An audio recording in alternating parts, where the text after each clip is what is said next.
Alright, I should be up now. Need to move that closer. Well, I'm gonna do stuff. Don't know what I was gonna do. I was gonna look up. What was it? Get that out for now.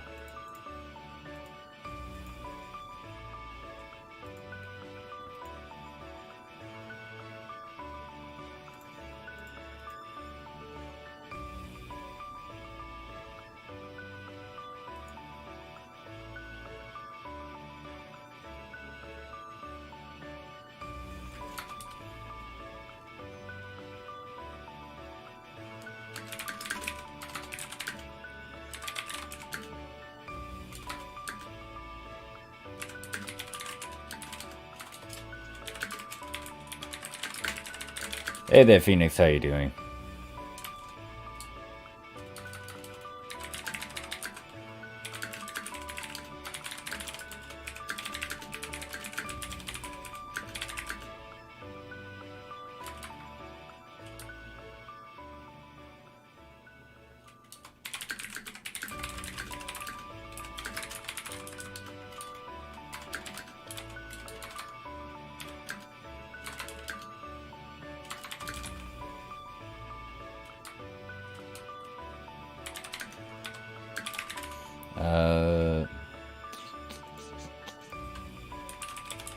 Hey there, ECU.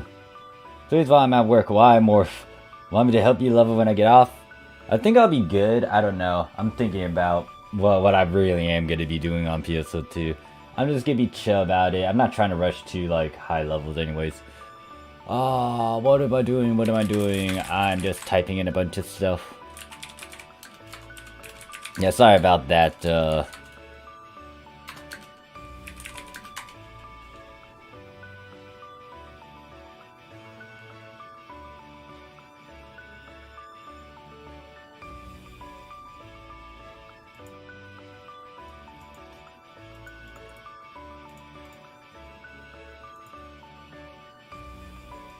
I have not even announced I was streaming. Shit, hold up. I need to fix that.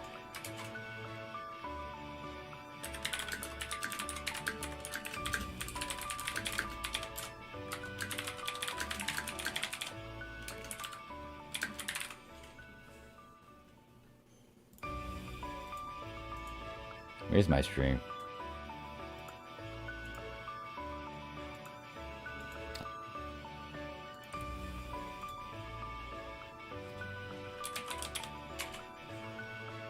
It was like so engrossed. Man, that hour upload though, I was like, oh shit, I'm not streaming tomorrow. Also, I decided to take out the monetization because I am most likely going to curse a storm depending on what is it? On whatever I want to rant about. The big thing is like it augments and fixes most likely. Oh, it was yesterday.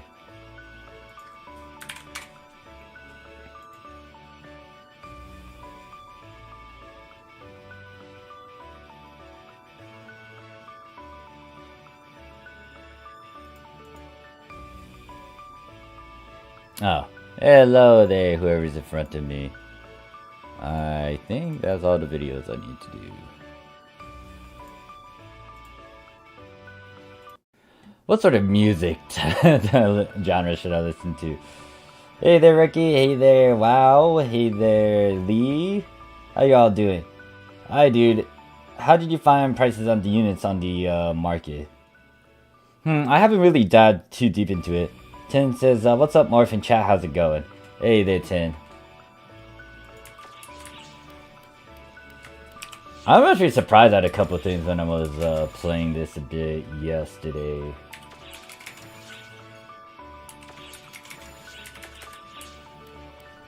I do like if I need to try to start making money, I do need to hit certain quest types. Big one that would be nice would be, I don't know, something. Barlados. Oh my gosh, I am gonna get these names.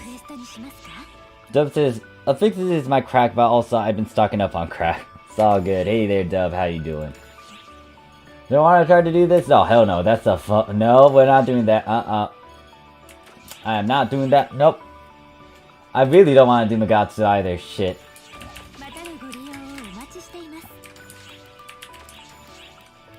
Okay, I know what I'm gonna go do. Hunt of Barlados. Fucking Barlados. Barlados.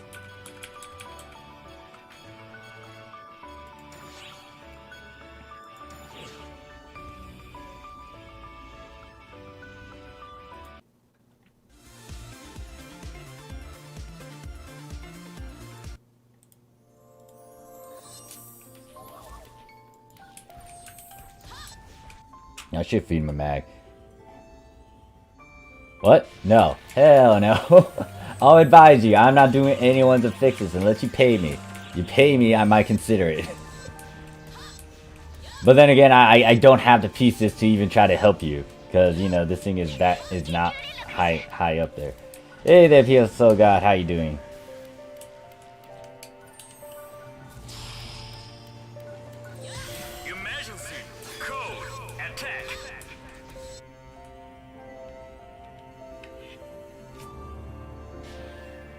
And Dragalia lost. So yeah, what you guys been up to on PSO? I mean PSO2. Why I say PSO? You guys farming for stuff still for the end game? Most likely, I'm not gonna be I'm not gonna be serious with like any sort of end game stuff over here. I might do a couple of things every now and then, and if they do follow what the Japanese PSO2 did, I'll just wait for that free stuff. I will pay you. Wait, what? Hold up.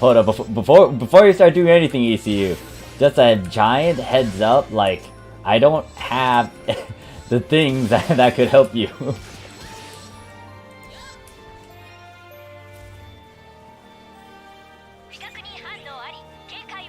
Silek says, Morph, how long have you been playing Global? Welcome to Ship 1, bud.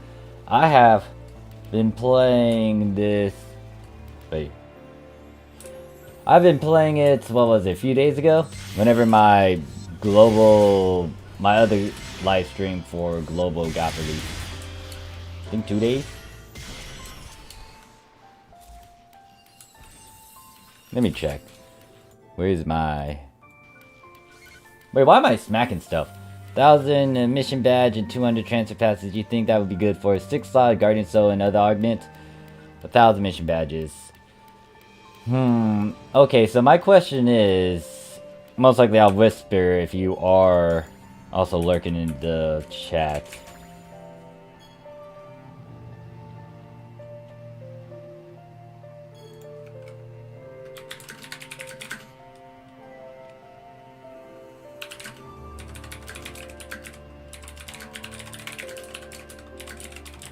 Hopefully you say before.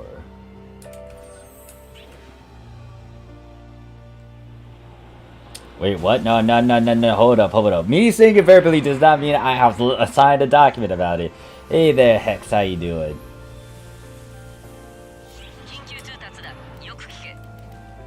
Also, made a sell on ship 3, so I'm gonna come back to ship 1, just don't know who's to send.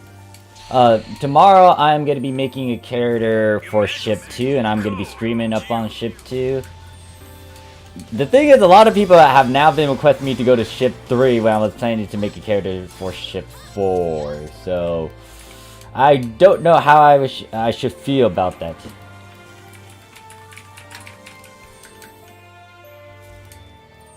Oh, it's gonna be fun trying to.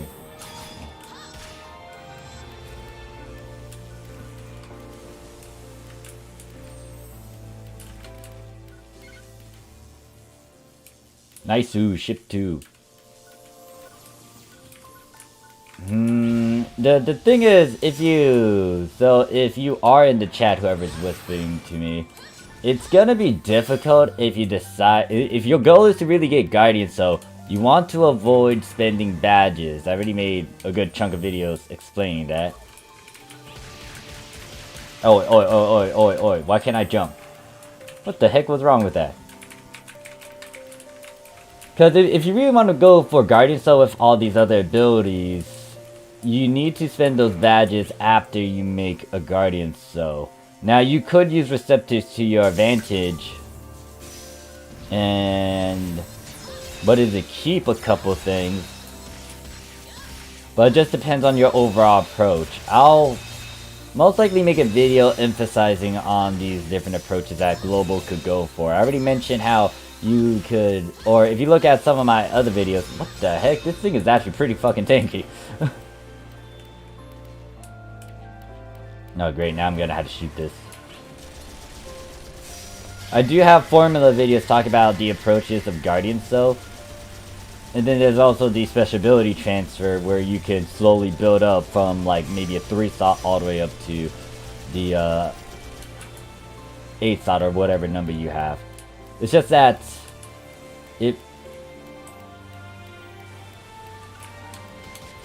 Alright, I guess I can ask those questions too. Have you been farming? That's another thing. Have you been farming for all the materials to make a Guardian Soul? If not, then you might want to consider doing that. If you play the waiting game, there's a chance that some of the future quests over on Global PSO2 will start to drop like candy, or it's going to be easily accessible. The big one I'm gambling on would most likely be the Astro Soul, because if it follows what the Japanese PSO2 does later, it's gonna start dropping Soul Catalysts like candy. Hey there, John, how you doing? Ten says, I don't like how you need to have both Microsoft and Steam version on your computer to link your Microsoft account to Steam, and you can... Yeah, so that's kind of really dumb. That's why I decided to just abandon my Microsoft account and just start on a new one. If I went on my old account, then there's a chance that I might have another character. Actually, I could do that, I guess.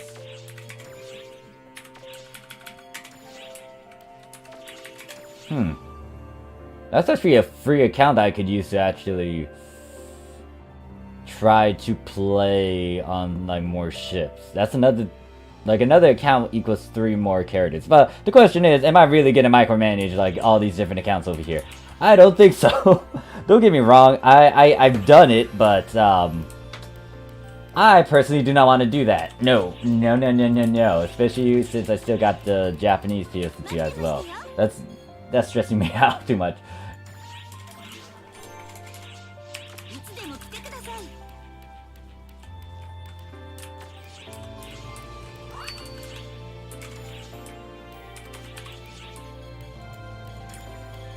Speaking of that, I do need to check out the Sergeant stuff. Azunami! No more clan orders, okay. I think I was about to go into a rant, but I got cooled down by you lot. Seasonal urgent quests. So there's a lot of them over on the Japanese side. I don't know when Global will get them.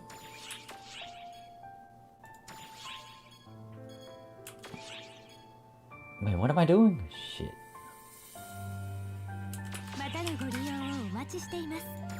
I'm surprised it took me a while to get Barlodos with a 15 star.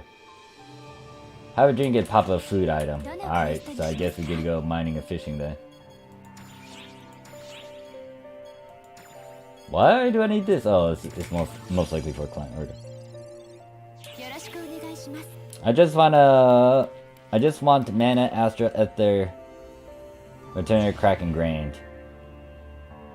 Yeah, so if you have no plans to go for a Guardian, so you could technically use those pop items. However, in all honesty, like, it's better to try to use as little of those pop items. I've seen some of the things that actually, do I want to go into a huge tangent about that? That's actually what pissed me off with how some people are just saying, like, use those pop items to just skip over the nitty-gritty stuff, and it's like, that's just giving you a way out and just going for something cheap. I get it.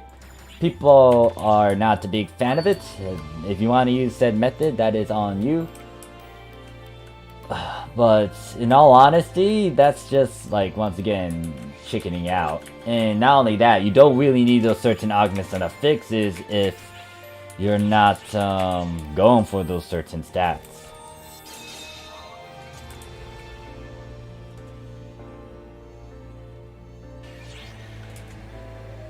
And not only that, all the videos that were explaining about it didn't dissect the damn thing, or at least didn't explain some of the mechanic, like how you can literally skip different numbers. It just depends on if there's an SSA or if you put it towards certain slots. That's why I did that full breakdown, and that's why when I was watching all those videos, it's like, who the Don't get me wrong, like, I get it. There's a bunch of content creators that are kind of new to augmenting and fixing, but at the same time, as an augmenting and fixer, you gotta show that you know your stuff. And if you're gonna advocate and promote some shit, you need to make sure you do it well. Cover all the points where you can eliminate any sort of questions and make it very clear to how it is done and how you can exploit it. The special ability transfer can be exploited way past the 5 slots. It's like, why even try to do said exploit at a 5 slot? You push it to a 5 slot. You don't like be lazy about it and just try to do it. And not only that, if you don't explain it really well, people are gonna assume it's the other way around, where you work on something first before doing this and this.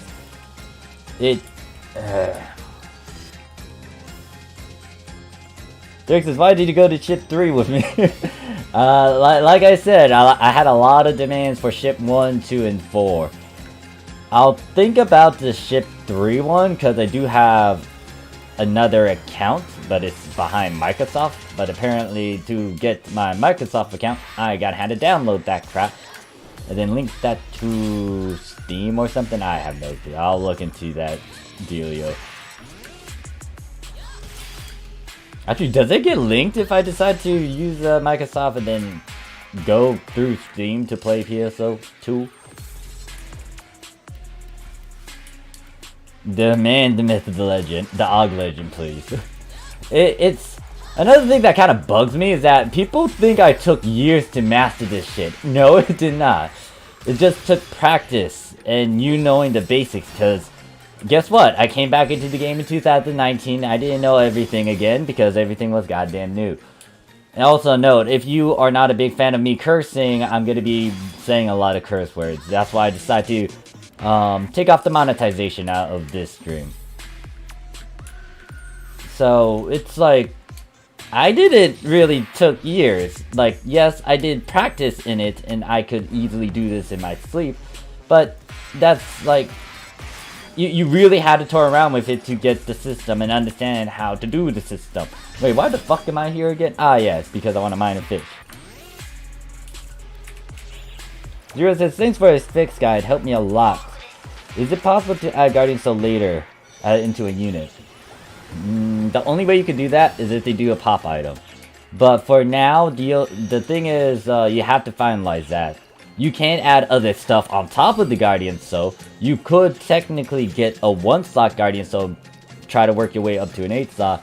But in my video demonstration, especially with that breakdown, you have to use a lot of passes and a lot of add abilities. And if you do this for multiple units, you gotta have to do that by 3. Neptune says, ship 1 game. Wait a second, how you do?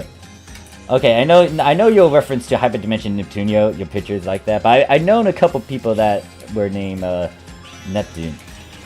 There's like Thorn gang. Dub says, it took me a while to get outside of my comfort zone with a fixing. One thing I've learned is not to fix while I'm sleepy. Yeah, that's what happened with me and Skydance Boon. You don't want to be sleepy with that. 009 says, how is it everyone today? Hey there, 009. Sadly, PSO God, those are not transferable. And then Raz says, before your character gets selected, you have a link code where... Oh, yeah, so that was the thing. I guess I could try to link said account then. Although, I guess I have to... I might need to make another PSO... no, not that. I might need to make another Steam account then.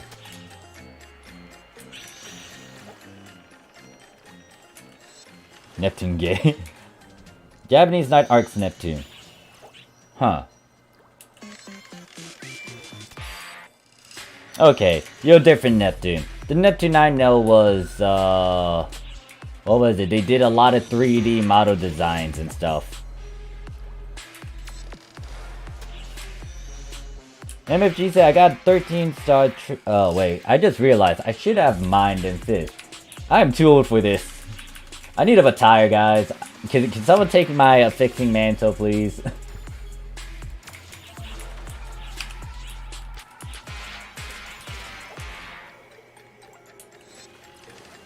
Also, welcome to Global Morph, where markets are cheap and easily... Yeah, that's why I did the certain poll talking about exploits.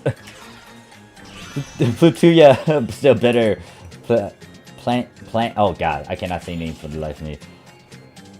Oh yeah, we are getting that revival for the Japanese PSO2, so I might try to make another... Or I might try my hand at trying to make a Neptune.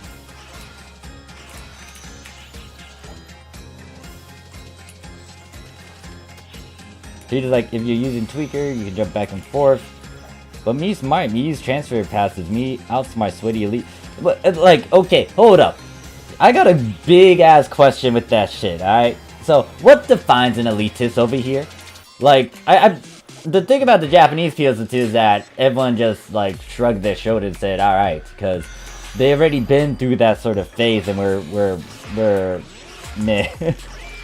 So what defines elitist? Because is it gear? Because if it's fucking gear checking and just having something really good looking on fucking paper, that doesn't mean jack shit. I remember times when elitists were both good in gear and they knew their crap.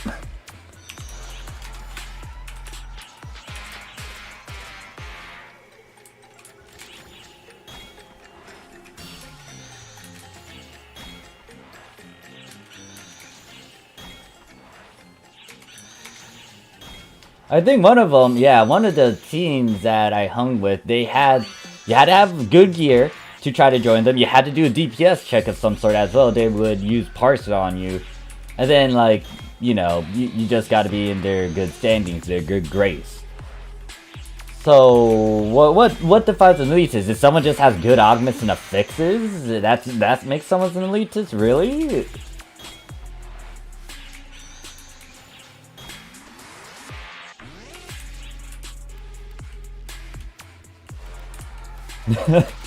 I kind of want to retire. Oh god, why are we bringing up 11 stars? I wish it could take your manta, but I still can't augment like you. It takes practice. Practice. It doesn't take years for you to get to know it. You need to do a lot of things, a lot of augments and affixes, and then you start picking up on little gimmicks. The things that I was able to explain in that special ability transfer, I'm calling it SAT now. It's it, like, honestly, when I was doing that video, I learned a lot more of how the thing worked, and I was like, oh, I am literally dissecting this to its core. And note that video isn't explaining a lot of my opinions and thoughts and different approaches on stuff. Also, if you're stressed about getting a better gameplay, why is your elitist? Wait, what? Guess elitist is something like tryhards? So, wait. So what's a tryhard now? Is it you getting sweaty hands and trying to play the game and do something challenging so you can have fun? Is that being a tryhard? It's like these labels and terms are used loosely, and I feel like it's not used in a right way.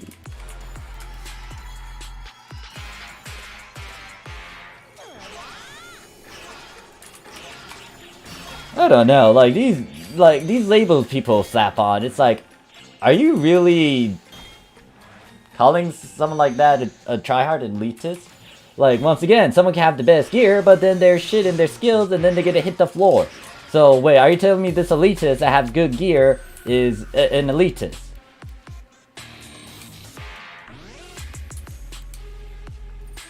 Playing the game with the intent to win. What are you winning? What are you winning? What are you winning in this game? Are you winning, like, approval points? Are you winning, what is it? Favor? Are you winning acknowledgement? What the hell are you winning? This is a PvE game. Dirk says, plus I'm on a console, so I'm not an elitist, I think. Neptune's like, of course it's used the wrong way with the amount of Japanese that there are. And, okay, so that bothers me, because the reason why I made that rambling of a true PSO2 elite thing was just to indicate that there are those who call themselves veterans when they haven't really played that much. And they left the, like, Japanese PSO2. Because I can respect someone who actually tries to stay within all the different episodes and actually see the changes. And the big thing that kind of makes a veteran stand out, a true veteran from the Japanese PSO2, is that they kind of went through the hard times and they started to cool down in terms of the tightness. Because a lot of people I remember back in the days just had that sort of strictness to it during certain eras, but then it kind of died out with episode 4 coming around the corner and say, hey look, we gotta change the entire way PSO2 is.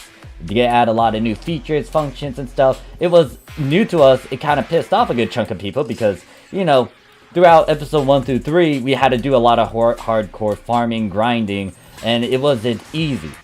But now episode 4 came around and it helped a lot of the new players, and it was just a lot of better systems that might have left a good chunk of people salty. And I was one of those people, because when I came back into the game in 2019 and then getting it into 20 and now this year, it's the fact that they account lock shit. That is so fucking good and powerful. Why didn't they add that in the past when prices were cheap?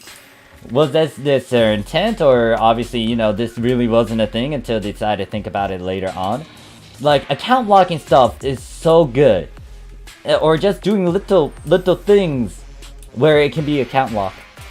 It saves so much time. And the big thing that I have a problem with the past and playing it thoroughly, you can't get back that time that you spent doing a bunch of time attacks, or you having a lot of time just farming in-game to try to make Meseta so you can get another accessory so you can put on a different character. And maybe you overextend too, because a lot of players didn't know about that account lock feature, and if you lock stuff in the past in episode 1 through 3, at least have 2 characters with the same item, that becomes an account lock. So what happens if you spend, like, you know, 4 times the worth because you put it on one of the accessories hairstyle on each one of these different characters? So if you got 4 characters, you want them to have these certain gas masks, like, that kind of fucks them, doesn't it?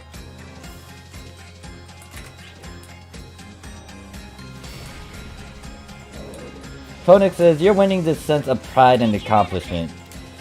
Pride and accomplishment for what? Okay, yeah, you can be prideful. Good for you. You want a cookie too? You want to...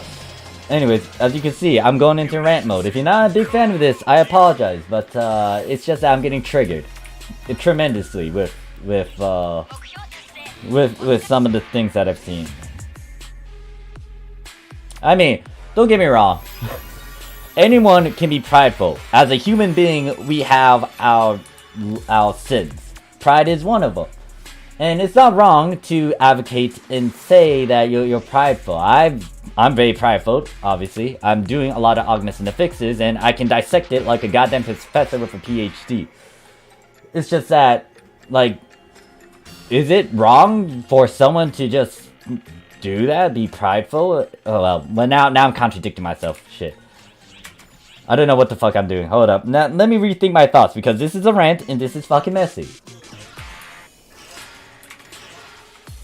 Okay, so what I was trying to get at is, like, why you want to be prideful on purpose to try to garner attention.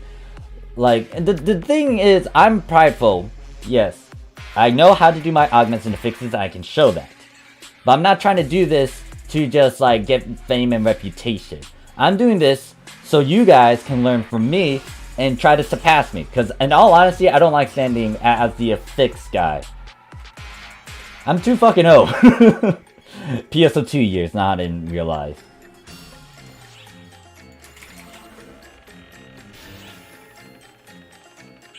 Hey there, perfectionist. It's like, and the big thing, like, as a teacher, I teach a lot, and I led too, especially since I was in JROTC. The big thing that I'm getting annoyed with is that they're not, like, if you get to teach something, cover all the points. Make sure that you give them all the things that they need to know. You cover all the basics. That's why I break it down for you guys. I make sure that I eliminate any sort of question for you guys so you can easily pick it up and be like, oh, okay, that's how I do it. And I will lead by example, because guess what? I will show you guys everything thoroughly, or most of the things thoroughly, when I augment and affix. And if you need advice or help, I am open to giving you as much. Now, I did not like, this is me being brutal about the things that I saw when it was people talking about augments and affixes.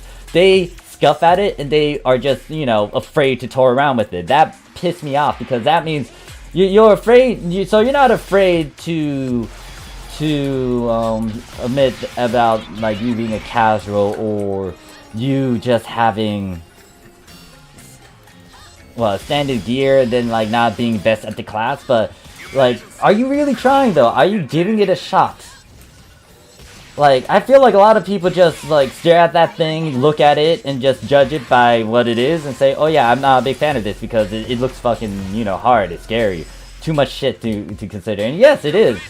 But at the same time, look at some doctors, or those who want to be doctors, those who want to be lawyers, those who are going out of their way in real life to try to get the fucking PhD. You think it's gonna be dumbed down? My little brother, I'm gonna bring him up as an example. He's becoming a goddamn pilot. You think those instructors are gonna be nice to him? They could be nice to him, but from what he told me in the stories, they're gonna be harsh on him. You know why? Because they don't want to fucking die.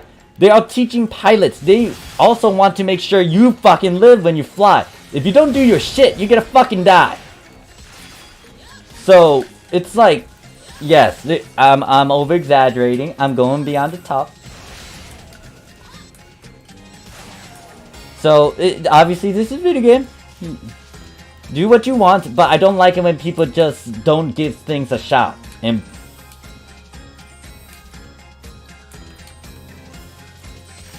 like, if that's how people are labeling stuff, then I guess so. If a doctor is a tryhard for saving life and really knowing their shit, then I guess they are a tryhard.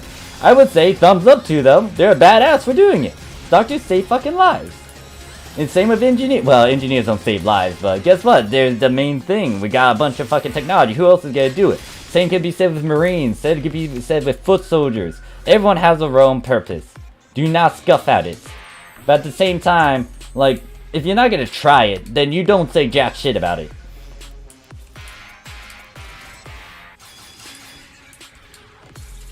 The fuck up.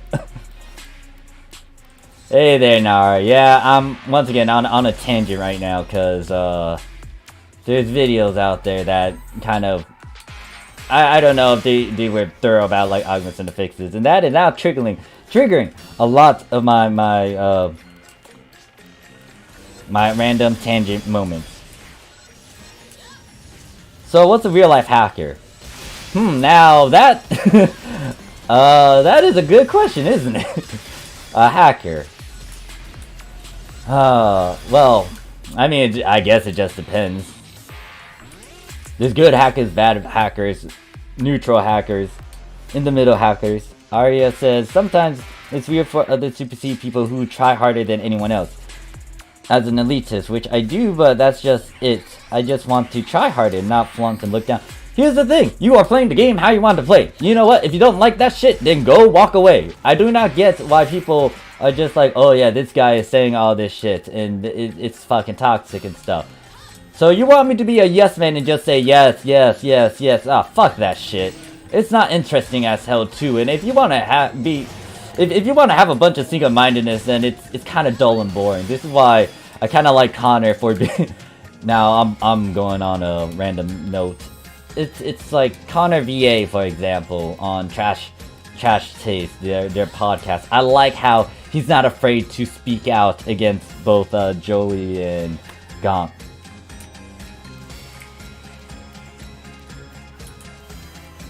Wait, Morph, I don't have any popcorn.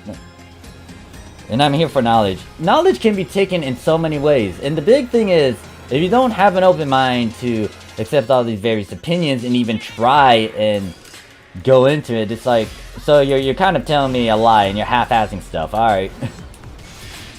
Like, I get it. Once again, affixing, augmenting isn't for everyone. And I will still tell you straight up, if you're not a big fan of it, then don't try to do some of these hard things. Don't even try to go for some hard abilities. And if you can't really understand it to the point where you're just like copying and pasting, I don't know, but then so be it, I guess. There's so many things, and I know that if I say this shit, it's gonna be used against me because I'm not thinking right. I'm just going on a tangent. Yeah, Trash Taste is it is good. I mean, they're not talking about... Well, they do talk about animes every now and then, but... Like, I really like how Connor decides to go out of his way to be that devil's advocate. And honestly, if I get to collab with anyone, I mean... I highly doubt it, I don't know. Some people could think I'm toxic or, you know, have very aggressive, hostile views.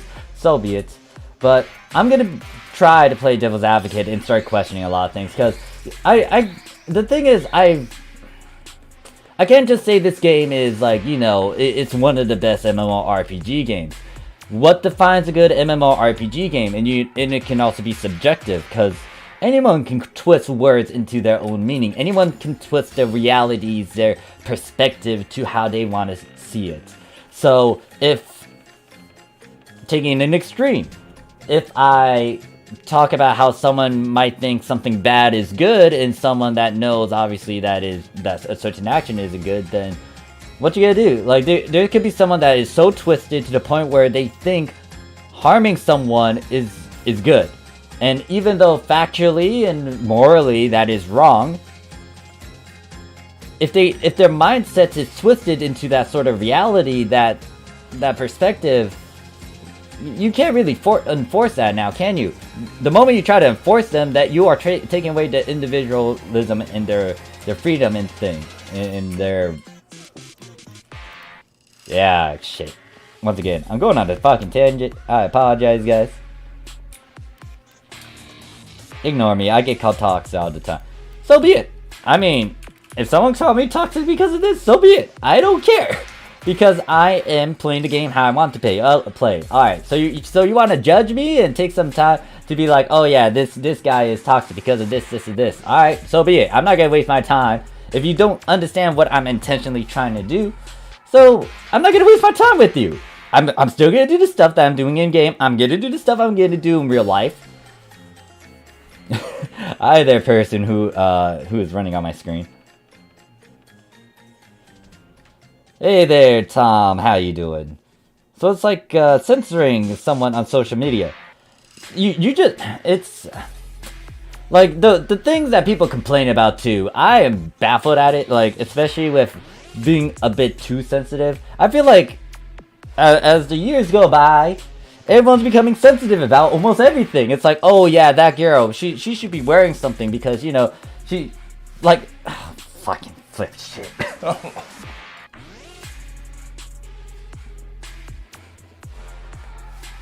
Like, you can define anything and everything as toxic in a way. Oh yeah, this person just said something bad about me. They're toxic. Oh, this person said I suck with my skills. They're toxic. It's so loose. And it's so subjective too. Anything can be twisted to your view. It doesn't matter if I try to reason with you, and if you have the mindset of saying, oh yeah, nah, you are toxic and stuff, you already slapped the label, you already come to said conclusions. I am not taking or wasting my time on someone that is not open-minded and are able to have a good debate argument. This is why I concede some points in some of my videos or in the comments section, because some people actually have good legitimate points that I'm like, yeah, I'll concede to that. I'm aware of that. And then maybe I'll add a bit more questions and stuff. But it's like, some people are just like, nah, you're toxic because this is what you say. You're saying you are a Japanese player. You've been playing for years and shit. Okay, so you're telling me you get to follow someone blindly who doesn't really show some of the stuff that they've been advertising. Like, if they say you can literally use low gear to play ultra hard stuff, are they really showing that? I like leaders who can demonstrate that. Now, do I want to be a leader? I've done my time. In all honesty, no. I'll give you guys info, tips, advice if you ask for it. But do I want to take the mantle and lead? No. Honestly, I do not like being the guy that is that affixing guy. There's only one other guy that I liked in his videos when it comes to breaking down affixes, augments, and certain examples. Can't fight the stupid Morph. You're right, you can't. So you get ignored though. You don't join him. Actually, maybe you could join him if you want to troll on them. But in all honesty, I ain't wasting time. If people think that like my videos aren't doing as much, or if people really don't want to use my videos to their advantage, so be it. I'm just gonna show them that they could have done a lot of stuff. What? Wait, what is this quest? I just realized. Hello there, people.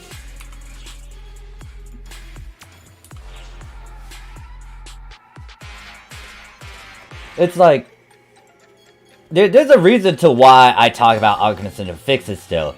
It's not because, you know, it's a thing in-game. No, you could save money and you could make a lot of money. And I already made a good chunk of you guys have so much. I'm kind of jealous because, once again, if I stayed in the past for the global PSO2, I could have gained so much and I could have gained billions instead of. It's motherfucking Morph. Hey there, Ask.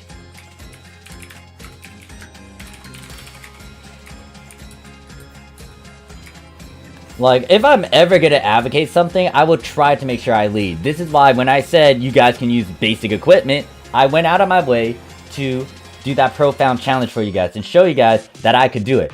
However, I will be critical about myself. I was using success class. That's kind of like cheesing stuff. Don't get me wrong, success classes are really nice, but at the same time, they're very, very good to the point where they could easily kind of slam certain content. If I decide to play, or if I ever do a re-challenge, I'm most likely going to try Braver Hunter again and try to do that. How's the grind going? I don't know. I am just playing with you guys, chatting with you guys. I just got on so I can just be willy-nilly and silly, I guess. I am most likely, what block am I in? 44. I'm gonna open up, I guess, whatever this emergency quest is. I'll open up the, open up a party. Just salty about. You know, it's like alliance mates had previously flamed for farming 2 other. That, like, guys, you, I get it. Free stuff, whoop-de-doo. Everyone, thumbs up, yay. But the big thing is, do not rub it in anyone's faces. Because global is so fucking weird. Now, not saying you guys are weird. It's just that global PSO2 in itself isn't really giving the space to absorb and take their sweet time in going through all these updates. I hate it. That's why I wanted to stress that out. And that's why I said, shut up to anyone who is, like, you know, rubbing salt and say, oh yeah, free stuff, and you farm for this shit. Shut the fuck up, alright? 1, like, you might have looked this up. 2, it's like, if you look this up, like, you know, don't be a jackass to those who are playing the game blind and trying to legitimately have fun. And take their time to get these things.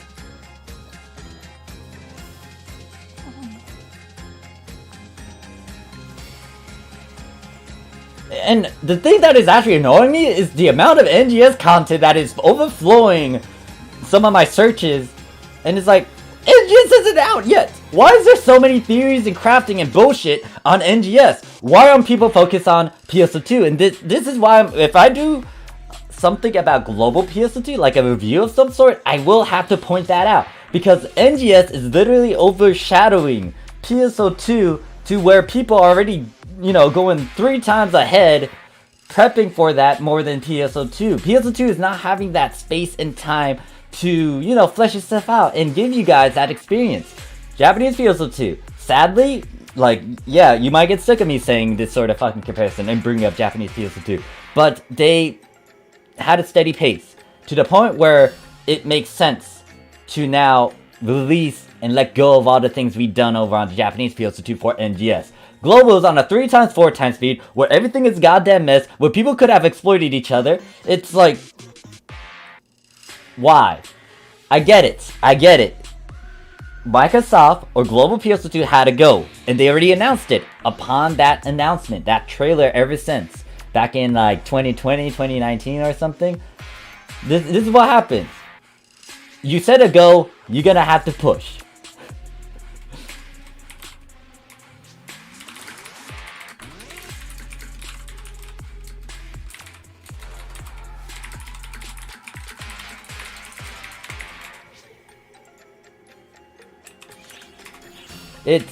It's so... There's so many things that I can bitch about. Once again, I'm just being that one Japanese old vet and being like, oh yeah, da da da. And then some people now get to point fingers and say, oh yeah, this guy's talking. So be it. I don't care. If you're afraid to say a piece of your mind and at least try to be outside of the bandwagon and everyone doing this, and this. Yeah. I don't know how you guys personally feel about the 3x, 4x speed. I don't know how you guys feel about the fact NGS is overshadowing PSO2 and stuff. Like, it's hard for me to say some of these things because obviously it's not going to ring true to everyone. Some people may not care. Some people will be okay with the pace. Gleeman says, I fully agree and I play on NA. Derek says, does it count if I wanted someone about the River Blade weapons for free, but they didn't listen? Okay, you gave them free info, Derek. I cannot blame you for that, and I cannot, you know, understand their well, still, you don't want to rub it in their face. The thing is, if you told someone they didn't listen, and then it happens, as long as you don't be like a jackass and like start rubbing it, saying, oh yeah, look at this free River Blade, should I listen to me? Don't be a fucking douche about it. Shut up. Just say, look, I said this, I try to warn you, that is it. That is why I released a video talking about the free item that will come out later on. If PSO2, and with the patterns that have popped up, it will most likely do the same thing Japan did, where you will get the same thing. I don't know when. And another thing is, with how Global executed as well, there's a chance that it might be different. It may not be just a certain 15-star weapon. It might be finalized. So, another thing about me predicting this is because of patterns. If you play the game long enough, you pick up on patterns. You pick up on things, trends that happen in the game. And with Global PSO2, it's hard to try to pick that up because you're on a 3x, 4x speed. Hey there T, how you doing? And the thing is, I hate it when I can try to predict a game. I do not want to try to do that because that spoils my immersion. But that is what happened on the Japanese PSO2 and playing it for a long time and being active here and there. You pick that up. It's like, oh, okay. So if they're doing this, will they do it again next time? And then if they do it, then I'm like, oh, okay. So they might actually continue doing this. And if they continue doing it and they're falling within these certain things that I set up, hypothesis, breakdowns, experiments, it's like, oh, that's why I said I went for Absolute Glare. Because here's the thing, when I first made Guardian, so people kind of made fun of me saying, why did you go for Absolute Glare? Why not Mana Rev? I said straight up, there's a chance there's a Reverie Receptor, or they're gonna make it super easy with how the stuff was Mana Reverie was going to be the next ability that they would dumb down and open up to. And guess what? They did that. They released those pop items, and then now over on the Japanese side, there's a Reverie receptor. So if you pick up these patterns and trends, you can gamble on these. And here's the thing about me saying gamble. I gamble a lot, especially in terms of concepts, ideas, things that happen in-game. Augmenting and fixing, getting money. I gamble hard. I gamble with some of the stuff that I do in real life too as well. It's just that you have, like, it takes some time and practice for you to pick up on these things. And once again, with Global, it's hard because there's so many unknown factors. Or factors you can't really control. Is Koro here? Hey there, Koro. I'm just on a rant. I'm on a rant. Is this up? Okay, 2 more minutes. Sure, I'm part of the problem when there's 8 guys wearing items from episode 3. So we're getting glare stuff right. So you still need to. I don't know what Japan might do, because here's the thing. Japan is now in the hiatus state. And the big thing is, what happens when people start coming back into the game, and what will Japan add? I have no clue. I would say give it before NGS. They might release a lot of ways to get easy glares. I'm not sure. Do not take this literally. It is up in the air. But that is a thought, a possibility. More gambles on stocks. Do I? Nah, sadly I do not. I have to actually do some research about that. Like, gambling with stocks is a different story. But no, it's not a different story. The big thing is, as well, with stocks, there's a lot of human factor. And the thing about any video game, there's a lot of human factors, isn't there? Well, unknown factors. I'll lean more on unknown than human factors, because there's so many things that can influence your choices. What the? It's only very hard for me? Well, alright. If you guys want to join me, I am in block 44. It is open. If you want to join my party, first come serve.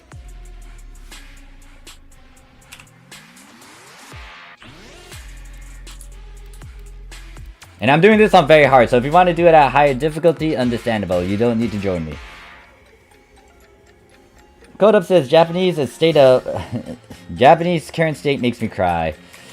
It is something. I feel like it's gonna be revived again when NGS or the graphical updates gonna kick in, and there's gonna be a lot of stuff being released. The other problem with Japanese PSO2 as well is that their mission path is stuck on, what is it? What is it stuck on?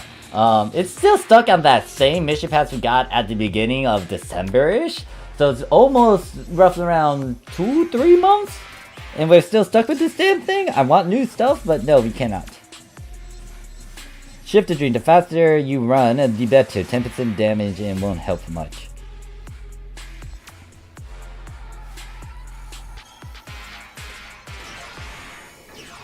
Diamond says, if you're in a 50-minute TDP, chances are you're also part of the problem. Well, how do I say this?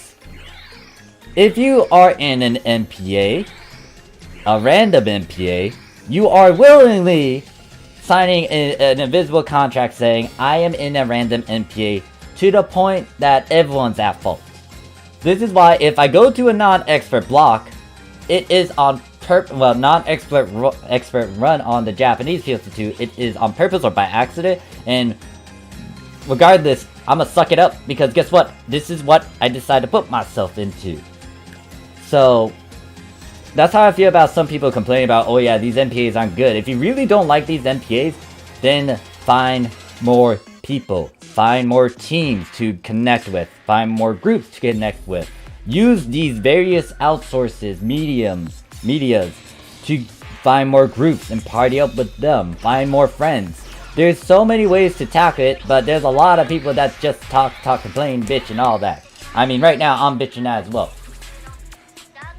You know how I was able to get around in episode 3 and avoid some of these publics? Because I had a lot of contacts.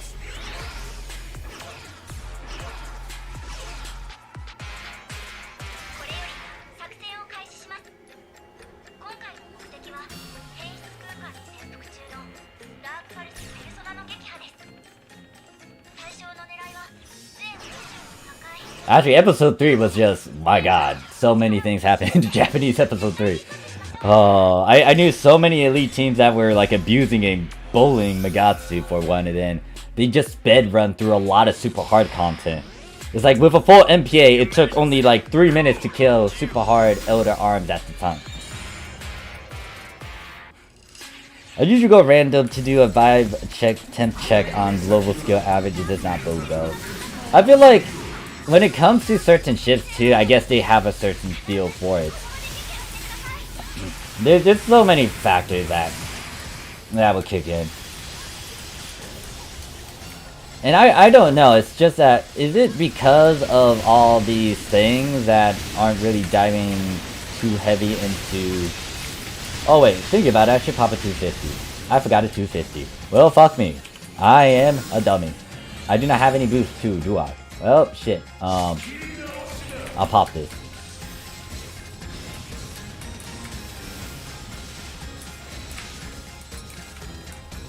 It's, I don't know.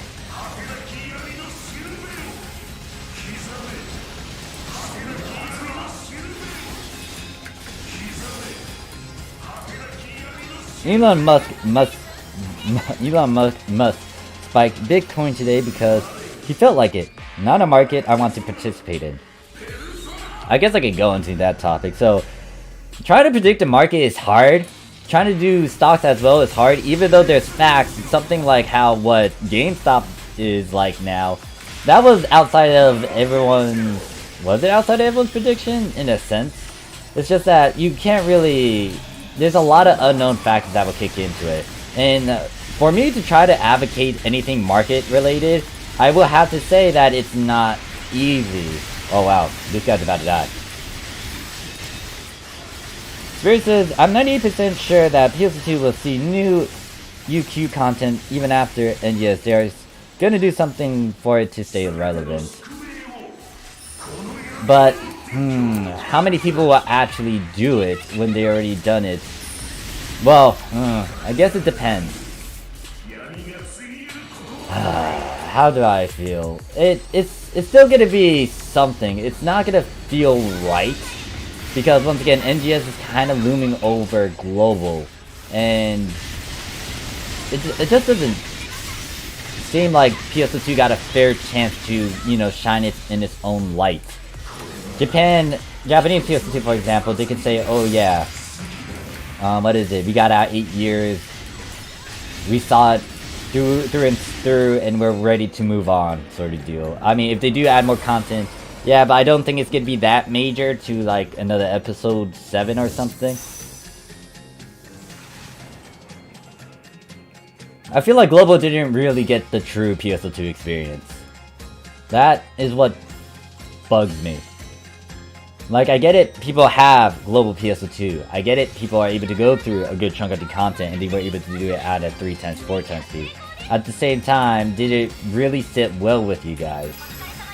And once again, I'm staring at a bunch of these contents and it's like, they're all talking about NGS when one is still in its beta stage, so a lot of stuff that is being displayed might change eventually.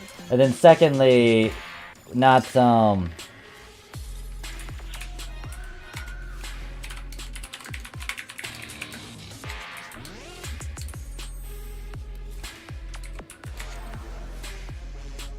There's budget effects with mission bet. That, once again, that's like going the easy way out, and I'm not a big fan of that. I get it. There are those people who will ignore what I say, in my opinions. That is entirely fine. You guys have your own opinions as well, and you do what you want. It's just that I feel like you should give it a try, especially if you haven't.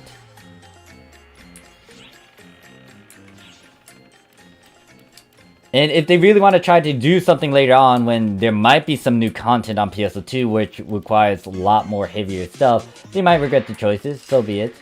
You know, you can only advise them so much. Leveling? Yes, I think I'm leveling. I don't know. I'm just doing random stuff here and there. Oh, I should have took a drink. How do you make Absolute glare? Absolute glare is a combination of 4 glare catalysts with a photonic glare. You guys can get the Glare Catalyst, but the big issue is the Photonic Glare. You need Shiva. She'll pop up most likely in 1 to 2 weeks. And then give it maybe a couple more weeks in the beginning of March maybe. You get the one guy that gives Origin. Persona Cell, Impact Board. There's some Reveries, that is good. I guess I'm gonna do some basic exploration. I'm gonna try to complete these ARX missions. So tomorrow, the next character that I'm gonna make on Shift 2 can have a bit of experience. Granted that I still need to go through the grind session. Dragon Ult exploration. What the heck is Dragon Ult? I guess.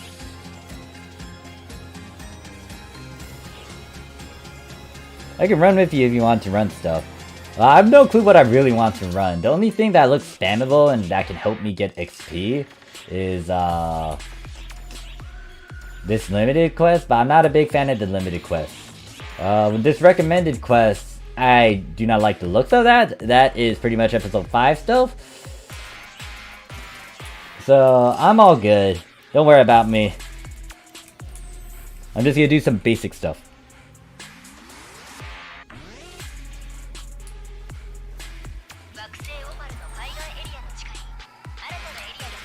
So yeah, and the thing is, once again, stuff can change. Like, understand that Sega kind of has us, or I guess both Microsoft and Sega kind of has us under their thumb because it is PSO2 NGS. It is new. A lot of people really want it. This delay, I'm okay with this delay, by the way. I want them to fix stuff because the stuff that happened in PSO2, it's not the best of works. So I'm okay with them taking their time to fix it because once it is released, I do not want any sort of issue upon said release. I want to be playing the game with no exploit, hopefully. I don't know, there might be some exploit actually. But at least, technically, the game works fine. And I don't want any sort of glitches popping up or any grand problem that will pop up. So, I want them to fix the game. Take as long as they want. Actually, thinking about it, that might play a factor against me. The council recommend give Knights XP for little effort. I guess I could give that a shot. I don't know. The thing about the episode 5 stuff is that it doesn't click with me. Kodo, I want them to fix stuff too, but I'm so impatient. Now, yeah, that's the thing, isn't it? Because it just, you know, popped up now, a lot of players want it. They really want to play it. And once again, this is kind of influencing your actual experience with PSO2. Now, some people may not really dive too deep into it, and they may not really care. So be it. But that's, like, this is something I'm just gonna note. Delay gives NA to enjoy the endgame content as well, so I'm cool with that. But is that with everyone though?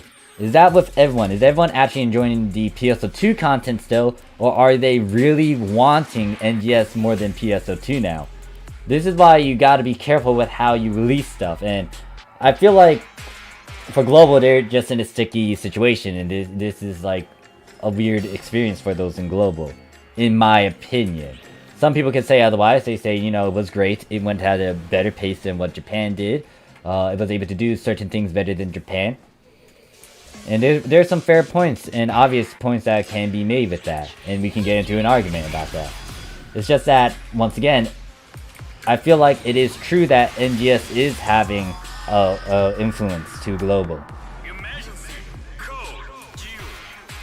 NGS over or greater than PSO2, Sega killed themselves. Did they really kill themselves though? Because I feel like it's kind of pulling people. I mean, it got the attention of Fubuki, a VTuber from HoloLive. She mentioned how she played on PSO2 in the past and how she's looking forward to play NGS. So I would say that Sega's kind of in a good position. I don't know what's their deal with Microsoft, and I don't know if Microsoft, well, yeah, I don't know the deal with Microsoft, and once again, It just depends on how you guys feel about the actual experience. I feel like 1, it's rushed. 2, people didn't really take the time to let go of certain things. 3, you guys didn't really fully understand a lot of things and you just breezed through it. 4, you didn't really get the true PSO2 experience because, once again, you didn't go through the various stages, thresholds that Japan did. So, it just depends on how you guys just break it down. Let me try to actually do this on super hard.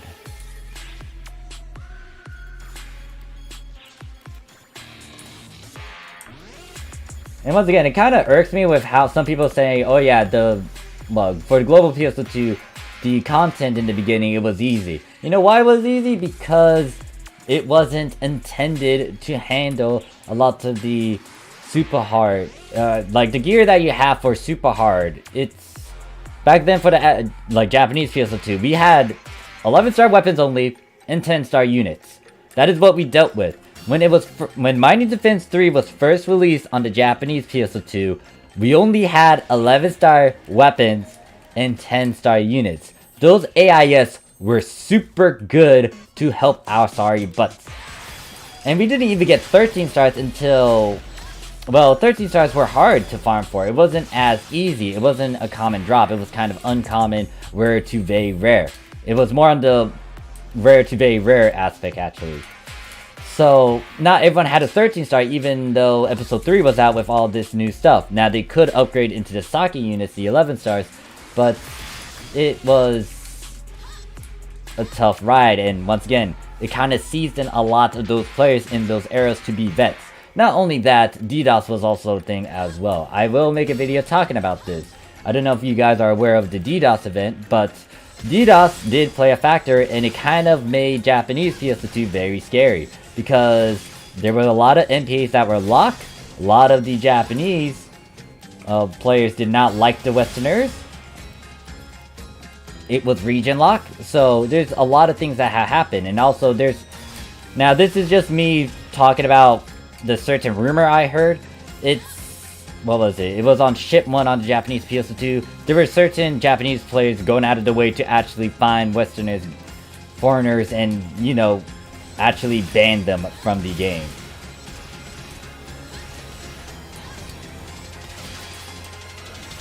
Yeah, and the thing about, apparently from what one of my old peeps told me, I showed him a graph. I don't know where I got this graph. I don't even remember showing this graph. But apparently I got my hands on a graph that showed a bit of the money side of Sega and how when they did region lock Westerners out of Japanese PSO2 for a time.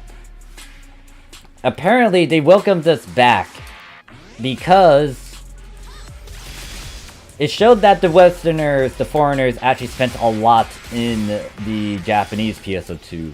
I am still confused to how I got this graph. Most likely it was through one of my contacts because I knew a good chunk of people. And sometimes they share me like little snippets. And I got my hands on a graph that actually showed some of the insides of Sega's. Or at least some of their profits that they were any. And they were getting a good chunk from Westerners. So the question I had back then after having that was, did Sega really do this out of the kindness of their hearts, or did they do it because, you know, we gave them a bunch of money? And obviously with a company, they're gonna have that mindset. If they're genuine about it, then so be it, but most companies, big ones especially, will be greedy. If they can show otherwise, then oh damn. But a lot of big companies are gonna be greedy. Yep. That's why I say you guys did not get the true experience. But do I want you guys to experience something like that? Hell no. And what's worse is that I was in a block that actually had a bunch of randoms. And there were a good chunk of Japanese players that hung out with us as well in that block. It's just that when DDoS attacked, guess what? That made a huge barrier. A lot of the Japanese players that were friendly and random in that block went away. So... it's like the one rare block that was literally like an open community where it gave a bunch of free advice and it helped a lot of new players. That's how I learned the game, from these individuals in this block. And I did communicate with a good chunk of the Japanese players. Yes, I don't speak Japanese, but I'm gonna go out of my way to try to communicate with them and have fun. And vice versa, some of them are willing to do that. During the DDoS time, it was like really bad. It was bad to the point where people didn't talk a lot in lobbies. Like, they didn't talk in open chat. They say whisper, talking team and all that, talking a party. And then if you didn't, and if you were like a foreigner, they would call you a B20er. Because, you know, B20 was, they had a reputation. I get it, B20 was, what is it? They're their own community. I'm not gonna fault them for that. However, they literally did have a bad reputation. If you weren't a big fan of, like, you know, the R-rated, R18 stuff and very bad things, then B20 wasn't the place for you. And, like, you avoided like the plague. But the thing is, wait, what was it going with this? Yeah, so if you were talking in the open chat, you were deemed the B20er. So you were pretty much toxic for talking. And some Westerners also jumped on that certain mindset as well. Foreigners jumped on that. Like, sometimes if you're just chatting in a empty block, someone could just be saying, "Oh yeah, you're talking out loud. You're a B20er." That kind of pissed off a good group of my pals.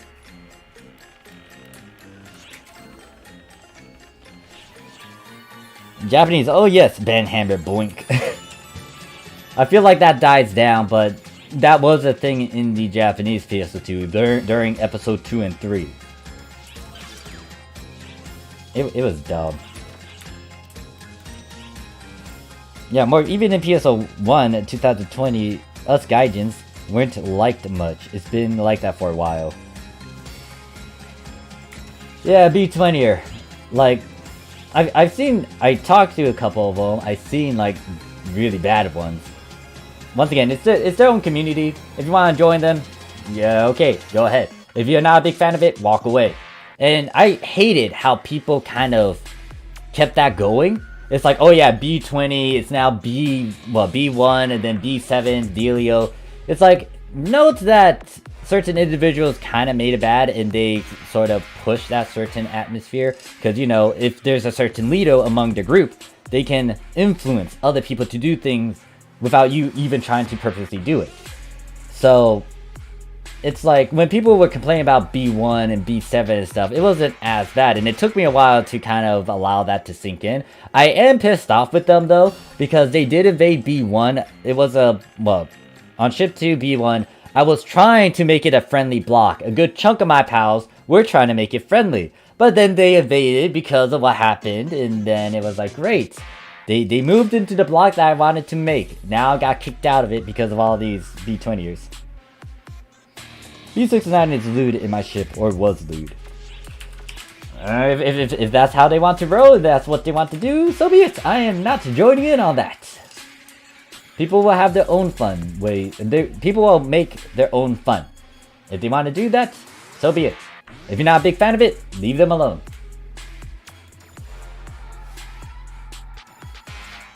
I mean, there were also Erpers and stuff as well. Yeah, Erpers. Erpers? Is that how I pronounce it? Erpers? The fuck?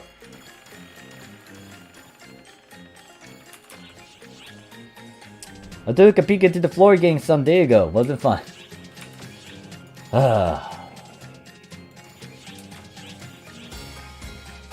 Floating continents, I'm gonna have to do this.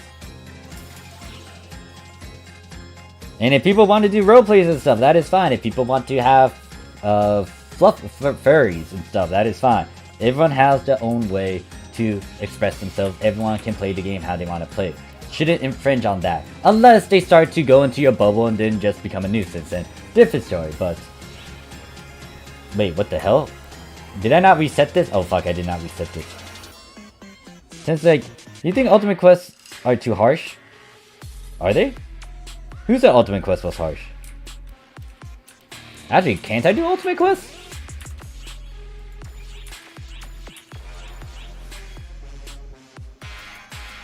No, I don't have Ultimate Quest yet. I guess I had to be 70.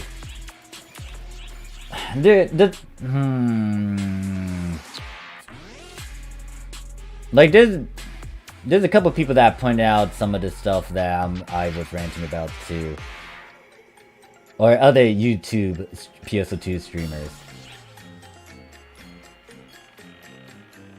Was Ultimate Quest hard for you guys upon its release, or no, it wasn't as bad?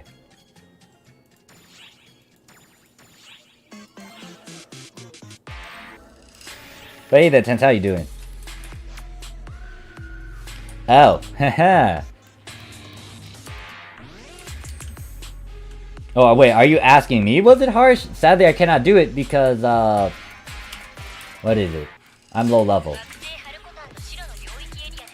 I feel like Global's a bit different in terms of its stats, too, because what was it? When I was doing that tutorial stuff, those Dagons hit like a boss. Not only that, they took a while for me to kill. I was like, wait, what the heck is this? It took me a while to, like, I felt like it was a bit easier on Microsoft. No, Ultimate was fun, if anything. And they stopped doing Ultimates because people got mad at you for bringing trash gear. Wait, really? wait, what? How did I bring up trash gear? Ultimate was fun, and then Constance says, from what I have heard of the main reason why Japan looked down on foreigners due to most of that. So that's the DDoS incident. And I feel like it was one person that did it, but guess what? People are going to point a finger, people are going to put someone to blame, and obviously, you know, if Japan region locked their thing, it wouldn't have gone through that certain era. I was there, by the way, with that DDoS event. Because that's how I seen a lot of the changes within the community for ship 2. For sure, global mod stats are boosted. Okay. Thanks for that, Burning.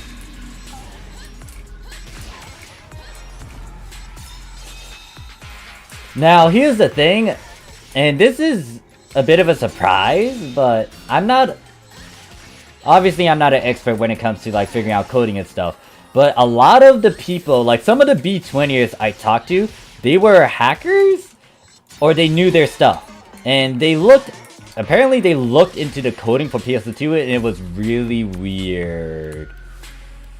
So I feel like it's also on Sega. And someone pointed this out in my Discord chat when they popped up. They mentioned how, well, let me bring up some things, alright? So think about this. That glitch issue that popped up in 2020, that's not new. That popped up in 2014, 15. It was way back then. Now, this is just my line of thought. If there's an issue, it should not pop up again, right? It should be fixed. So why did that same duplication glitch pop up again in 2020? Shouldn't they have fixed it, given that it is years from 2014 and 2015? There's a lot of things that Sega kind of needs to work on, but you can't really say that if you play on the global side, because once again, 3x, 4x speed didn't get the true experience with the with PSO2. Now, this is just my harsh opinion about it, in a fact, but if you play a long time, you notice these issues, and it's like, okay. Masquerade's not funny, he's a cheat. But Masquerade can teach you how to do stuff, and I just realized I'm just like killing these guys when I shouldn't.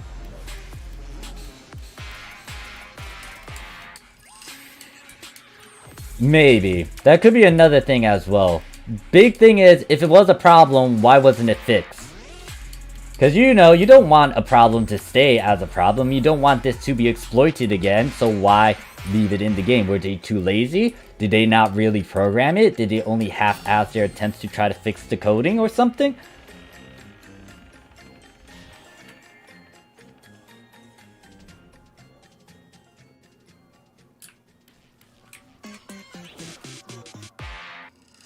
GTV is fun if you've already done the true ending for episode 6. It's a sneak peek.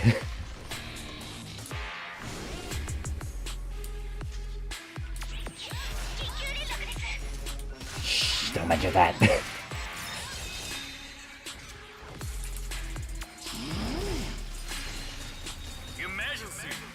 Trying to read the chat. Yeah, so, good to see some PSO1 vets. Oh no, I am not doing. Oh god, do I need to go into a spiel about this thing? So you know how long it has been for like sake farming. The thing was released in episode 3, and throughout most of episode 3 and even into episode 4, we used this guy's set. And we did so many runs on this guy, and then there was so much RNG that happened. I hosted MPA triggers for this damn guy. I do not like him. I mean, he's actually fun to full break. You know, break his shoes, and then break his head, and then you break his horn, and then break his chest. But it's like, oh god, this thing. And that's why unit fixes were kind of, this is why units weren't as stress heavily, gear wasn't as stress heavily, because in episode 3, we had limited stuff. Because, like, the best 11 star was usually this guy's, and then when Magatsu came out, it was, the Brissa. But after that, like, I think people started to change gear when 12 stars were introduced, and I feel like that was maybe in episode 4 into episode 5. When I say no flinching enemies, it's like post KH PBS game boss is not a good design, fan. The flinching mechanic, how do I feel about that? Kind of brings a, well, I cannot say anything about the BB experience. Oh wait, what do you mean by KH BBS? Is it Kingdom Hearts?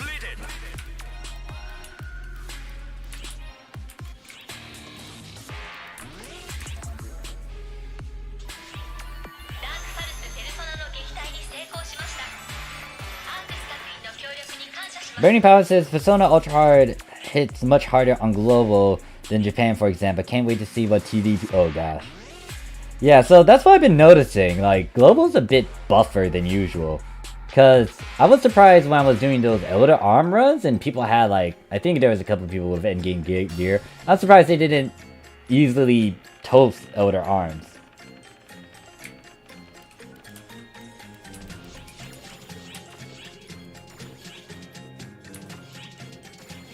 Or it's buffer than Japan, not usual.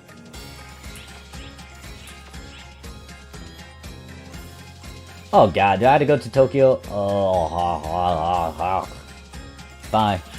We go to Tokyo. I'll do this on super hard. Oh yeah, I remember trying to farm for this guy too. I was not a big fan of him. Because most of his weak spots were up in his head. And sometimes, what is it? You have to play the waiting game for him to move his head downward.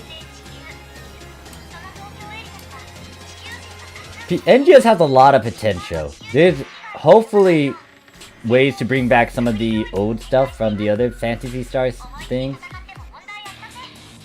There's so many things they could do. Hopefully they do it right and make sure that, you know, both sides can now experience it fully.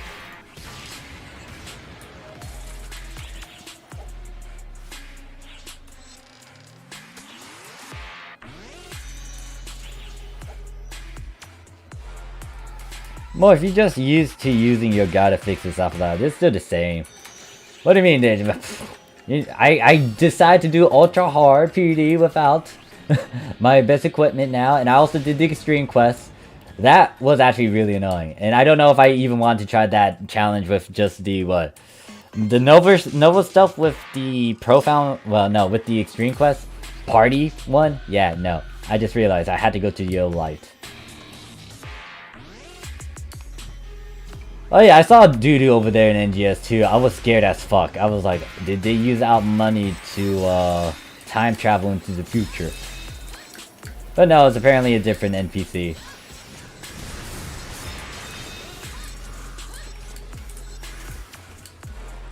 They didn't buff anything. Huh.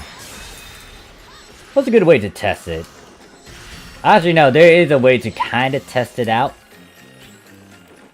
It's just that I need to get the equipment over here on my end and also get the, what is certain build. I'm also surprised that even for an 8-year-old game, it doesn't have a lot of graphs, a lot of statistical information.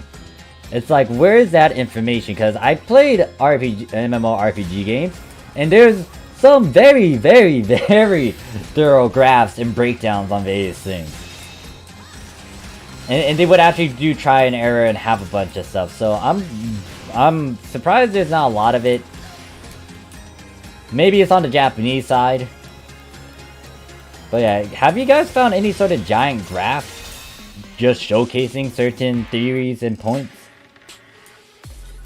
Yeah, that's something I might debate about. Because if I really want to test this out, one, I need to get this character to a high level in Phantom. Two, I would need to get the Novel unit series and the weapon. And then I'm going to have to use a certain quest mode to test out Japanese PSO2 and global. Oh no, I'm not making no Guardian Soul over here. No. If I wanted to make a Guardian Soul over on the global side, I would have, you know, joined the game sooner. And I would, I would stocking up on those mission badges. But no, I'm not doing that. Like, my serious attention is on the Japanese side. I'll help you guys if you want guidance, but no, I'm not making anything.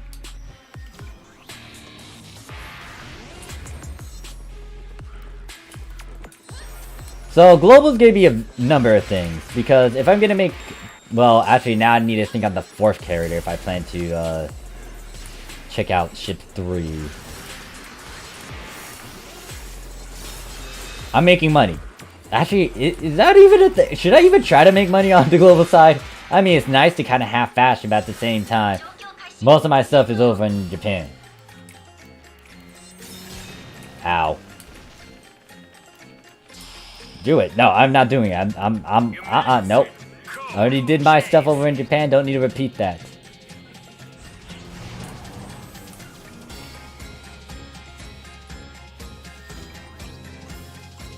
Hey there, Parafrost. Parafrost says, smart PA for Luster was... Oh, gosh. Dirk says, would you make it for me if I give you the fodder? Here's the giant thing. You don't want to do that, especially because you need Protect. Like, if you don't mind me gambling, then I am happy to use your pieces. But note that it is not a guarantee that it will work, because I am not going to have any Protect. Those Protects are crucial to you trying to go for Guardian Set.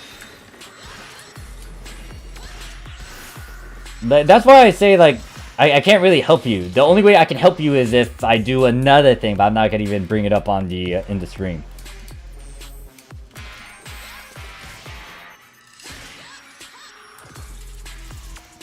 Is it Tryhard Valley?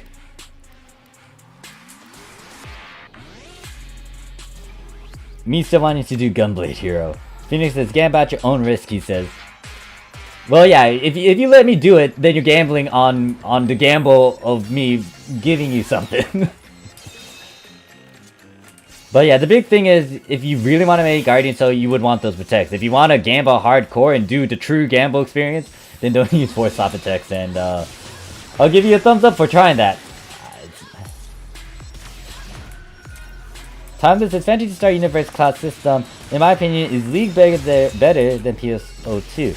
When the Master classes came out, they didn't overshadow the older classes. That's the problem that happened on the Japanese PSO2. I don't think it was stressed enough on here. I mean, it looks like there's a lot of people just going for Successor more than the, you know, the original stuff. But if you... with all these balances and changes, reworks, nerfs, it's like they did that so much on the Japanese side, where it's like people will leave it because, you know, it got nerfed. It wasn't as good. And I realized I almost died. Hopefully they just improve on it. That's what a lot of my old pals brought up. That's what I want them to do too. Because old classes shouldn't be overshadowed greatly by all these things. And here's my question to you guys. Are you using a Successor class? And even if you're not maining a Successor class, how many of you guys have a Successor class as a sub? How many of you guys are actually using something that is not a Successor class?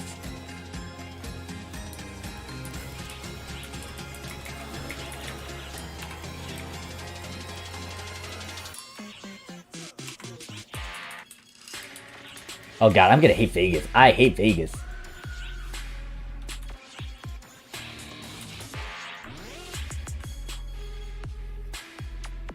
Oh my god, why do I have to go to Vegas? Oh my god. Ah, Vegas. Ah, ride roids. That's the one thing that I really dislike. Ride roids. Not the real life Vegas. I'm talking about in-game Vegas. I don't have Skyn as a sub. Alright. And it says Ranger. T says they raise their hand, so they have it. MFG says used to Braver, now only Phantom main. PSO God says Hero. Rick is like Force Techer. Dirk says I have Ranger Hunter for now. T is like Bouncer Hunter, still using sometimes. Hehe. Phoenix says Hunter. Okay. MG says Phantom sub. And Nino says I sub and use. Ari says you know me Morph. Low DPS here. So it sounds like it's maybe good 20-30% of peeps that mentioned the successor class. I haven't used any on global. Ah. Try says 20 hero ults for I mean, the thing about like the successor classes, I'm guilty of it as well. They're really good for your ults, and you don't need to level or put as much. Laxon says was still playing Gunner Summoner up till Luster, then swapped to Luster sub. Steve says I use Braver Ranger, but there are Skyn classes I sub occasionally. John says Summoner because I play Gimp classes. Fuzzy Beer says I'm here for the ranting chat. Man, you missed a bit of it, but I guess I can get back into it. So what the hell can I bitch about now? Now, Fuzzy Beard in the chat, he's one of the OGs that I met in the Japanese PSO2. And he helped me get through the game, and also we have a lot of memories together with the Japanese PSO2.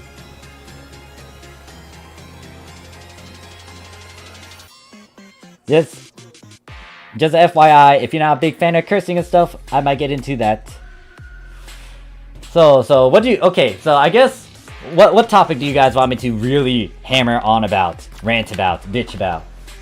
If there's any. If not, then I'm gonna pull something out of my butt and see if I can just bitch about it.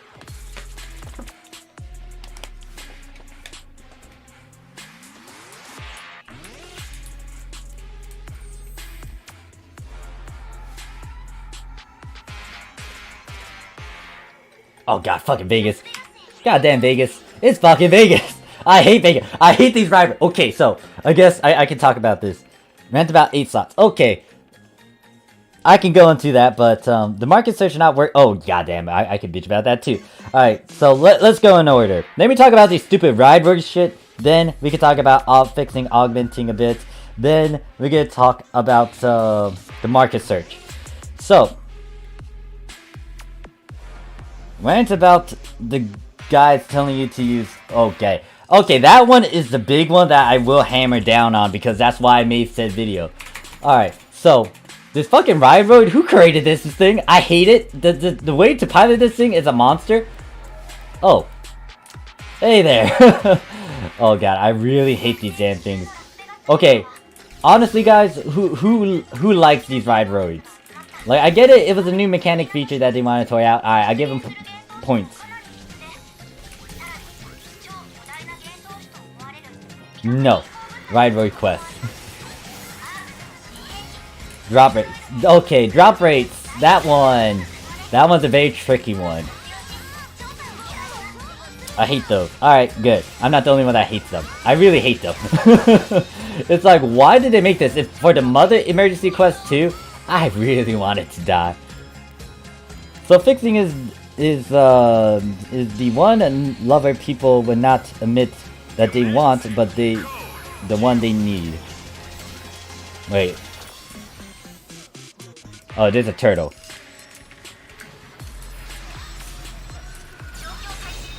Las Vegas in real life still pretty degenerate, but it still is an experience. Yeah, like the real Las Vegas is something. You know what happens in Las Vegas stays in Las Vegas, and there's a bunch of casinos over there and stuff. You just have fun. All right, so I guess we can move on with... Oh god, I cannot pilot this for the life of me. How the fuck do I do this? Completed. Oh god. I tried to understand this. I still am not a big fan of it.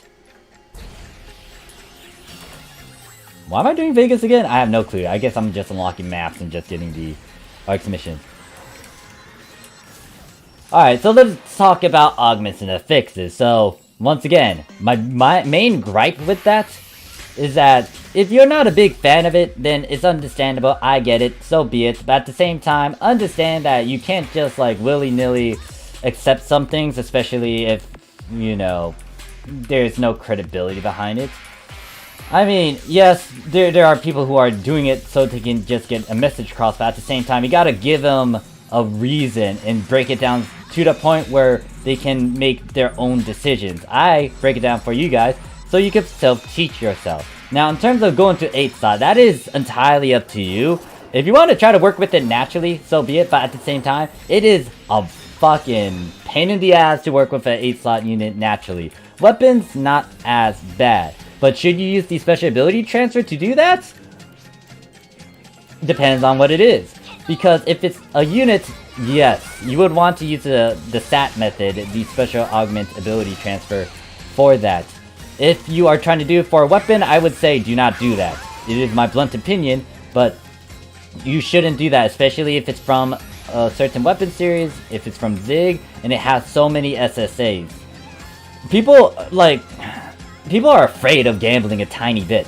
And here's the thing, if you're just getting it to an 8 slot, it's not gonna hurt you if it's on a weapon and if you put a bunch of junk abilities. You would want to try to get it to an 8 slot because that gives you that ability to go for all these different possibilities and maximize that weapon series and show it some love.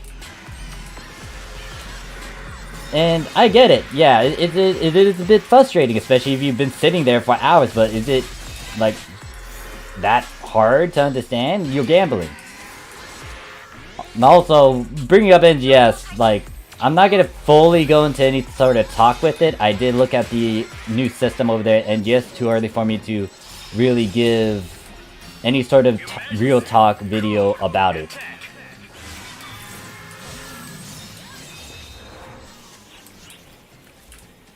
The big thing that I will bitch about, though, is special ability transfer. If you're gonna mention it, explain it properly. People are I don't know. Not only that, you gotta show them the other ways you can do with it, especially how people, I guess, didn't realize you can actually +2 a unit piece if it's not a 13 star, if you use a 13 star in an SSA.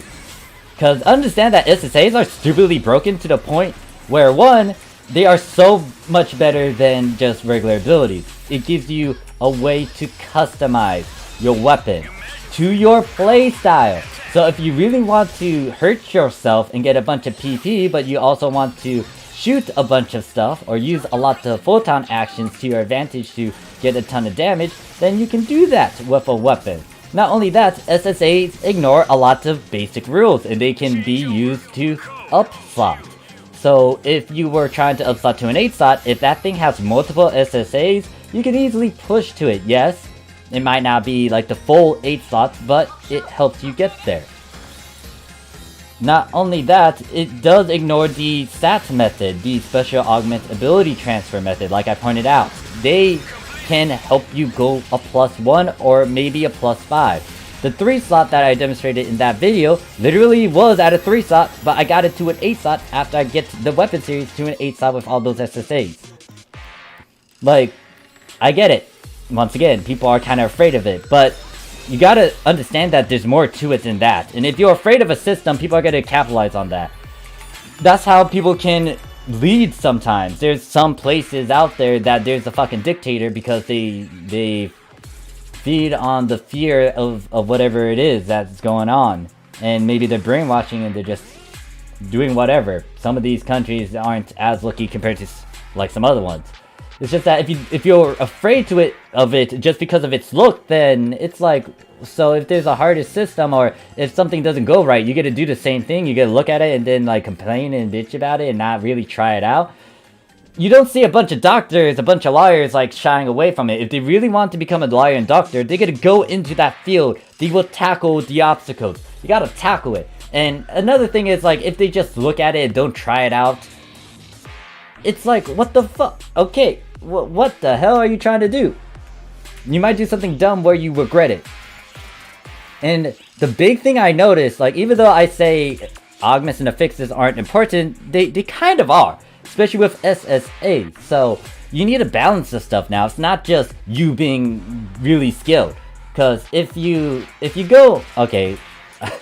I'm just gonna go into a tangent. So, I'm gonna just sit in lobby. The big thing, though, is... Yes, skills are important. But at the same time, if you put someone an ultra hard with shitty gear, they got the skills to actually survive in it, but with shitty gear, it's gonna take time. And guess what? You can't get back time now, can't you? So...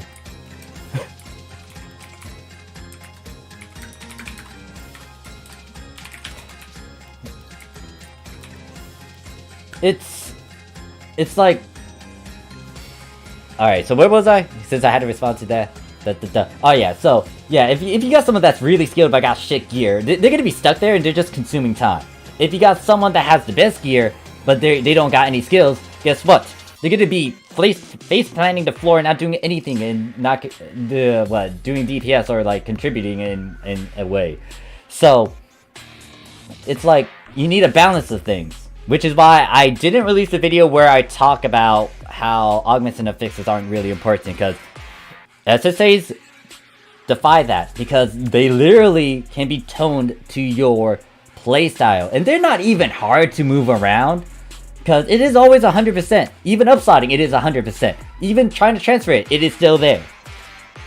So it's like you need a balance of things, because if you really want someone to do well, especially at harder content, so they don't eat up a lot of times, they need to have the good build, they need to have good equipment, they need to have good augments and affixes. So it is a balance now. And actually, Crew, you're the one that pointed that out. You're the one that made me rethink of releasing that video on, you know, me saying that augments and affixes aren't as important, because you spoke up first and said, hey Morph, wait, no, this is something you gotta consider. So it is a balance. It's not just augments and affixes, it's not just gear, and also I already demonstrated that by using Novo standard equipment with basic augments and affixes. I think, yeah, you're the one that kind of spoke out that one time in one of my streams. Because I said, like, augments and affixes weren't as important, but you said, hold up, no. And then you gave your reason to it. And then I had to rethink it, and I was like, you know what? Actually, that's not good. That's a good point. So... It just... Look. If you get a lead, you gotta also prove it. That's the big thing that I'm a stickler with now. And... like... I'm not gonna try to promote myself as much, because I will just do what I want to do. And if you guys want to promote someone, like if you think my videos are good and you want to promote that, that is on you guys. I'm not trying to tell you guys to spread it around. This is on, you know, whoever. I'm not gonna force anyone to be like strapping a chair to watch my shit. No, I'm gonna let those people do whatever. And with how I do things personally as well, if I like someone's content, I don't like it because they say like and subscribe. I like it because of what they're fucking doing. I like it because of their personality. I like it because of this, and this. If I do that stuff to someone, I expect that thing to be the same thing with me. I'm not gonna be trying to like say, look, like and subscribe and shit. No, I don't want to do that, because also it doesn't sit well with me. It feels like I'm fucking selling myself out. I want you guys to be natural with it. If I'm being genuine and natural with it, you guys can do the same thing. If you don't like me, then so be it. Say your opinions, I say my opinions. Let's be on our merry way. To be fair, Shad, Sega's crappy balance for the game made it too easy to the point where meta fix... Okay, yeah, that's another thing. But the big thing about like not acknowledging it in various other fields, if you just look at augments and affixes, oh yeah, this is just a stat thing. You're missing out on the other half, or a good chunk of it. I meant that up to episode 6 affixes are rarely worthwhile, and I understand everyone who waited till now to go for some decent affix, but now with the pop items and the cheap market prices, kind of don't have an excuse not to run around with something good. Yeah, but it just depends on the approach, I guess. Once again, the pop item method that people are advocating and just promoting, Not really a big fan of it because they're kind of doing it at low slots. Does it eat up a good chunk of passes? Maybe if it stacks, if you do it for all 3 units. It's Vanilla says, what up, Morph? How's Global treating you?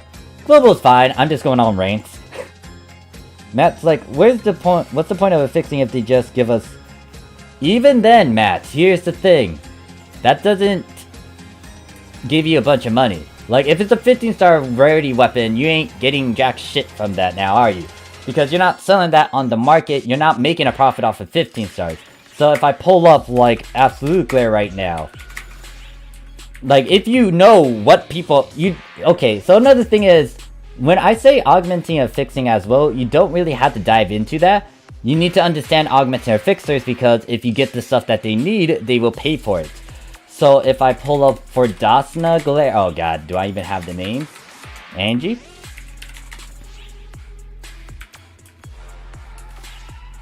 How do I spell Angie? Wait, do I need to search this all over again? Oh my god. It's like, there's more to it than just stats and numbers. It's more to it than Sega's giving away a bunch of stuff. The big thing is the market. Because guess what? There's gonna be people who will want this stuff. You don't need it. Someone else wants it. Guess what? You can capitalize on it. And if it's at a stupid price and you can farm for it, you can sell that shit.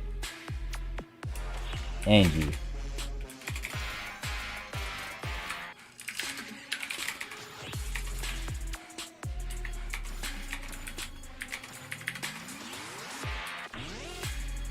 Is that how they spell it? Really? God damn. Now, this does bother the shit out of me. The fact that I had to try to look this up. Oh, wow. This is actually cheap now. And then again, you can farm for it. What about for...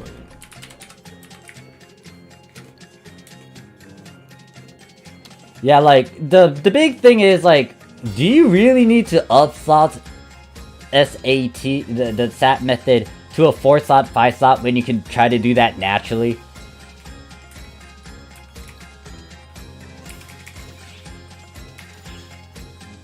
God damn it. I had to go and type up this thing.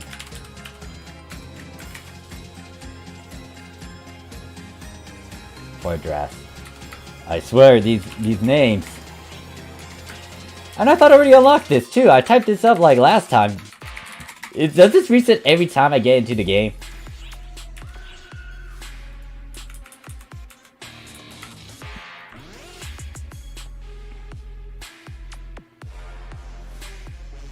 So yeah, apparently this is expensive at... Oh wait, it's not as expensive. Yeah, I'm guessing because of all these videos now, they're kind of destroying the market. So, huh.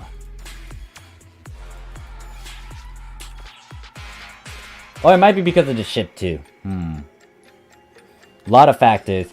The thing about playing with the market is that it's alright, see a PSO god. There's so many things that are now influencing it. You got NGS, you got what is it? We got YouTubers. You got people going for easier augments and fixes. Let's see.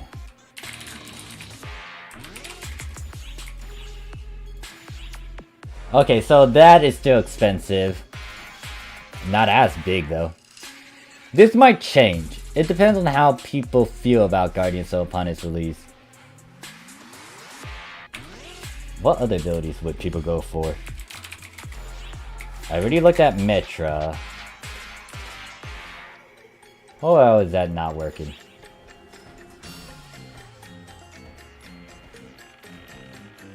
Ah, okay. Okay. So here's the thing. If Ship 1 is actually good at augments and fixes, that does really play a factor. Because here's the thing. Especially if they know their stuff. So... Damn. Yeah, here's the one thing about like markets as well and people knowing augments and fixes. They can literally toy around with those prices. Because if people aren't as well, you could do something really dumb. And let me pull up some of the old stuff from way back then when Global was still in episode 4.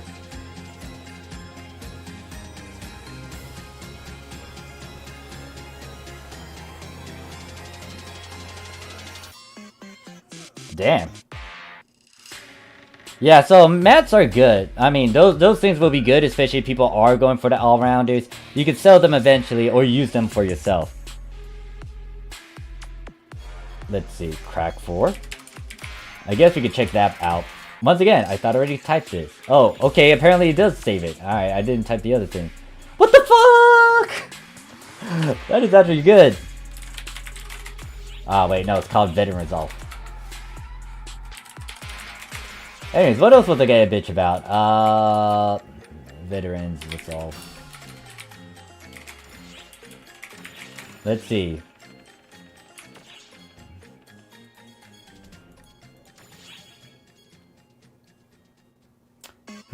Alright. Yeah, that's actually a good thing to farm for. This is kind of a balance of things. I am tempted to see what ship 2 prices are. I apparently forgot how augmenting works. But yeah, it's like, look, I get it. People are gonna be scared of it, but you gotta give it a try. If you give it a try and you understand the basics, and then you really still hate it, then yeah, you go ahead and hate it and go the easy way out. But I don't like it when people just look at it, they stare a bit into it, they don't really go head deep into it, and they just back away. It's like going the easy way out. I don't really like the easy way out. Probably got off, bro. How about bad advice video guides for PSO2 content? Alright, let me go in order since we were talking about, what was it? So, what was the augments and the fixes? Already gave my rant about that. Oh yeah, this search thing? Who the fuck is controlling this? Who is, dude, why do you have to type up the name and try to search it, then look at it, and then it allows it to pop up? This shouldn't be a thing. It should pop up naturally when you try to search for it. I get it, it might be coding, but then, why didn't it make the coding easier?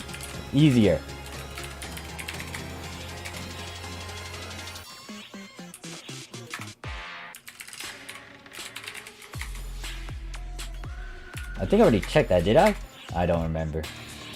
What other abilities do I want to try to search for? I have no clue anymore. Try to look at Visa Phone for SAF before planning for weapon effects.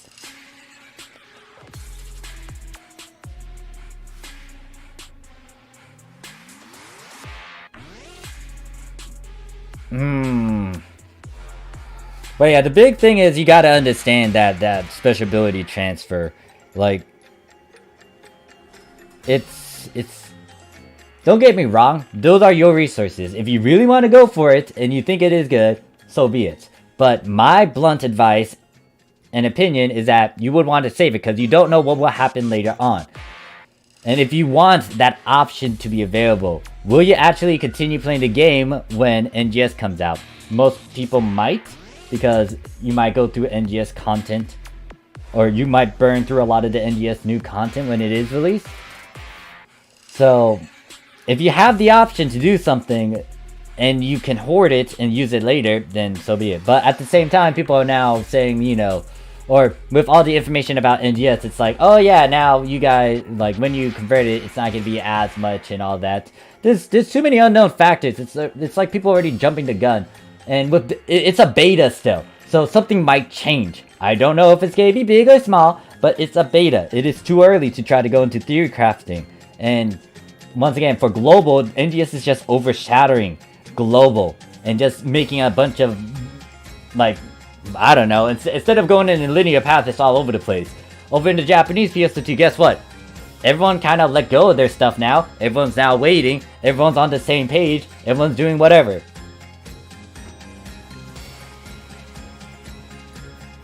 Jay says, random thing, but alright, I hooked you up with some Being a DL music since new DL endgame bosses. Wanna ask if it's cool?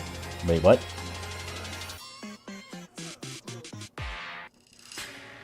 DL music? Oh, Dragalia Loss? Huh. Depends. Can I use it? Because like join Discord so we can. Oh yeah. By the way, is my Discord link working in the description? Kiana says so you never. I just said something funny. Thing is then no joke. Lee says, I mean, if level cap is around 50 for NGS, you gotta blow away your gear for PSO2 from PSO2 fast. And there's also the fact that they might add more rarities to it. Right now, it might just be on paper 4 stars the max, along with the stuff. But then upon release, it might be a bit higher, like 7, 8. So many unknown factors. It's us guessing out of our butts. It is easy to pull up possibilities, but we don't have the FAQs. We don't have the actual statements. Nero says, so Morph, I switched from hero to Luster main and I didn't miss it. I don't miss it. Nice. Glad you liked the class. MFG says, no, I literally never knew that you can SAF from other weapons to augment. Wait, what? What? Oh my god, MFG. And then Fuzz is like, here's the hoping for a rant of mechanics and gimmicks for the future mobs and busts.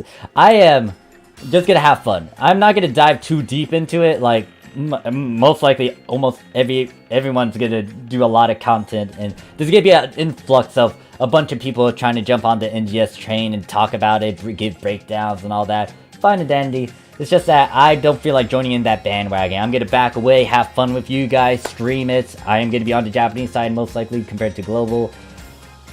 And then the vet and crack prices explode with an affix week is announced. Alright, I might need to invest in that over on the on this ship. Boo goof. Well, at least you'll learn now. Time that says, I hope NGS gets new weapon types. Hopefully, there's so many possibilities, but you know, we gotta wait. Okay, Discord link is working. But yeah, if you guys have any question, comments, concerns about augmenting or fixing, let me know. If you want to DM me privately so you can get like a personal 101, let me know as well. Cause it's like you shouldn't be spending as much. The reason why I make those videos, the reason why I break it down to its very, very, very core, is so you guys can understand it, or if you try to understand it, and then, you know, consult me if you really need help. Cause that's why I say, ask any questions, leave it in the comments down below. I will try to walk you through it. I will try to demonstrate it in-game or through a video. Or do whatever I need to do. So you can save money and make money. That's the big two things. Yes, you could technically go crazy like how I did with the Guardian Soul stuff. But once again, there's more to it than just stats. You get money out of it. Because this is a technical thing. A lot of MMORPGs, technical things can get a lot, and with the global PSO2, you have so many exploits. I use exploits loosely. Is there a way in Japan to fix the lag? No. So those new abilities you see in the Extreme Quest, that you cannot transfer normally. The only way you could try to transfer it is through the SAT method, but you don't want to do that. So, what was it? I'm still on this topic about a fixed augment. Matt invest. I have 2 billion on ship 1. Yeah, you can do that too. So here's the thing. There's a lot more.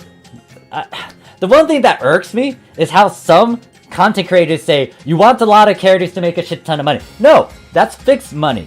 You want to make money? Play with the goddamn market. You understand what people want. Augments and affixes is within that boundaries. You want to know how to capitalize on it, and this is why if anyone took my advice in the past, they did capitalize on it. It is an exploit because people just didn't really want to deal with that, but at the same time they kind of did. It's stupid. It's stupid to the point that I'm jealous, and I kind of wish I rewind back in time, maybe gave that a shot, or just farm for a bunch of stuff and then sell all that stuff. It's like, oh my god. Like, it's...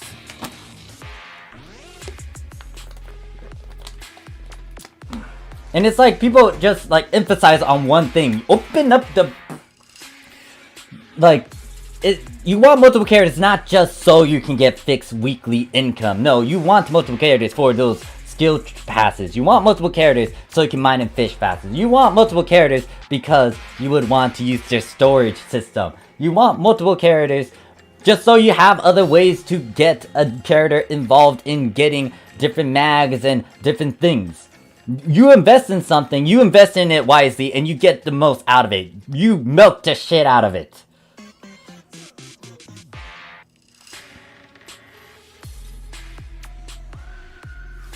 There's more to it than just that. Like, another thing that people keep on stressing, which I kind of find it dumb, is that they always bring augments into fixes with, oh yeah, this is like a stat, like elitist bullshit thing. You know what I done with this thing? I got fucking billions sitting in my fucking Japanese account over there.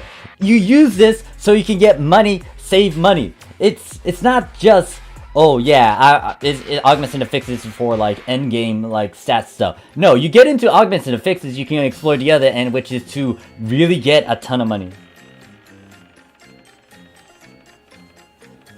And then Cruz says, simply to make a character in tied to a class. Yeah, like, I don't like it when people make Meseta slaves. I hate that term in itself. Like, if you're okay with it, so be it, fine. That's your character, your account. But the reason why I literally gone out of my way to get all my characters to level 100 with whatever their class is and show them love is so I get to have fun with them, get to design them, try something new, try to do something different, etc, etc. I do not like it if people just say like you want multiple characters for that. No. If you play with just one character, you could do so many things. Especially if you toy with the market and you just focus on that one character. Back in the past, my old master who taught me how to augment and fix, guess what? He only had one character. He never touched time attacks. And he got billions of Meseta. You know why? He gambles. He affixed. He augments and affixed. He proved it by showing me a screenshot. And then he taught me, or at least tried to teach me, and then I had to go and toy around with it myself, and then we exchange ideas. I think I gave him a certain formula where he got a lot more money than me. But regardless, it's open your goddamn mind. I don't like narrow-mindedness. You need to open it. You need to be open, or at least be conscious about that. More 22 character hair. I don't know. Two of them are dudes. 3.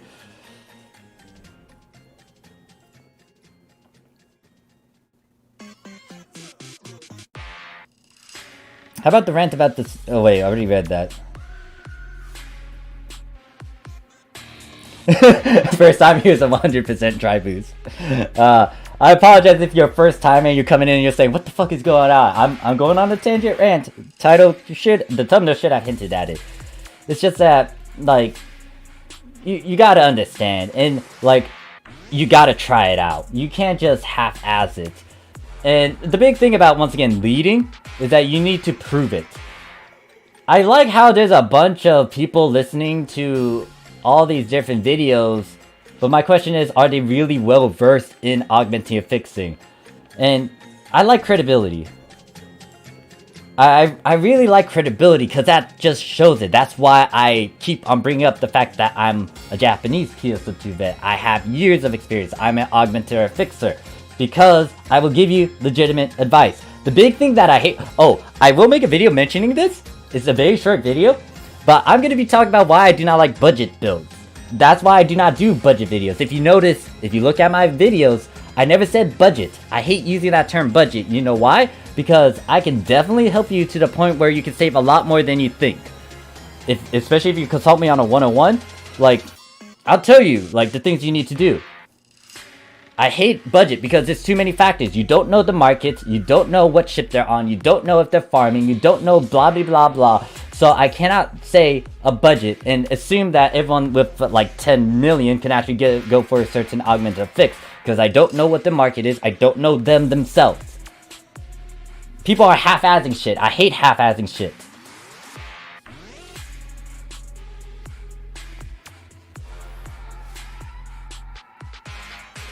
I'm used to rants, smash. I even wrote an essay on it, really. No problem. Best advice for playing a D-Market? Yeah. Well, actually, well, for global, it's still safe to do it, but just a big heads up, there's gonna be new or NGS cosmetics that might be released that might influence you guys. Some people might be actually selling a lot of their stuff so they can just get rid of it. Just be careful of that NGS factor, because literally that is what kind of is kicking in over in Japan, where I can't even sell all these investments that are just sitting in my storage. I might end up giving it away and doing some special events for the Japanese ship too. Mel says, Monkus, when you remember you said budget in the previous live stream. Did I say that? Did I ever say a budget? Oh wait, no, you might be referring to someone else. Yeah, I don't like budget. Because there's too many factors I don't know about you. And honestly, if you want the best advice and a way to dumb it down even further, I need to know some things. And that's how some people are able to do stuff for free. Some people are able to do it well. Some people are able to do it low. Do you think the units I showed you yesterday are half-assed since they would be a budget build?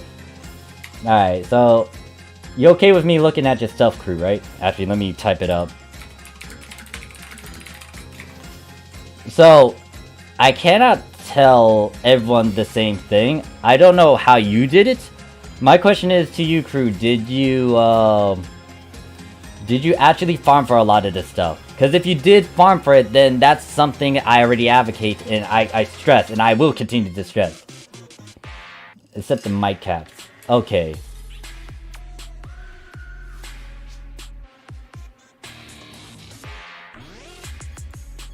Alright. So I guess it's fine for me to show. I will not usually... Oh, wait. Oh, this flopping, here it is. Note that I will not do this sort of thing unless I get your permission. I do not want to do gear checks on a stream, because I really hate doing that. And if I'm ever going to do a run with you guys, I'm going to put blind faith in you guys at first, alright? I'm not going to look at your shit.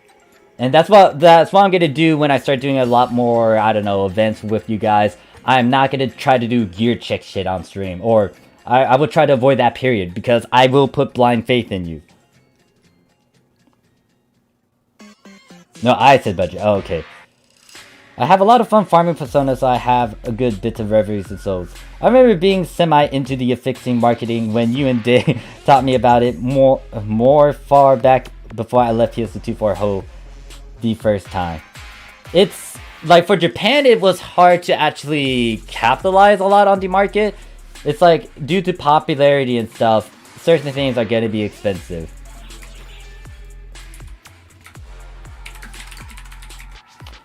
And the thing is, I also did a very unorthodox method that was a pain in the butt to do continuously. Alright, so it's good.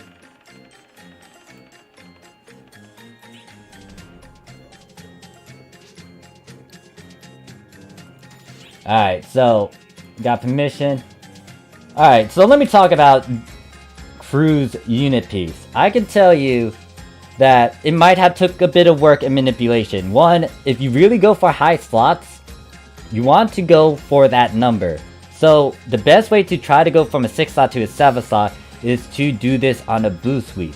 Now, if you also use the enhancement day to your advantage, it's not going to hurt you in terms of a setup. It might hurt you in terms of resources, but you're going for a certain goal. Looking at this, I can say that most of these are pretty easy to go for. With the Might 5, there's an SAF, you can easily get the Nobles, especially if you've been farming and stocking up on badges. Grand Might's different story, that is not cheap. Sentence, they shouldn't be a bad drop from what I gathered, or you can use, once again, SAF from unit pieces. 2 of these look like, what is it? No, 3 of these are pretty much SAFs. So, Persona Rev is from this, if I remember correctly, it's from the live stream, right? Then with the Might 5, you get it from the Novel. Sentence Might is from the Scavals that you can get from Rainbow Keys. So right there, you already got 3 abilities that are at 100%. The only struggle is getting to the slot. But that shouldn't be as bad if you do it smart during a boost week and you have a good chunk of boosters, a good chunk of X cubes. And then not only that, you wait for an enhancement lab where it doesn't eat up Meseta left and right. The only 2 issues would be Varuna and EX, but like, not as bad. Like, if you want to gamble with 2 abilities to get like the 50%, that's fine. 3, 80%, and you just need 2 glares. SSAs, easily slap that thing on. It's gonna ignore the upslot rule, and that will forever stay there as long as you do not purposely destroy it. And then you use a pop item, so this is pretty manageable, yeah. And like, do you need a bunch of all-rounder stuff to have the best abilities? No. Like, the one thing that I need to stress is Ultra Hard is gonna hit like a fucking boss. Depends on your certain builds and stuff. Like, if you're playing out as Phantom, you're gonna be squishy. Even with, like, the gear that I have, I can die to 1 shot still. Yeah, so pretty much, Cruz explained that over here as well. And you can get the Sentence ability from the Scavals from the... Oh, okay, yeah. So, yeah, I pointed all of that out. What Cruz pointing out, or saying in the party chat you can't see, this is all SAFs. This is all at 100%. It's not that bad. The only thing is trying to get into 7 slot. That might be scary, but hey, look, if you're gonna get into this sort of business, you need to be unwavering with these small little gambles. Like, using a bunch of junk abilities to get to a 7 slot. That shouldn't be bad. Now, 8 slot, okay, different story. But you want to get into that mentality. You want to try to become a gambler, but not a heavy one. You gotta be careful with certain things. You really have to be conscious of, like, a lot of things. Because I can't just tell you guys, get into augmented fixing for, I mean, I would recommend and highly suggest you to, if you really want to make Meseta, if you don't have a lot of characters, get into augmented fixing so you understand how this is done, or at least understand how a farmer can get a lot of money just by selling these things alone. But do you need the best abilities to go for some decent stats? No, like, this stuff is easily manageable. I would say, Crew, how much did you spend on it, if you mind sharing your Meseta costs? Because I would estimate you might be spending, if you did this on an enhancement cost, I feel like you didn't spend as much. Maybe for those Grand Mites, because those are high up there. Grand Mites are what? Maybe from what I saw last time in Ship 1, 60, 20, 40 mil? But other than that, the other abilities aren't as bad.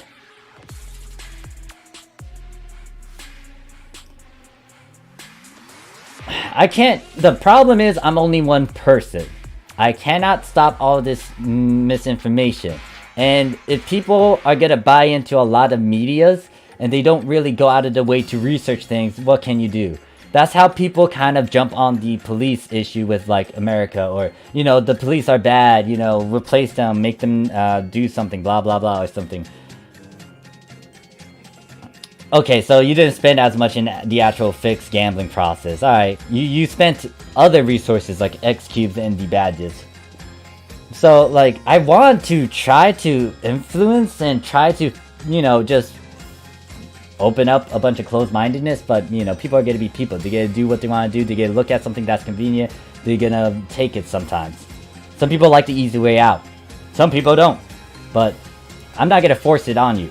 I'm gonna try to stress it, but if you're unwavering, you're like a brick wall. I'm not gonna try to punch a fucking brick wall. I'm gonna walk away. Alright, have a good day. That's it. Alright, next person. And like I said, like, if you're willing to learn and stuff, I'll give you everything that I can say verbally. I'll give you all my knowledge that I have. Because there's no point for me to withhold it. And especially if you're free to play, you want as many ways as you can to make Meseta. This is why I didn't, well, even if I tried to give some warnings, I could get a shutdown. Like that one video that I did talking about do not affix during episode 4. Guess what? That had a lot of mixed opinions.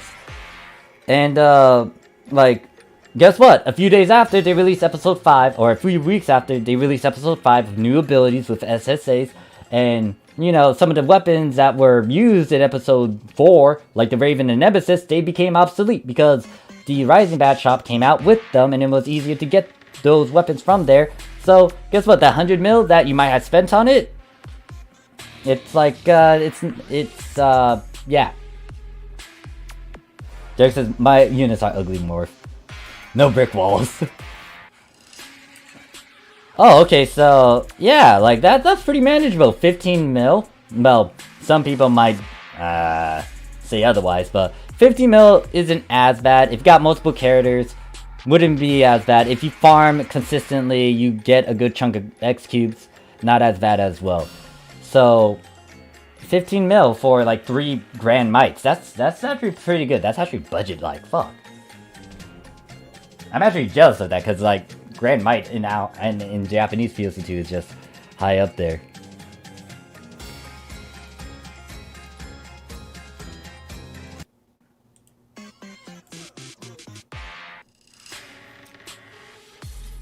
Alright, so I'ma take a break. I'm gonna go use the restroom. I'll be back later. Well, not an actual break, but I'm gonna use the restroom. I'll come back in a few minutes.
Alright, I is back.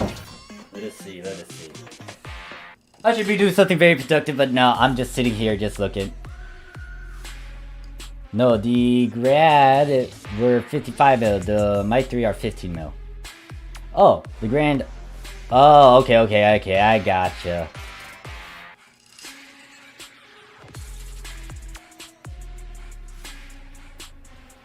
Gotcha.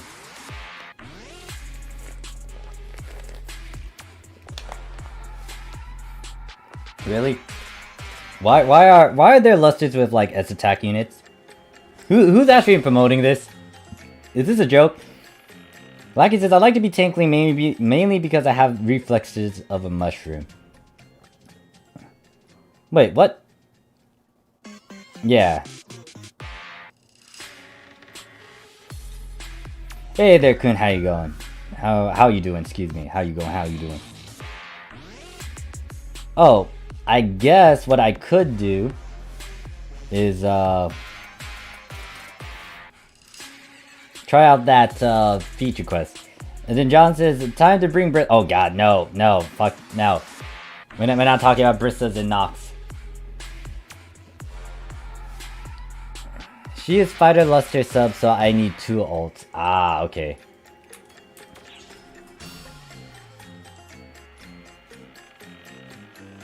Wait, what?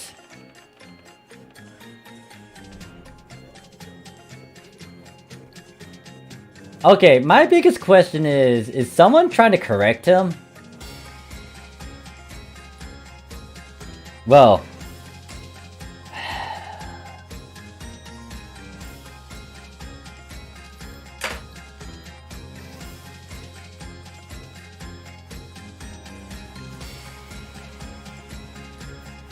How do I feel? Alright, so here's the thing. If I'm ever wrong, I will man up to my mistakes and I will straight up say, like, hey, look, guys, I'm wrong. I will apologize and stuff. But, like, I try to avoid spreading misinformation. This is why, with some of the videos that I release, talking about future content, I say it's a gamble. You would still want to do certain things. Like, the one video I released talking about the free stuff. But... Oh my god, my eye is actually twitching. Oh god. Okay, so yeah, certain class combination, I get it. It makes sense for that, but it's like, I think people in chat are referring to how people would main Luster, and then they have the unit pieces with the S attack.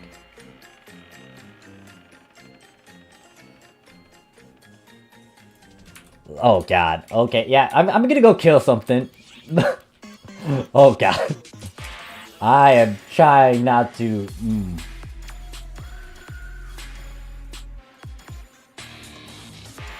Try not to think about it. Anyways.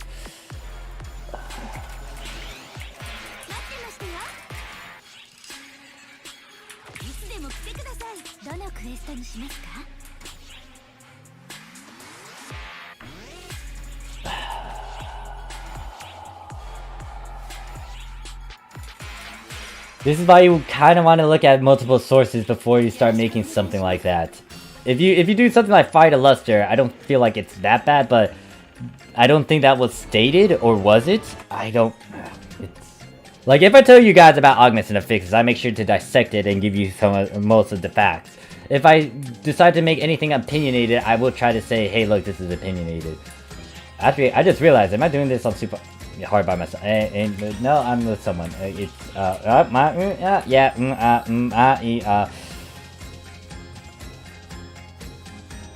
oh gosh, oh god, oh god, it.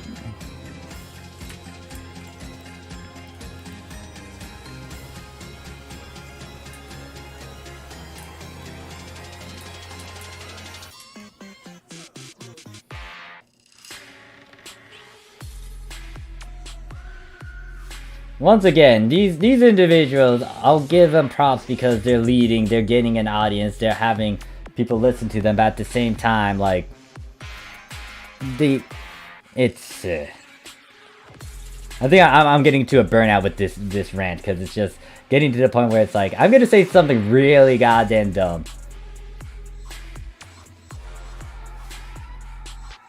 Yeah.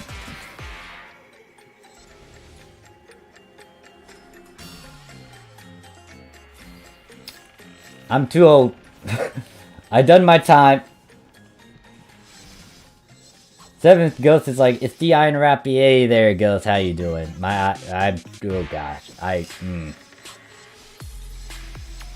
And this is gonna be on replay too, so whatever I said will be used against me. But at the same time, I'm not gonna back away from what I just said. Like, there's gotta be a lot more open-mindedness, credibility, proof, and stuff. I mean, some people might think that's overdoing it, but that's something I would like. Like, there's a couple of PSO2 content creators that I admire and like for their style and what they have done. And some of them actually had the reputation to back it, like Azrai, what's his face? I cannot pronounce the name for the life of me, but you guys know.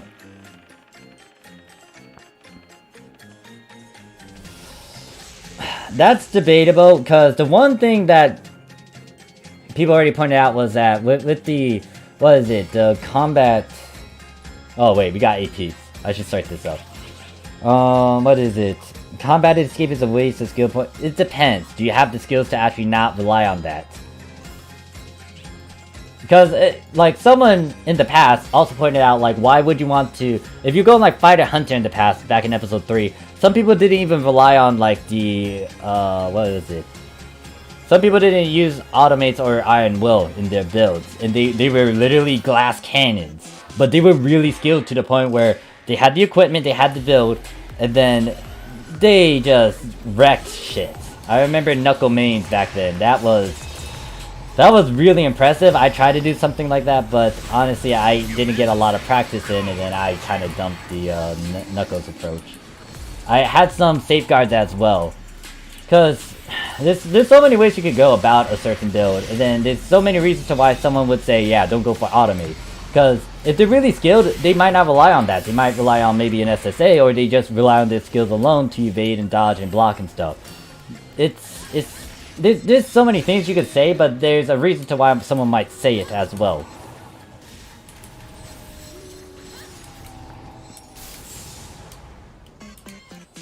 Mercy says, what's the price of a Psycho Badge on ship 1? Do you think they'll jump to 2 mil? It also depends on whales and who actually controls the market and how people are trying to go for certain things.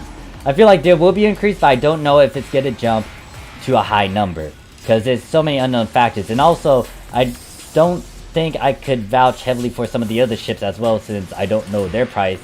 Apparently, some of you guys told me like ship 2 is pretty all over the place, so I would want to check that out. Ship 1 seems a bit tame, and they have some people that know stuff. Some other ships might also have a good chunk of vets over there just controlling it. This, like, even though I say something, it's like there's other things that you had to consider as well. The big thing about playing with the market and trying to understand it and pick up patterns, it's all a gamble, because you are gambling on things that you have seen or you think is gonna work. Because, like, yeah, like, if you got a lot of experienced players, they will know how to play the market, and they might most likely control it. And they might do it for the better or worse. It depends on what their actual goal is. So, there's so many things that can influence how things are in a game. It could be the, content creators. It could be the way it is run. It could be the head honchos. It could be because of the market. It could be because of, like, the people you hang out with, maybe. I don't know. There's so many things.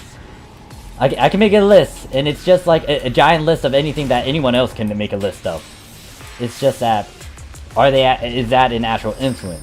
Like, the big thing is for global, the higher ups are controlling how you guys are kind of getting certain releases, getting certain perks and benefits compared to the Japanese side. That will increase in price. Right now, I would say, I think crack is good. Jokes aside, I feel like crack is good. But it's gonna be hard for me to actually give a clear answer. Because I need to, one, see how everything plays out, especially with all these certain videos. I mean, I feel like some of these videos are already making an influence. And then, secondly, the big one is that Guardian Soul. I don't know if people will really want to get Guardian Soul. Like, I know that some of you guys already told me you guys are getting it, but, you guys are a small chunk of the giant population that is global PSO2. it's hard for me to point at anything. Right now I would say investing in fashion would be okay, because guess what? A lot of people are on that mindset of NGS. And once again, NGS is a factor, isn't it? So many things. So many goddamn things. Now, I cannot vouch the fighter étoile thing. I feel like you got valid points, Abby, and I really have to test it out to see, like, the difference. Someone else that has played the class might say otherwise, and you guys can go into an argument about that, but I personally cannot say it because I haven't really done fighter étoile. I tried to, but I still needed to work on certain equipment for that. Like, the thing about me saying something about something really technical is that I'll be straight up honest with you guys. If I'm not comfortable with it, if I'm not a master at it, I'm gonna tell you I'm not a master at it. This is why I recommend anyone who is interested in knowing a bit of Luster talk to Ricky, because Ricky really knows his stuff. Apparently, Crew just gave their opinions about Fighter étoile. It's a great way for learning Fighter. But Crew, my question is it a good combo for endgame stuff, or would you advocate some sort of other thing? I mean, I got some old OG guys in the chat that can talk about certain old builds as well, and some of it's still prevalent, like how Hunter is still good for main and or sub. Actually, yeah, so will Divine be good? Yeah, I would say a couple, like, you would want to keep those Divine ones because they can be rare, and it's not going to hurt you to keep like 8 slot Exceeds and Divine and gamble on a chance for that, for what is it, for other people who weld on or got receptors like Divine and Exceed receptors to buy it off of you. Fighter étoile is super tanky, and DPS is even, DPS is Fighter Hunter. Okay, so you're on the same boat as Abby, because they said Fighter étoile, I mean, well, Fighter Hunter gives that DPS. Lightstream versus Craft, which is better? Depends on if you have certain SSAs to make it into a battery. The potential for Lightstream, it is good, but at the same time, you still have Light Weaver, and it's like, oh, that's good. And if you have the certain SSAs, you can actually make it a PP battery. If, what? Actually, no. Can you make it a PP battery? Okay, I'm not 100% sure on that part. I realize I should be popping boosters. God damn, I'm just not in it. I'm not here as much. No, I'm thinking about the Genin. That's why I brought a PP battery. Can you do that with a Light Weaver? I have no clue. Is there a skill that actually hurts you on purpose? So yeah, I would say they both have their, well, it's kind of unfair to use a Lightstream versus Light Weaver, because that thing has 5 SSAs. 5 SSAs is really nice compared to 3 SSAs, especially if you can get the S4 and S5. So it's more of like, what is a big comparisons? It's Light Weaver versus Still Puros. Oh well, excuse me. Light Weaver versus Still versus Fuxio. That one has a bit more merit compared to like Light Weaver. Light Weaver, I mean, the Lightstream is good, Trailblazer is good, but it's more of, once again, it could be used for a PP battery.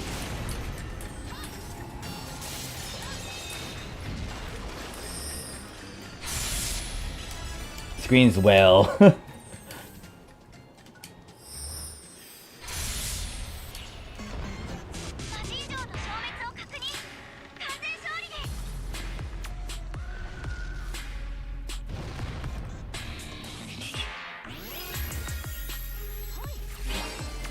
Okay, so some people transfer past Exceed Divine Mark to Kratos Worth for some, etc. Yeah, and here's the thing, like, it just depends on how many passes you are willing to use, because if you don't have as much and you really want to try to get the unit upgrades, focus on that. You don't want to use those passes on a weapon when you could try to push it naturally to an 8 slot.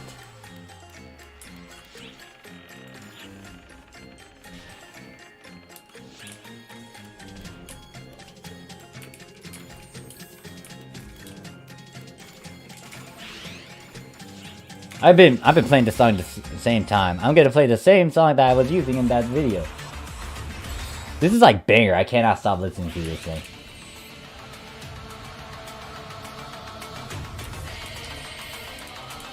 I changed characters to join the next round. Okay.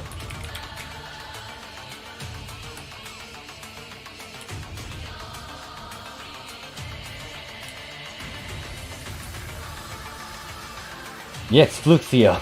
Because, yeah, like, the Fluxio has been brought up in being compared to the Lightweaver. And then there's also, what is it, the... Alright, if anyone wants to join, we got one spot in the party, in the, MPA. It is on, what is it? Where am I at? I have no clue where I'm at. Whatever block I'm in. I don't know what block I'm in. Fighter Hunter is more safer in DPS heavy combo class. People have been brainwashed with a 12 DR skill, forgetting Iron Will skills, having to life steal to keep limit break going.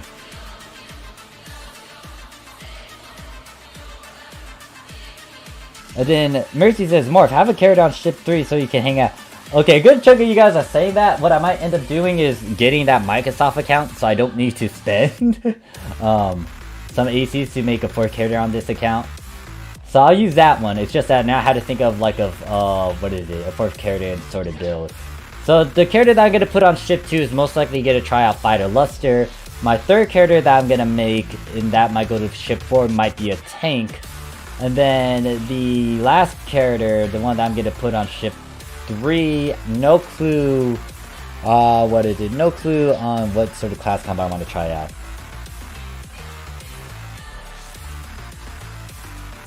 Bullet Showtime. Can I play that without any sort of huge copyrights? Actually, even if there's a copyright, fuck it.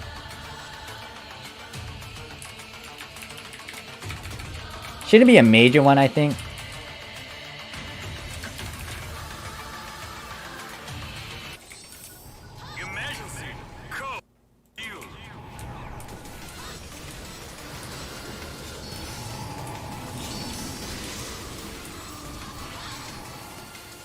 True meme at Tekker Bouncer.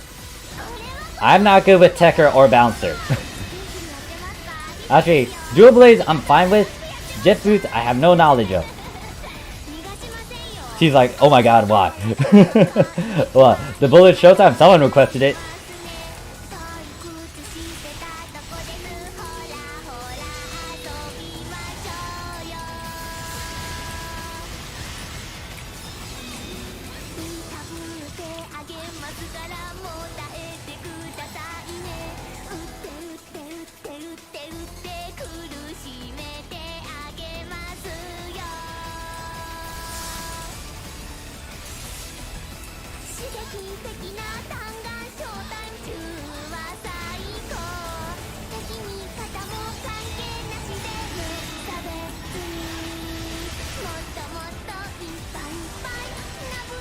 I did turn off monetization, right? You guys don't see any ads, right? Oh god, no, John, no. What are you promoting? No, John. Mercy's like, only real ones will refer to Morph as the hey there, Kayla, how you doing? Yes, because someone requested it. I was like, YOLO, fine, I'ma do it.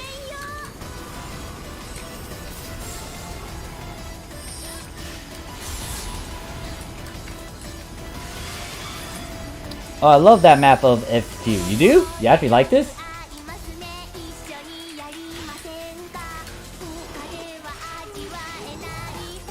Seventh, you're fine.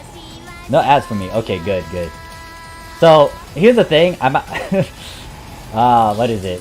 The big reason to why I kind of bring up like music and copyright stuff is if it's actually a certain song that is big on like not being viewed in certain countries. I do not want you guys to miss out on the replay of this, even though this may not be the best of my streams because it's a fucking rant. Well, it's dying out now. Unless someone really triggers me with something, I don't know what so can trigger me with. Hate those stupid reapers. The can and will hit lock if you're not careful. Oh, you're talking about these guys. can't hit multi-hit with that blah blah blah.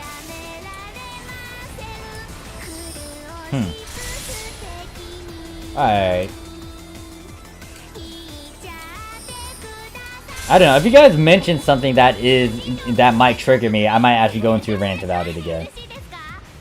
Although augmented fix is starting to die down again. It's just that, once again, like, I already gave all my spiels about it. And most likely I might mention it again in the future because, I will bring it up.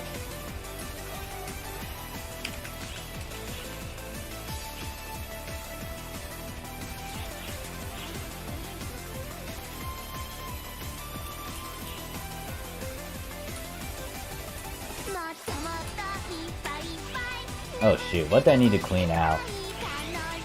Alright, I'm gonna have to take a slight break from spamming this, cause, I think I need to clear my storages? No, wait, what I could do is just shove this in here. I really need that material storage. Do I even have Sergeant? Nah, I'll just start it up. Oh, by the way, Sergeant Scratch coming tomorrow. Wait, what? What star gem is popping up?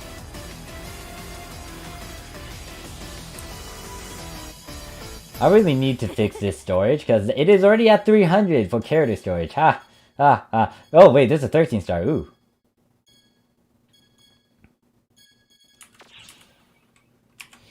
Thoughts on people spamming sugar. Yeah, no, don't spam a sugar, please.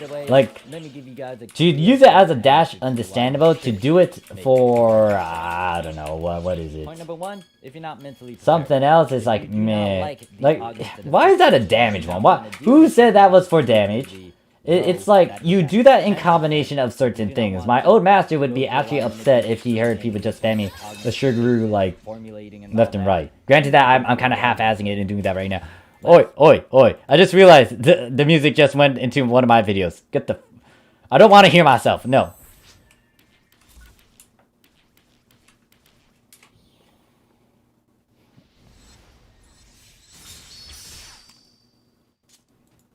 Alright, I'm playing this.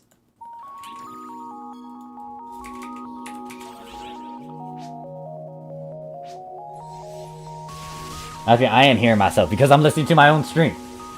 A Sugar Best TV. Oh my god. No. Honestly, I'm not a really good... I'm okay with the braver stuff. But it's not like I'm pro at it to using or dishing out a bunch of damage. I have problems trying to kill like Sadame Ultra Hard Ultimate Quest.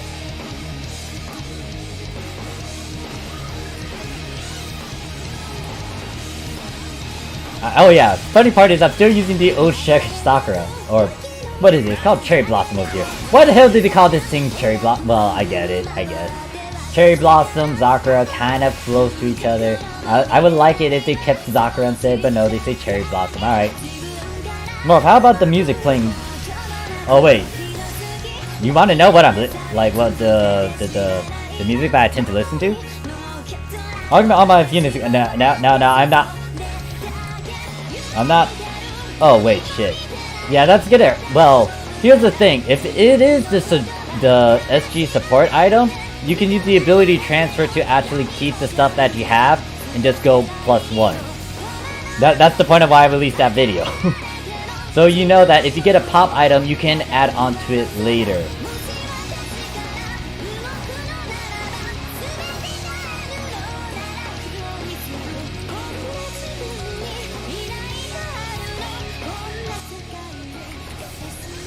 Because, like, even though you have something that is finalized with the add ability and the SAT method, you can +1 it. But then you're gonna have to move it to certain equipment, or a new piece of equipment. Might eat up passes, though. Give me a playlist? But, okay, so I guess we could... What class is the strongest? What class is the strong? That is a hard question for me to say. Actually, I don't even know there's a couple of classes that are high up there in damage. I know that. I think heroes Up there, maybe Luster now. What is it? Fighter is up there depending on what you sub. Gunner might be up there too. Braver. There's like a good chunk of them that's up there. It just depends on your build and what you are doing specifically. Because if it's like for mobbing, I don't know what would be a good class. Well, there's a couple classes that are good for that, or a good majority of it. But if it was like more on boss fight things, there's some classes that are really good at boss fight. Like Hero, I think is built for that.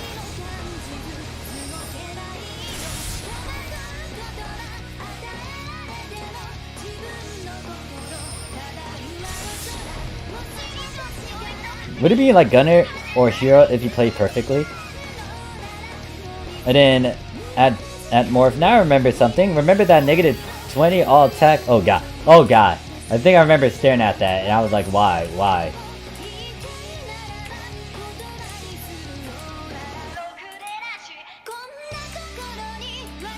I feel like doing something really dumb. I feel like doing something really stupid that one of my old mates did in the past. Because back then, my mates, we did something really dumb, which was, we took a bunch of random, we went to super hard content, I think it was super hard volcanic area, and we just unequip our stuff and we started to butch the bow dragon with our fists alone. That was hilarious. Hey there, Martin, how you doing? Just as yo, Morph, just woke up. Glad to see your gaining population. Am I? Is it population? Oh, population? Popularity? I'm not trying to get that. If I wanted to get that, then I don't know. Something's wrong with me then. I would slap myself. I'm just playing a bit on PSO2. Wanted to talk to a good chunk of my viewers. Wanted to play around with them as well. Hey there, PJ, how you doing? Actually, I just realized I just exited out. Alright, so what I need to do, I guess, is...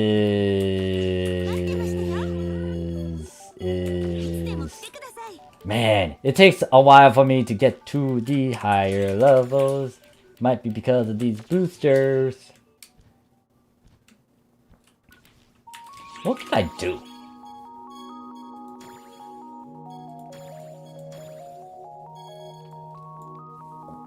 Is there an emergency quest coming up? Urgent quest? Hey there, Danny, how you doing? Great content. Thanks for the love. Because there's some guys in my alliance did the same, but with Luster XH. Wait, what are we talking about now? Let's start a cult, guys. Oh my god, what the hell are you talking about? No, do not start any cult. Gold. Do I have that?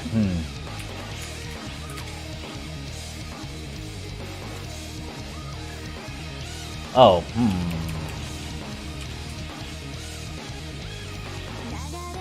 I guess I should accept that, but I really need to fix my storage.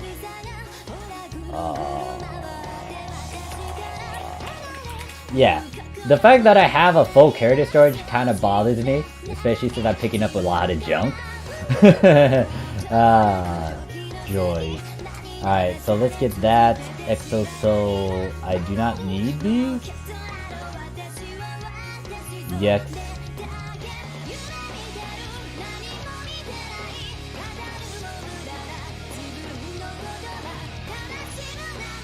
Man, looking at these English names bothers me. Okay, so I guess I can go into a rant about this, because this does bother me. As an augmenter or fixer, you know how annoying it is for me to try to make sure everyone's on the same page?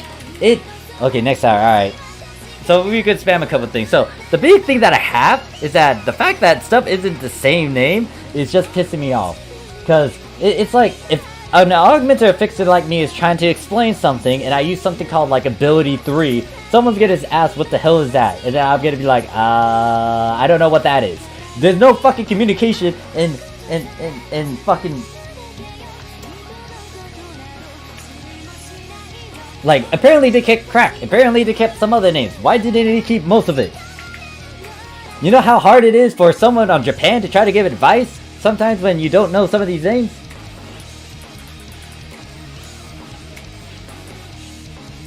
Have you seen any 112 join 4 game, John? Oh god. Should I make it? Nah. Oh, okay. So, I guess I could bring that up. So, here's the thing. Where's Crew? Crew, are you here? So, here's the thing about me joining teams. What I'm going to do is the old method that I did in the past. I'm going to be team hopping. Now, some of you guys might not be a big fan of it. Then don't try to invite me. But I'm going to do team hopping. What is team hopping? It's a little thing that I did in the past where I would explore all these different teams within a time span. So what I'm gonna do is join someone's team and then get to know you guys for at least maybe a week, and then after the week is gone, I'm gonna leave and join a different team.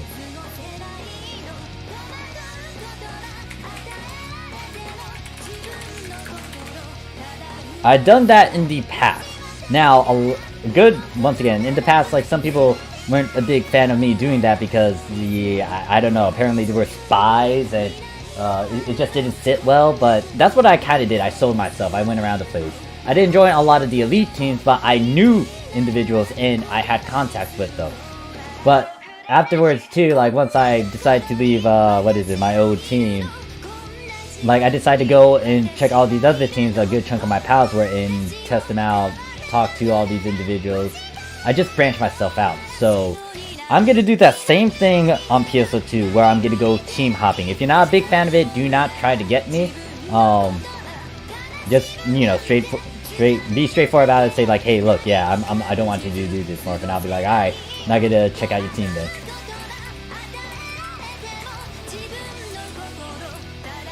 Team cheater. Is that what you decided to call me now? Team cheater?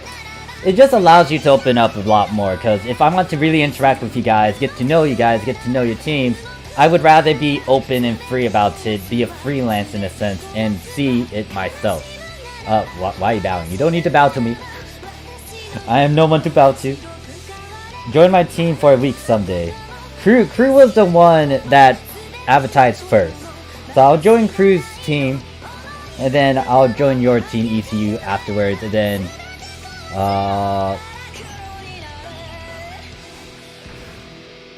what is it? 4, 3, we're missing someone? And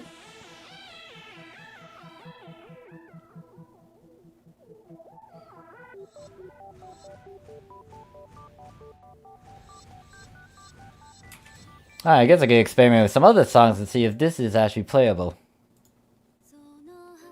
Is everyone down here? Let's see, what, 4, 6? Your lobby's full. Oof. Wait, what lobby am I in? Okay, so I will, most likely after this quest, I'm gonna go find you then. What happens if I hit enter? Would that get the 8th person down here? I guess I could point that out too. There's a lot of courtesy that the Japanese PSO2 kind of did. Because some of the things that the Japanese players did, they kind of waited for, what is it? They wait for everyone to get down sometimes, and then the big thing that happened in episode 1, 2, 3, everyone waited before they destroyed the red crystal at the end. So if you need to pull out your Umbra stick, you can, or if you need to pop some boosters, you have a bit of seconds to do that before someone pops it.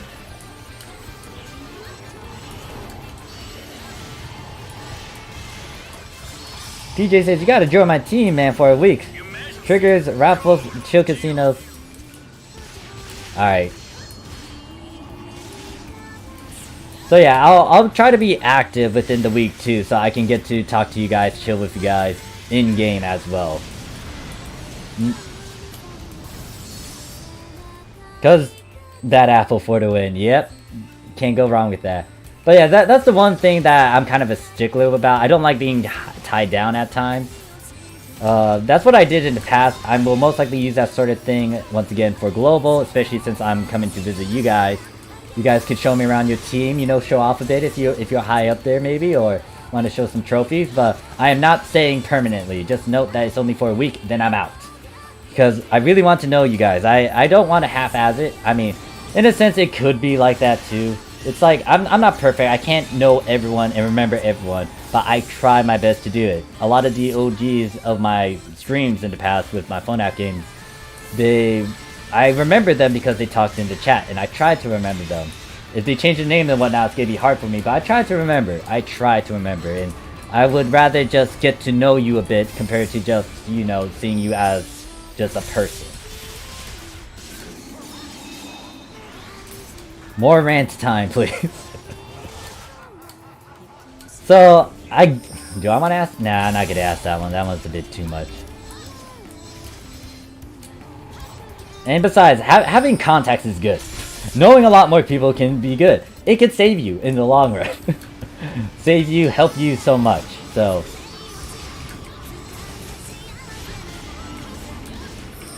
I would say Benevolence and Ship 2 is a strong alliance and really chill, but we haven't done so much things. It's fine and dandy. Like I said, if you're okay with me visiting for a week, I'm a visit for a week. I don't care if you're uptight.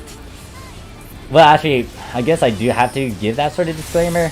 I think, yeah, the thing about uptight teams is that I might not be a big fan of it, especially if I'm kind of being chill with my experience here and not trying to go for endgame stuff.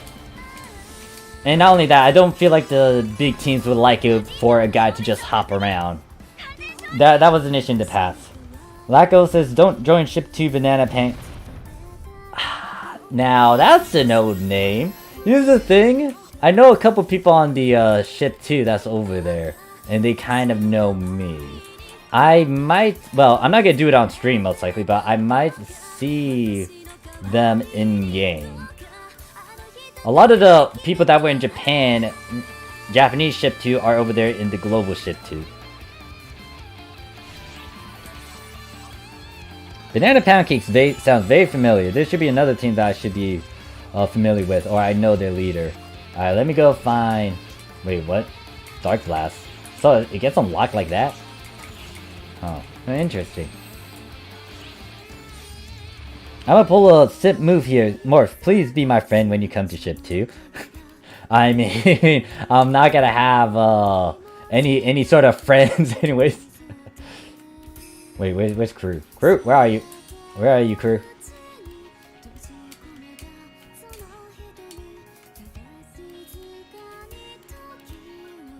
Wait, where's Crew? Crew, where are you?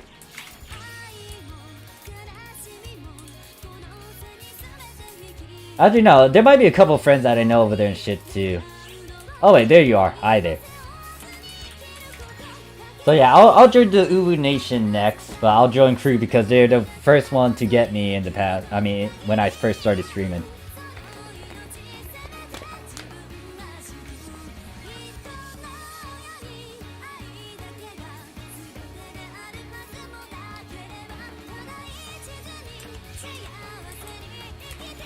Actually, surprisingly enough, my private group is like named Uwu. Wait, where's the team invite?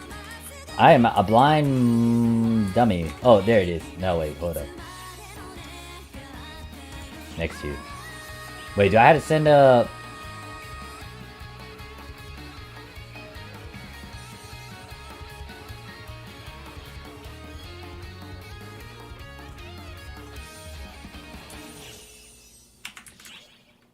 Wait, did you send an invite or do I have to send you an invite? Or do I have to decline this? How does this work? Go talk to our leader if he's fine with you visiting for just a week, so feel free to hop around for... Oh, okay, gotcha.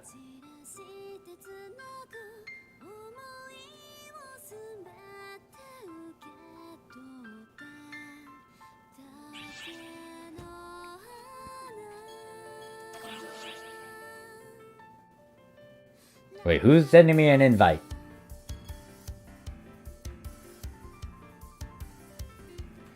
Just like, if Morph joins our alliance, I will make sure he experiences at least one curse run with me. Oh god. Wait, who? Oh wait, it's you. Alright, so I'm gonna leave the party and join, Cruise.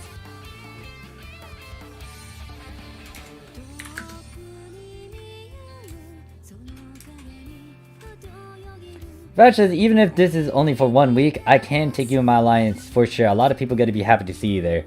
Like I said, I don't want to be held down. I want to explore, cause you know a lot of you guys are watching me. A lot of you guys want to know me a bit more. I want to know you guys a bit more as well.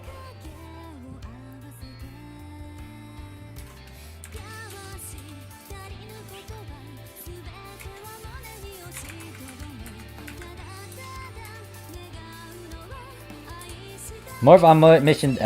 I'm not on a mission to save global. I am no fucking savior. People are gonna say otherwise. I'll be like, all right, yeah, I'm that old guy. I'm that geezer. It's that old guy you don't want to mess with. You know, the one guy that just talks on, rambling about, like in a party and something, looks very creepy and shit. Yeah, I'm kind of like that guy. You don't want to bother me and stuff. I'm kind of weird, a grouchy old man sort of thing. Yeah, no, you don't want to talk to me. I could be quite mean. But I appreciate the love from you guys. Just hop around, Shad. Well, yeah. Don't worry, I'm gonna do that. I'm gonna do what I want. If a team tries to tie me down, I'll be like, nope, I'm GTFO, mate. You can't catch this. I'm too hot for you. Alright, I pulled up another quest if anyone wants to tag along.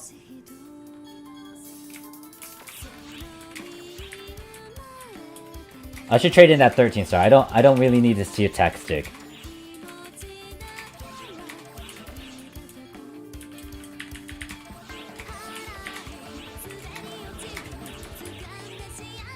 If you go to ship 3, Morph, come to my block first. It's B24. You might need to remind me. I'll try to make a schedule too to show when I do streams. Did you have thoughts on where your main... Yeah, so if anyone's wondering what version of the game I'm playing for NGS, it's gonna be Japan. Like, I might visit, depends on the storage space. The big thing though is I want my characters to look really nice. I want to see that in the nice graphics. Not only that, I'm going to be also occupied with getting to play catch up with a lot of my pals on the Japanese side. Because a lot of the pals that I usually hang with, like my private ones, they haven't touched PSO2 in years. And it would be good to play with them again and see how they would react and just have a jolly good time with them. And not only that, there's a chance that a lot of the pals that I have on my friend list still might get back on after years of not playing the game. So... like, I love you guys, but it's gonna be split. And some of these OGs I really want to talk to again and have fun with. I will be streaming it, though. I will be streaming it. You're not gonna see a lot of video guys from me about NGS, because once again, I don't want to join that bandwagon. I don't want to join that sort of approach. I would just stream, make some video content that might be funny or something related to NGS. There's only one giant exception to what I might do for NGS, and that is to really dissect that new system. But yeah, it is what it is. Well, no, the one guy that I mentioned is pretty much just a really... He was in the group that Abby and Day are in. So one of my pals, they obviously didn't have a good time on Japan. They don't have as many close pals anymore. Most of them got into sticky situations, issues. They stopped talking to him.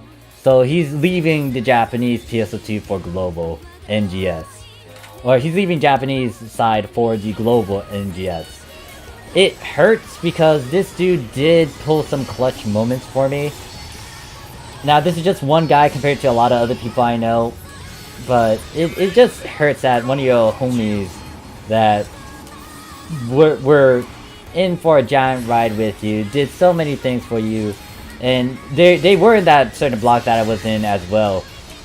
It sucks that they're going for global NGS compared to Japan, and I won't see them as much, but it is what it is. They need to have their own fun. Because that's the thing, it's still a video game, despite me being a bit toxic, critical about certain things. It's a video game, don't take it fucking seriously. Granted that it sounds like I'm being serious, but hey, it is what it is. People are gonna talk. If people get to talk, people get to talk. It's like politics, except I hate politics as well. Too much talking, no, not a lot of action. Technically, I'm one of those old forgotten Japanese vet who quit PSO2 more than one or more times. Yeah, you're a PSO2 vet once again. You're one of my homies, Abby, because you were in that same block back then. They's also in that boat as well. I had to cut some ties with some individuals from the old block.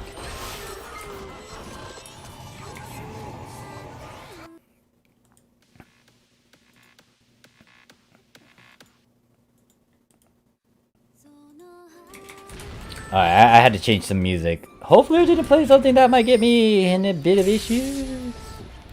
Actually, let's go with this one instead. Okay, let me go back into fighting. Sorry about that. Like, I really cherish my old buddies from the Japanese PSO2. They've been through a lot. And I also remember them too a bit. Hopefully. My mind's kind of rusty on that now since it's been years. And my mind's kind of deleted some stuff here and there. As a dork. You've been calling each other's dorks anyways. Alright, so it's finally stayed still till 6 AM again. I'll be off to sleep, unfortunately. Thanks for the stream, Morph. We'll definitely rewatch it later. It's all good. Thanks for stopping by and chilling with us. Chilling with me, too.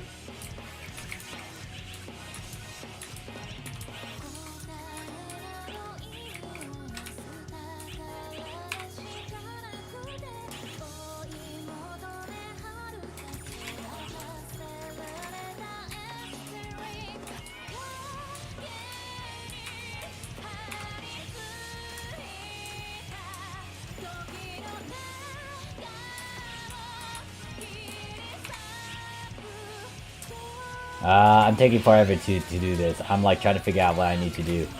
I got so much junk.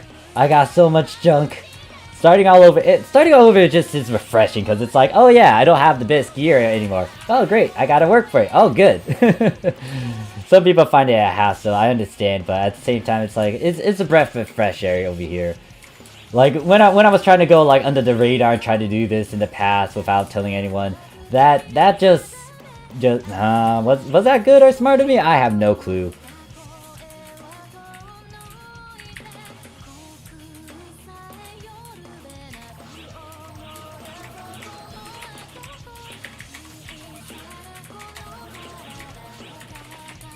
Just keep me away from the fresh vine shop.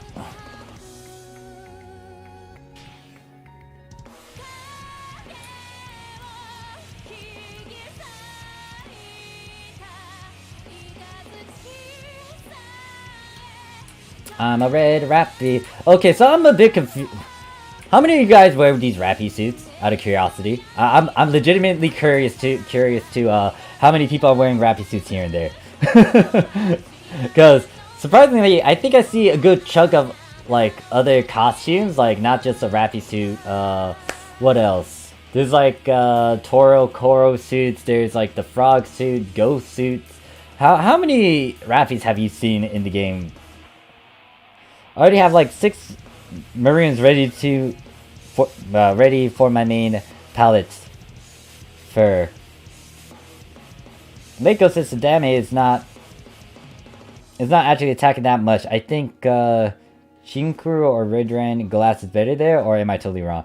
John is apparently good with the summoners build stuff, so you might want to talk to him about it. I never worn one. Oh, okay. And then in Siege and Liege, it was pretty common to tell people to KYS. Wait, what the heck is KYS? Oh yeah, I forgot the lingering attacks also power up to bombs. I don't wear rappies at all, Rip. Yeah, I cannot stop thinking about the one rappy that I have to bring up.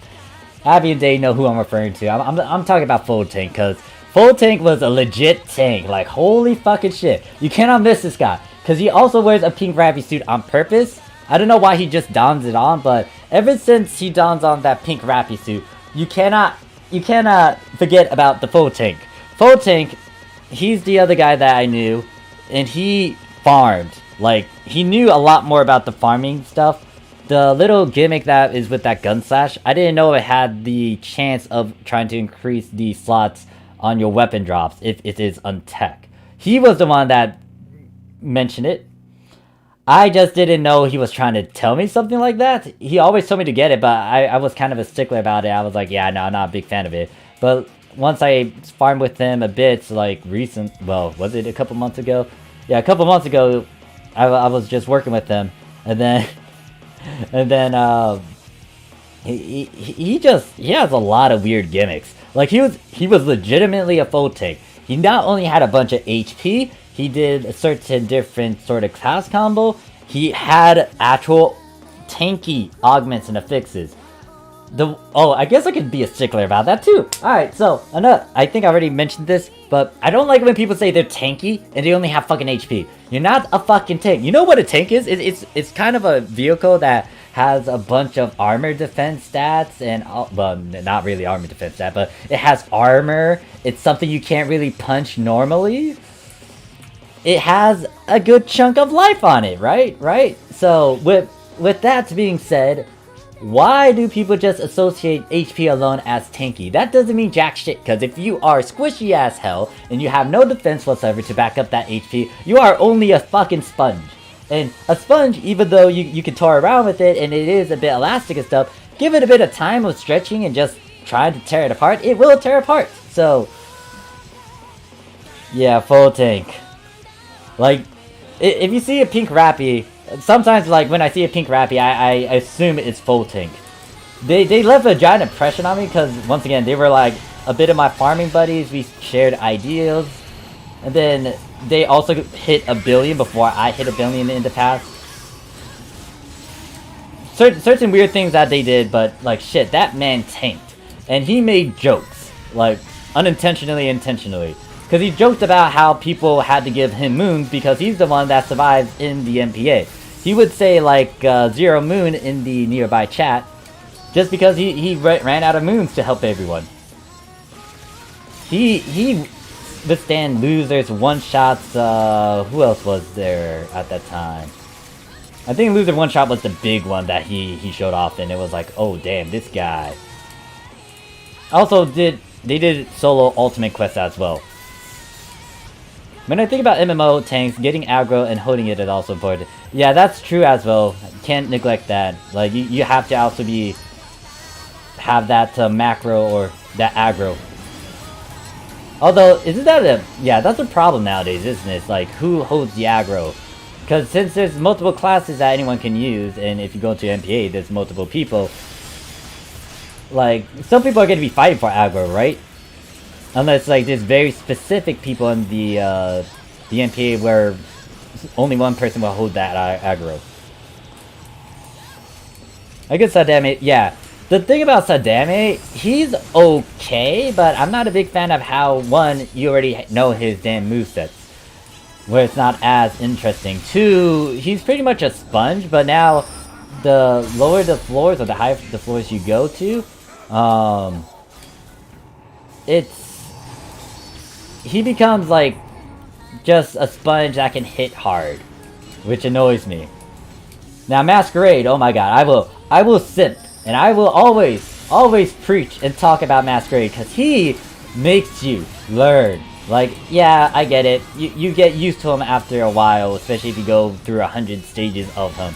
But the guy makes you fight in the battle arena. He tries to utilize a good chunk of the area. He has different sort of buffs and debuffs that will kick in, and also that will happen to you as well. He can nerf your stuff passively, like how Anga can, you know, be resistant to something that might pop up. It's so good, and I kind of am surprised not a lot of... Dude, does anyone actually advocate for him? Like, is there any, like, PSO2 content creator advocating for Masquerade and telling him he's a good practice partner? Because, don't get me wrong, Rock Bear, the damage tally is there, but... is the enemy just gonna sit there and let you tank the damn motherfucker? No, you need to have an actual live battle simulation. Like, yes, you can test Rock Bear for the damage, but most enemies are gonna try to move around, and it's like, you gotta want to try to make sure you can hit everything. If they move around a lot, it's like, can you actually hit them? If they know how to dodge and evade like you, it's like, oh great, shit, this guy knows how to fight too.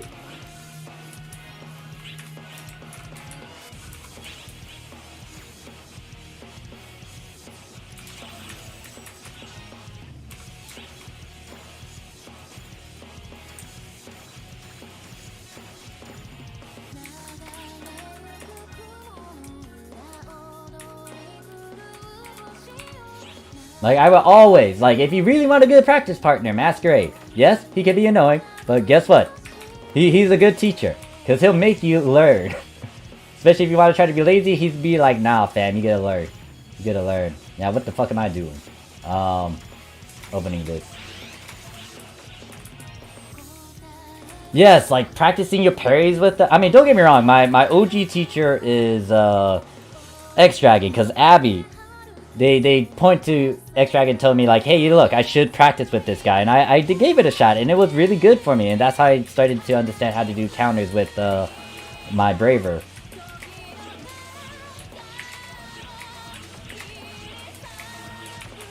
Oh shit, that half fabulous though. That might have a bit of value.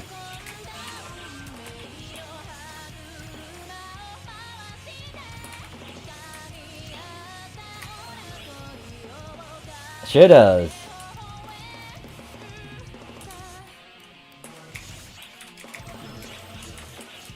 Nope, because most of them wipe the floor with sad consecrate. Oh gosh. Being tanky makes no difference because bosses use elemental boost. So the thing is, if you actually get the right augments and the fixes about that 7th, you can actually shrug that off. There was someone that actually went full tanky. There's only a couple people that I remember from the Japanese PSO2 that had tanky fixes where they literally tanked the element damage too. But obviously in this day and age, it's kind of extinct. Yeehaw.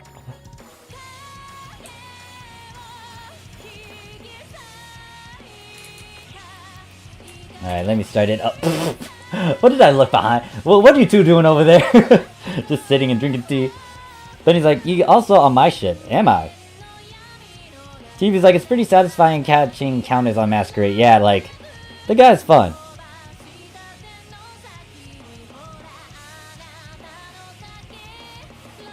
I think the mainstream ones either haven't done Persona or have...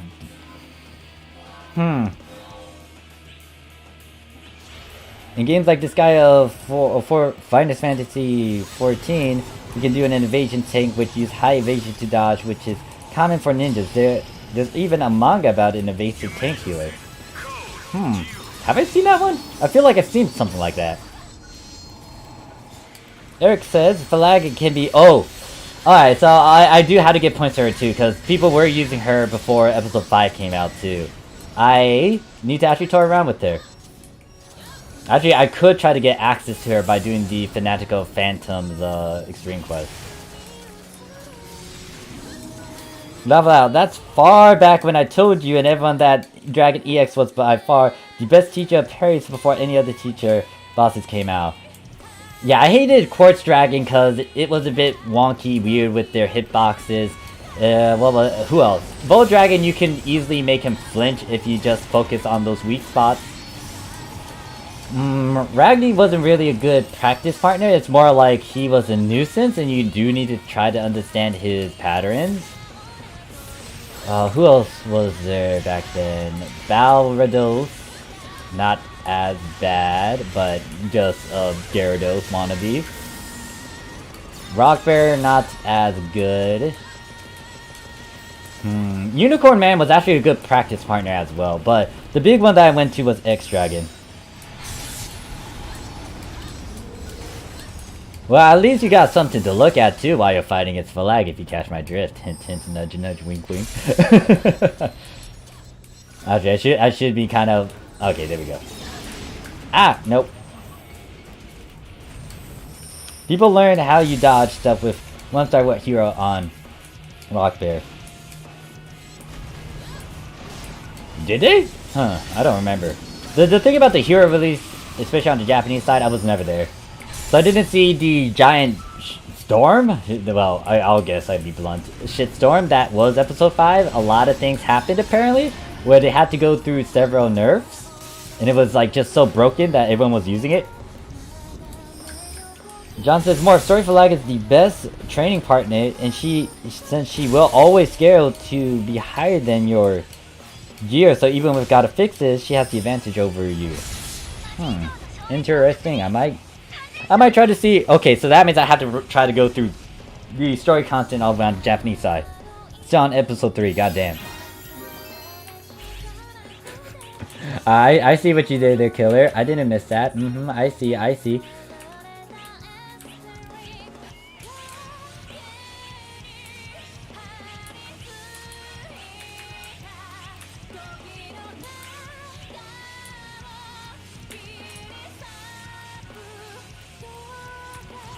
This is the tree from a Dark Souls. Oh god. Ah, that tree can go fuck itself. I hate that tree. Hate it, hate it, hate it, hate it. I call bullshit to like the HP not kicking in and me trying to kill it like for the second phase. With your units, you survive a few hits for flag. With the current units that I have, or with the one over in Japan. Yeah, with the ones that I have, they're already decent enough, and I guess I should try that challenge again that I did over on the global side. I'm gonna do a lot of trial and errors with some future challenges. If I have the time. Sweet Lord Falag. Neo says Falag PTSD. Wait, how oh wait, no. Yeah, I think a good chunk of people had issues fighting her the first time around.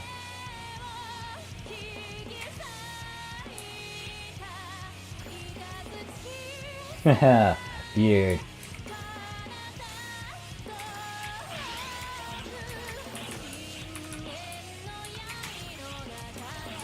Look at that beard. Yep. Man, the thing about my facial is that it tends to grow out after I shave it. Give it a couple days, it's like boom, it's all over again. Ah, great. Turtle was my OG sparring partner in episode 1 because he'll let out a random artillery plus the panic button stomp that stuns you if you try to hide it near his feet. That is an interesting boss that you decided to go for. Crew's like, Global got the episode 4 for lag in episode 4 please. So wait, you didn't guys get the fully buffed one then? Second to loading. Oh, rip. In Japan, she can two-shot you at the very least with God fixes. This why Falag is a hard skill check. You can go full tank because of her timer, and if you go full DPS, she will one-shot you. Yeah, I'm gonna have to try to unlock her then. I need to test this girl out. I want to see what she is all about. Anyways. But yeah, I'm actually baffled at how you chose the turtle as your partner. Do I want that base? Read again. Oh, Global got the episode 6 for that. Oh, okay. Oh. Okay, so you did get the like hard one. I think a good chunk of people mentioned that.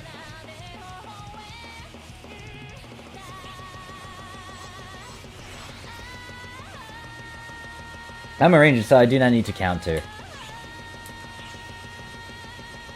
Alright, we'll do one more run, and then I got a AFK BRB. And then I'll wait for the urgent quest that will come around.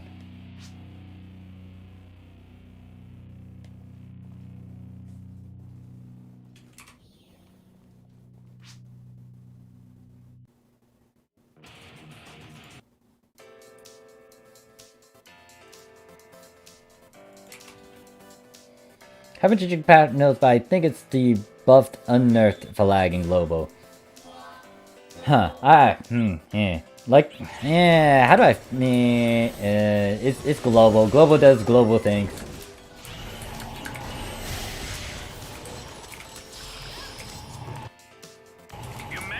This is a new song I don't remember listening to.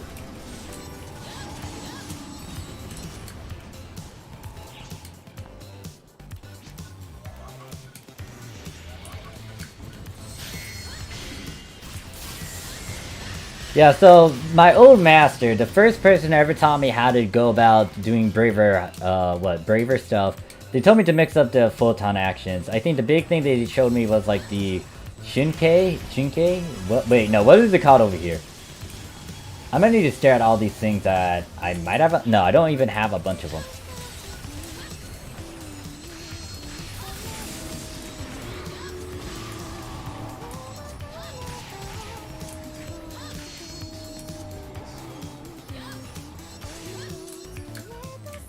I only beat it with 10 or 11 classes for title reward.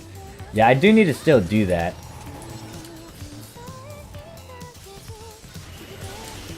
Dude, the song you're playing sounds a lot familiar. Here's the thing. So the music that you're gonna hear is kind of in reference to Tahoe. Hopefully I pronounced that properly. I apologize if I butcher it. But I don't know why, but there was like this when I first bumped into Bad Apple, I liked it. And then I ended up listening or trying to find a bunch of different variations. And then I just stumbled upon a secret gold mine of a bunch of remixes or something of that sort, Tahoe related. And I got my old roommate back in my university days to get addicted to it, because every time I fall asleep, I left my playlist on, or the random playlist with a bunch of Tahoe music. I let it play in the background, and then he just got hooked into it. He's like, dude, the music is banger, what is it? I was like, wait, what do you mean? The Japanese music. I'm like, oh, I let it just play itself. I don't know what song you're referring to. And what's worse is that I can name the certain thing, the certain songs, or I can pick up the familiar tune. It's just that I don't know the names of a lot of things I listen to. So it's like, oh yeah, I know that song. I don't know the name of the artist or the song itself. Unless I burn it into my memory, but most of the time it's like, ah, I remember that. I don't remember who did it, but I remember it. Or just doujin music in general pretty good.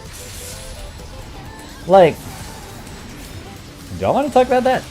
Yeah, so, I don't really care about, well, I guess language does play a factor into how the song is portrayed and some of the real meaning behind it. But I don't mind listening to anything in different countries. I don't mind listening to music that's in English. There's only a certain few things that might tick me off. Like, the big one that I'm actually irked with, I like rap, alright? I'm okay with hip-hop. The moment I can't understand what is going on and it's just a bunch of gibberish sometimes, I don't like it. Screamo, it depends as well in the types. So, Japanese Screamo, I might be able to dig. Some actual English Screamo I like, or just Screamo in general, I guess. If it has a mix of lyrics, but if it's just straight up Screamo the entire time, I guess it just depends on how I personally feel about it at that moment.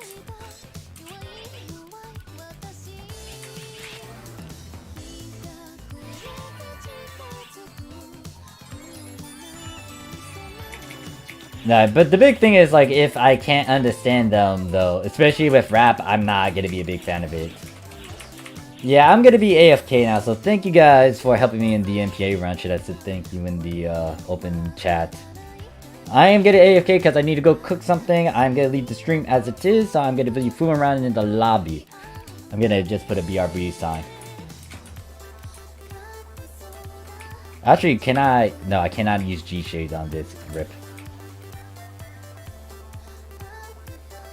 I'm most likely gonna try to catch the what is it? The urgent emergency quest. So I was back in episode 1. Morph, the turtle boss, was pretty much the hardest boss I could find easily because Huna showed up only when he wanted to. He was a fun boss that I liked toying around with. One of my pals dragged me on a hunt to try to get their sword in the past.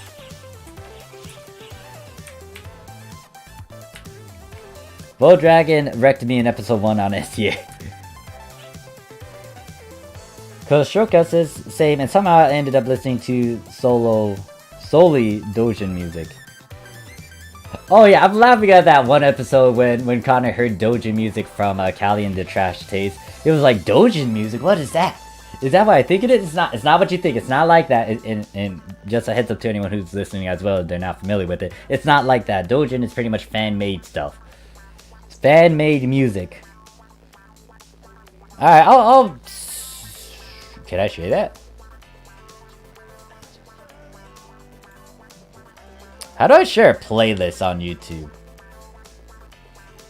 Hello, fellow C people. Hey there, cunt. Go. I cannot pronounce your name without making it sound offensive, but cunt, C-O-N-T. Or no, I'll call you Z. Z's capitalized. I'll call you Z. Hey there, Z. How you doing?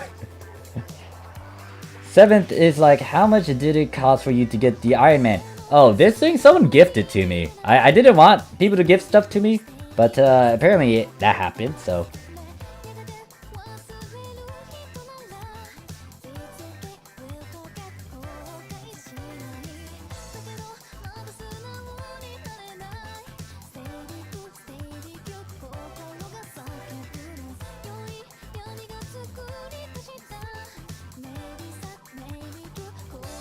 Alright, anyways. What is it? 5:33? Alright. And wait, what? Oi, who plans to do something while I'm away? No, don't even try it. But for now, I'ma go BRB. So let me put up the sign. No, I almost did something dumb. Where is it? Is it this? Oh yeah, I can change these now too. Man, getting all 22 of my characters up in a level, that was something. Now, how do I change you again?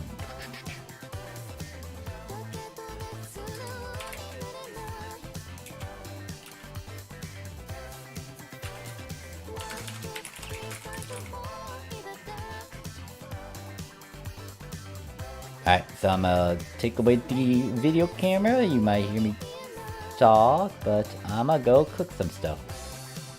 You guys can chat while I'm away. Don't do anything while I'm away, by the way. If I see something with this Rappy getting looted, I don't know how I will feel. I will be very creeped out.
You go.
What the heck? What the heck did I come into? Oi!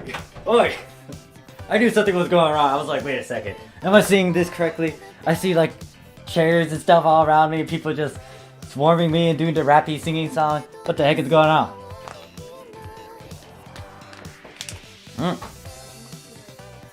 Alright, coming in. Not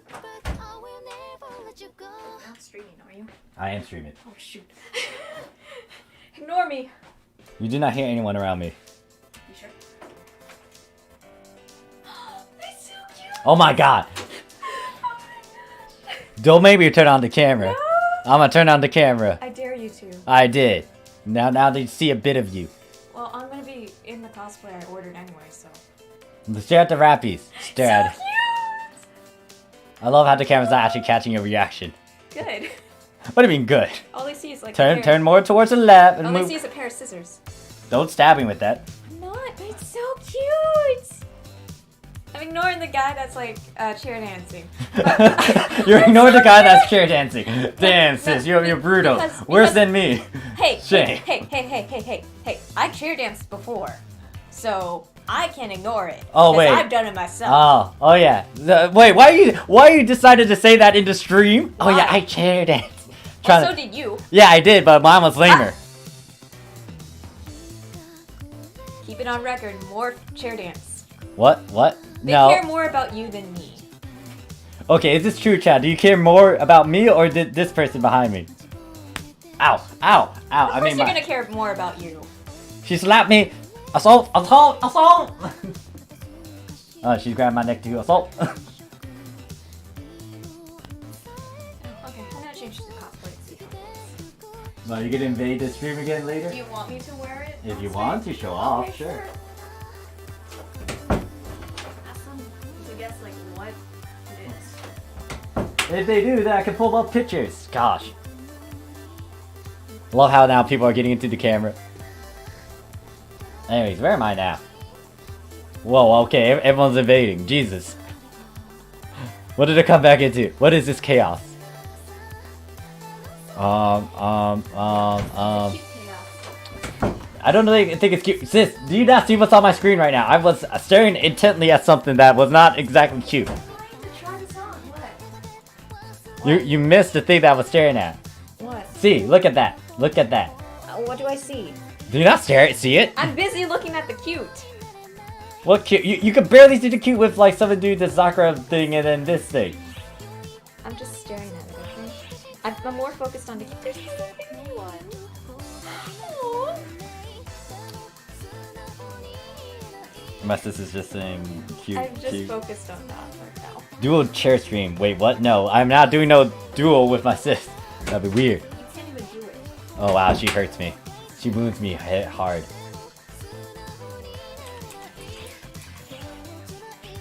Okay, what was about to happen? Yeah, apparently EQ is about to start. Wait. Crew, why are you in chains? I have that too, but Jesus. So the moment I decide to go and cook some stuff, I come back into all this chaos and shenanigans stuff. I approve of it, just FYI. What EQ is this? Let me stare. Valentine's? Oh gosh, it's Valentine's.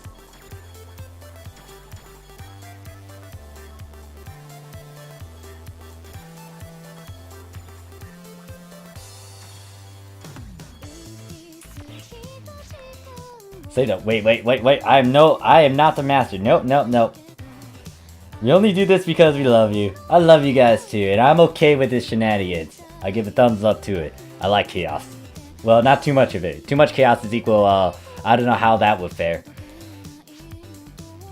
5K chair dance. Oh gosh. So, apparently, once I hit 4K, I go 3 clicks, and I will genuinely make a video about me doing 3 click.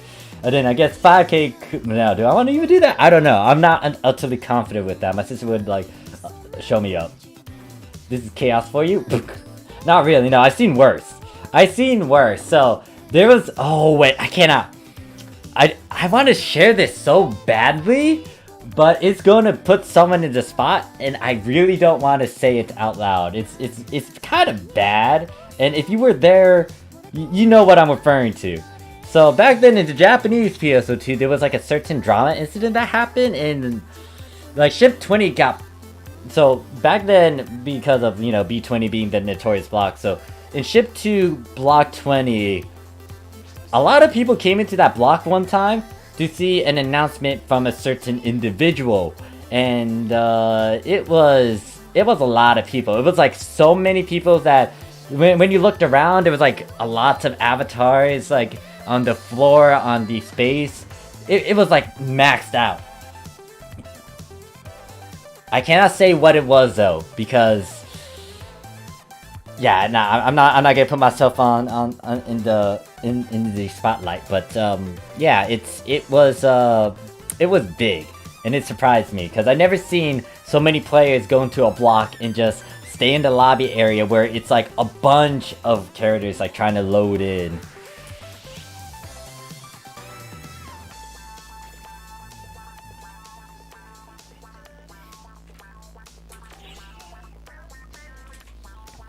Hopefully none of you guys can catch on to whatever I'm talking about. Nah, B20 was worse. Like, this isn't really chaotic. B20 would do a lot more. There's gonna be a lot more symbol art spam, especially of dirty things. There's gonna be a lot of bubbles popping up, a lot of actual chat spam. Chat spam of their cut-ins as well. It was hectic. Make an LMPA for password for the people on stream. Alright, I'll allow that, so... what should I say? Actually, I should do that when the time is ready.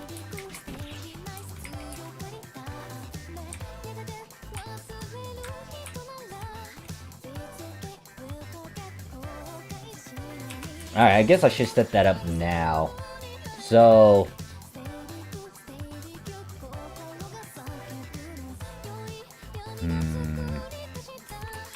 alright. Oh, where should I type it? Will this alliance territory thing is very hostile. I'm surprised about that. You know what would happen if it was actually the B20 days? Back then, like when there's a certain block, B20ers invade. So if there was a block that was trying to have some sort of community or a group of people usually go to it, B20 was not afraid to send a good chunk of people to just scout it out or just start creating a bunch of issues. Because I remember several blocks got invaded by B20ers. So if that was a thing, I feel like they would create a lot of issues. Maybe, is that a thing? I don't know. Do you guys ever, wait, does the notorious block within the ship try to do anything, or is it just like they just hang in the thing? Yeah, so Eclair, I was there. Well, no, here's the thing. So B20 went from, they moved from their spot because of a certain incident. They moved to B1. When they moved to B1, they then later on moved to B7. I don't remember why well, I wasn't even there when they moved from B1 to B7.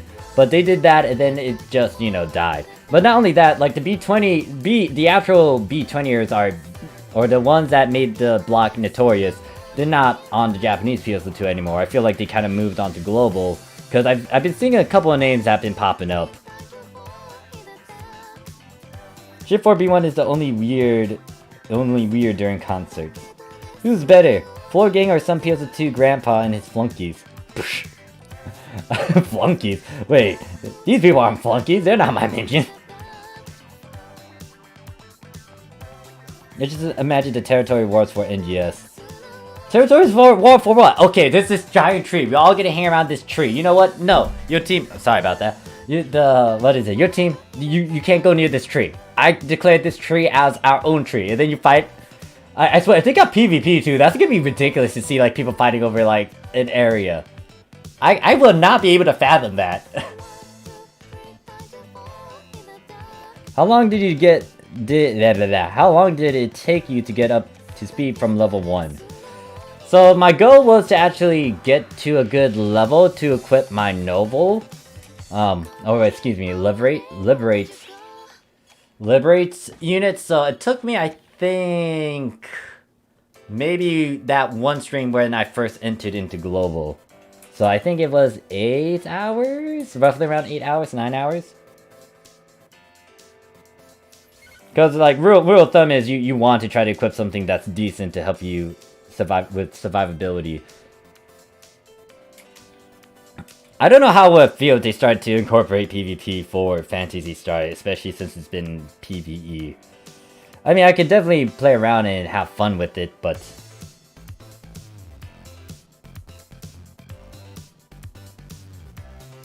Oh, Megamuse.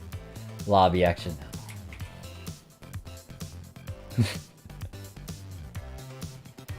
Car's like, if you could choose between no skill, all gears, or versus all skill, no gear, what one would you rather have? I'll take the latter. Because if you have skills, then you can easily try to remake it again, or at least push further beyond. If you just have the gear, you're kind of stuck. It's fixed. It's like, okay, you got this gear, but there's better gear later, then, you know, there's just better gear. And also, if you have the skills to make the gear too, that just has a lot more perks to it compared to just, like, getting the material things. Knowledge is power.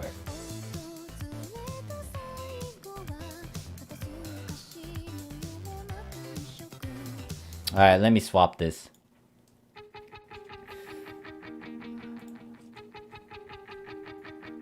Nine LQ runs in about 3 hours. Yeah. This my tree? See? I marked it with my shirt. Oh my god. That'd be like a ridiculous way to like just mark stuff. Oh yeah. No, this is my tree because I pissed on it.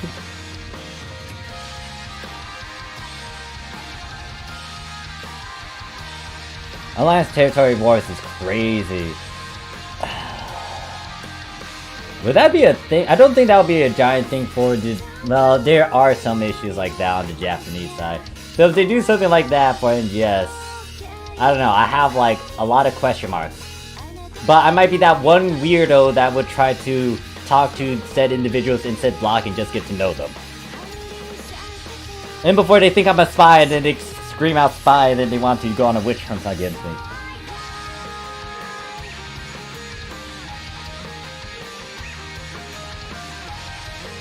Note that I am that one weirdo to try that out. I remember back then, like, there was like this group of Japanese players, and they saw my character. They saw Shadow. Now, if you don't know who Shadow is, he's one of the characters that is dressed up heavily in dark armor and covers his face a lot.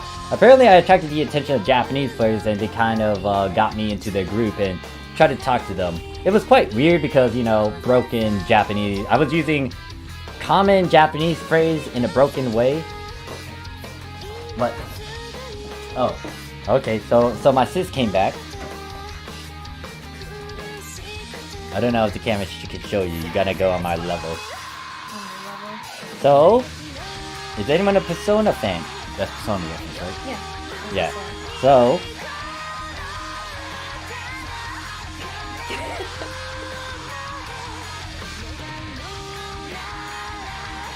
I got an idea for you, but that would be best to talk about off screen. Gotcha. Yeah, I think you're... I think that should be able to show it. Actually, hold up. Let me pull up this thing over here. So, this is you. Yep. Oh, look, it's Scott. Scott, you late. Time to buy a bigger camera. Oh my god, it's cute. Yeah, I don't think they can see your faces. They can see, like, everything from, like, down here. It's like... I'm squatting. Okay, now you're squatting.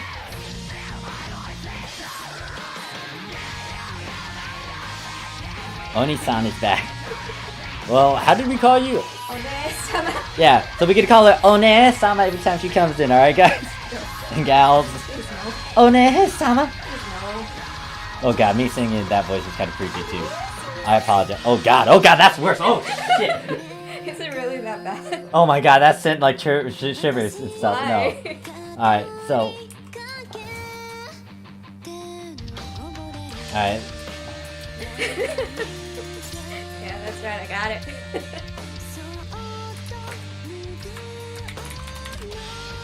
Alright, so the password is going to be sister. What? It's for the MPA run we're about to do.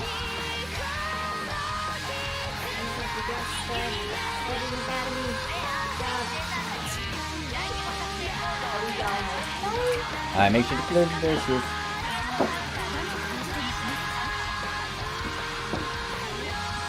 What?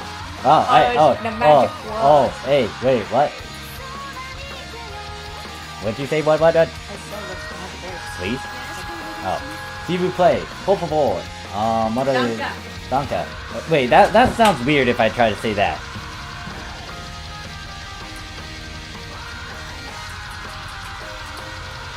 She was choking me in secret, guys.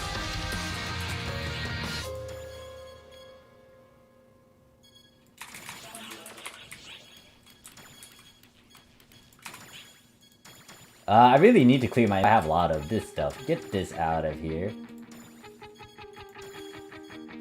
Oh wait, can I? Can I? No, I don't have enough levels. Curses. Wait, did I do this properly? Alright. Thanks for chilling with us, Ricky. I'll see you around. Alright, so once again, I'm in... What block am I in? I have no clue what block I am in, but the password is sister. Password is sister.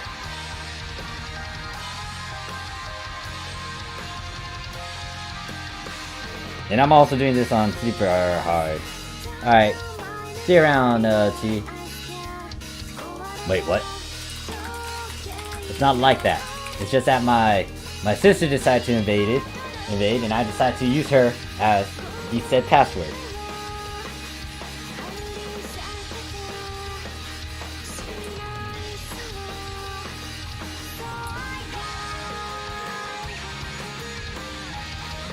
Exposed? What are you talking about? No, it's not like that. No, we're not starting on this train now. No. That chat, that. No, that. Zero's like, that was fun.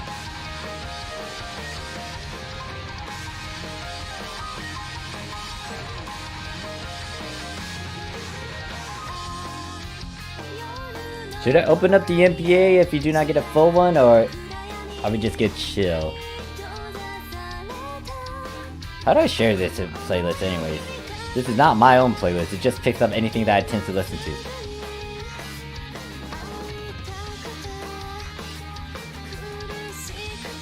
Apparently there's a metal version of that. That's what they all say. How dare you? It is not like that. I'm on 15-star Gunblade from this event. The Lumen something? Alright, it's viewable with 8. I'll give at least another minute and then we'll just start this up if no one else wants to join. Once again, the password is sister if you want to try to join this MPA. And it is on super hard, so if you want to do it at a high difficulty, go ahead and do it. I will not blame you. Because like, he has to play with the villain because nobody else can. Wait, what are we talking about? Who's the villain? Is it me? Okay, good, I guess. I don't know. Am I a villain? Yay? Question mark. YouTube mix playlist. Wes like, I'm in. Nice. Hey there, Wes. How you doing? Coral, Zaz is still waiting in the child support money. Oh gosh. Yeah, it's super hard. No, my fucking god! Fucking Xena! I mean, Len. Motherfucker. You were sneaking on fucking global. I'ma chew you out for a bit.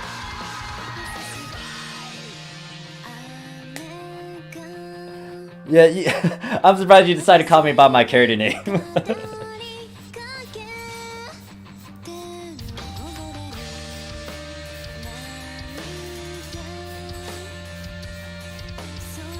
Okay, my old lazy ass to 100. I left it to 95 before the update months ago. Damn, I'm doing fine. How about you? But shit, I should try to stay in contact with you a bit. Alright, let's start up the thing. Having fun, chilling with all the viewers over on the global side, goofing off, ranting. I was on actually a huge tangent.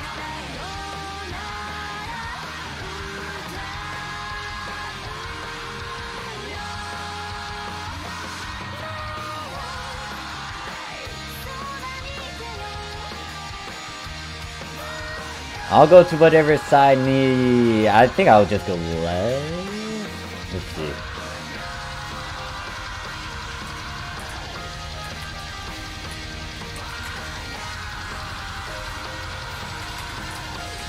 That should be ending the music soon. Let's go to this one.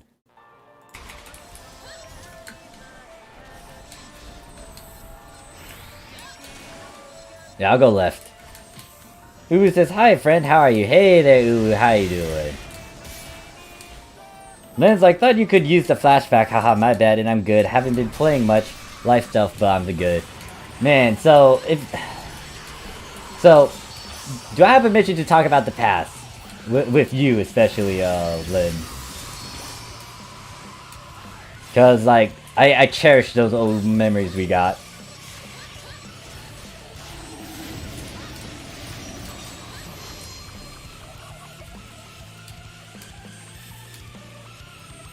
So, Uwu, I do need to mention that, what is it?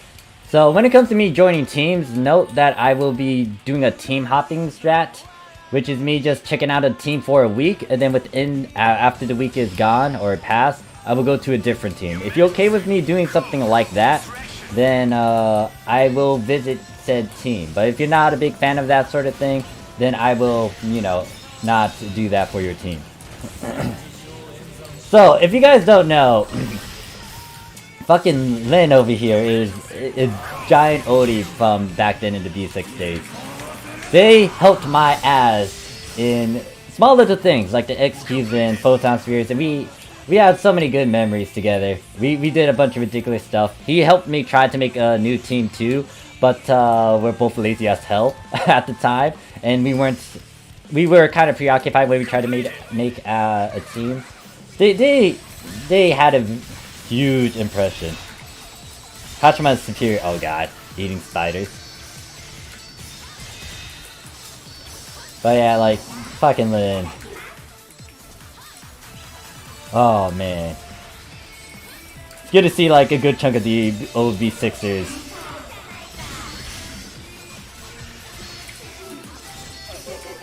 Oh god, wait, why am I reading that? That just registered and clicked with me. I'm like, wait a second. Hachima, oh fuck, yeah, she did eat spiders, didn't she? And then she ate bugs. So, my question is, do you plan to go to Japan or are you staying on global? I'm still dumbfounded at how you have a magnet for certain individuals. Especially back then. You and your harem syndrome.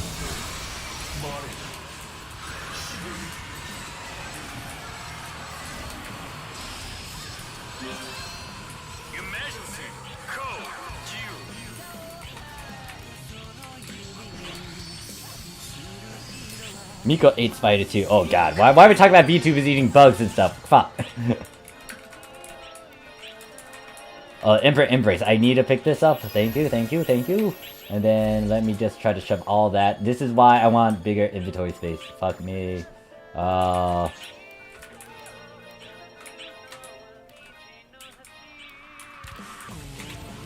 Global for sure, and it wasn't a harem. Please.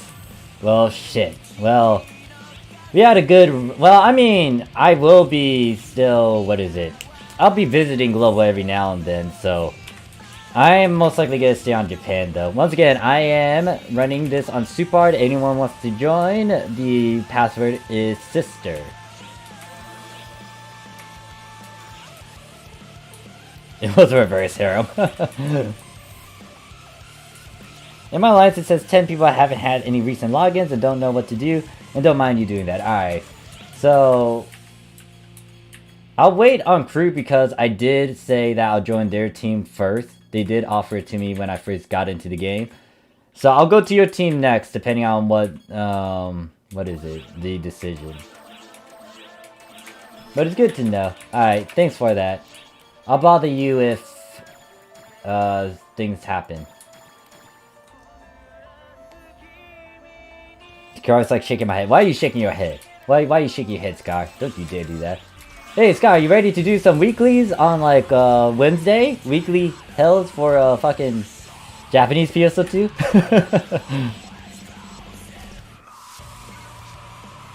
Like I said, I feel... Alright.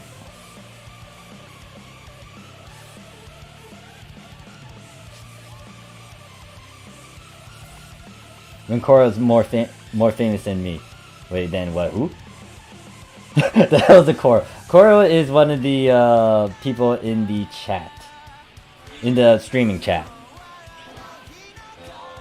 Zero says, what level do you need to get to the full 2 million for weeklies? 50. 50 is the magic number. I remember there was like a couple videos saying like 51. I was like, yeah, no, you got like you got to be certain about it. You got to know. So I did go out of my way to level up an alt one time, and I made sure to wait at 50. You get it at 50, not 51, 50. But if you want to push to 51 and above, yeah, go ahead. No need to restrict yourself with the levels. As long as you get past that 50 threshold, you are good.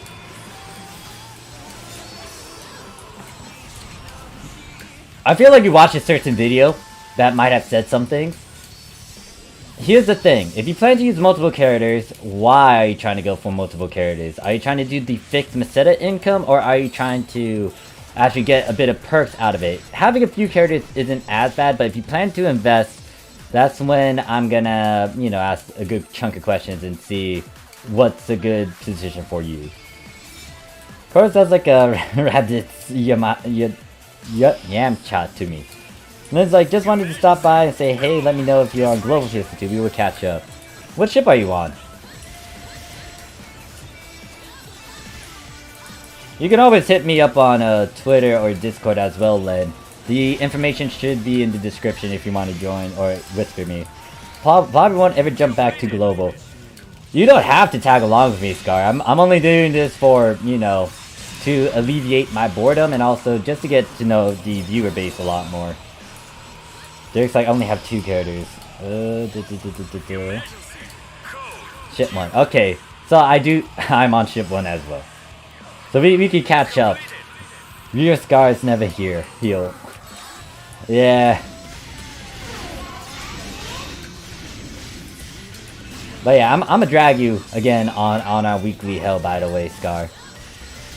Because I do want to get those out of the way as soon as possible.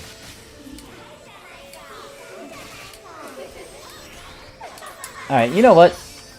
Let me just... I'll do that after this run.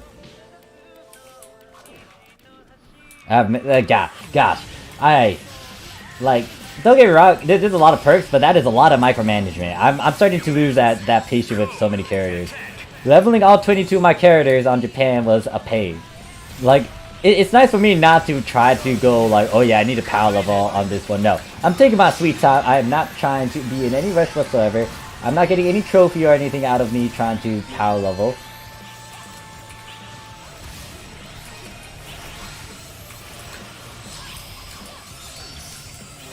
Alright.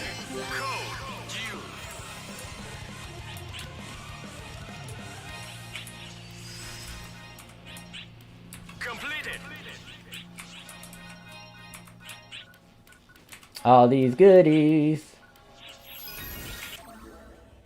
Oh gosh, these 30 character gangs. Alright, Zero says, is everyone up here so I can hit? Alright, well, all good. Trying to make a good amount of weekly Meseta to buy fashion. I bought 2 extras so far. I'm thinking of picking up more. So if you have the endurance for it, then go for it. Ooh, wait. My brain just clicked with something. No. I may not want to do that. Do I want to do that? Since I don't have like certain things, I could. Okay, I'm talking to myself. You might be confused. I'll explain later.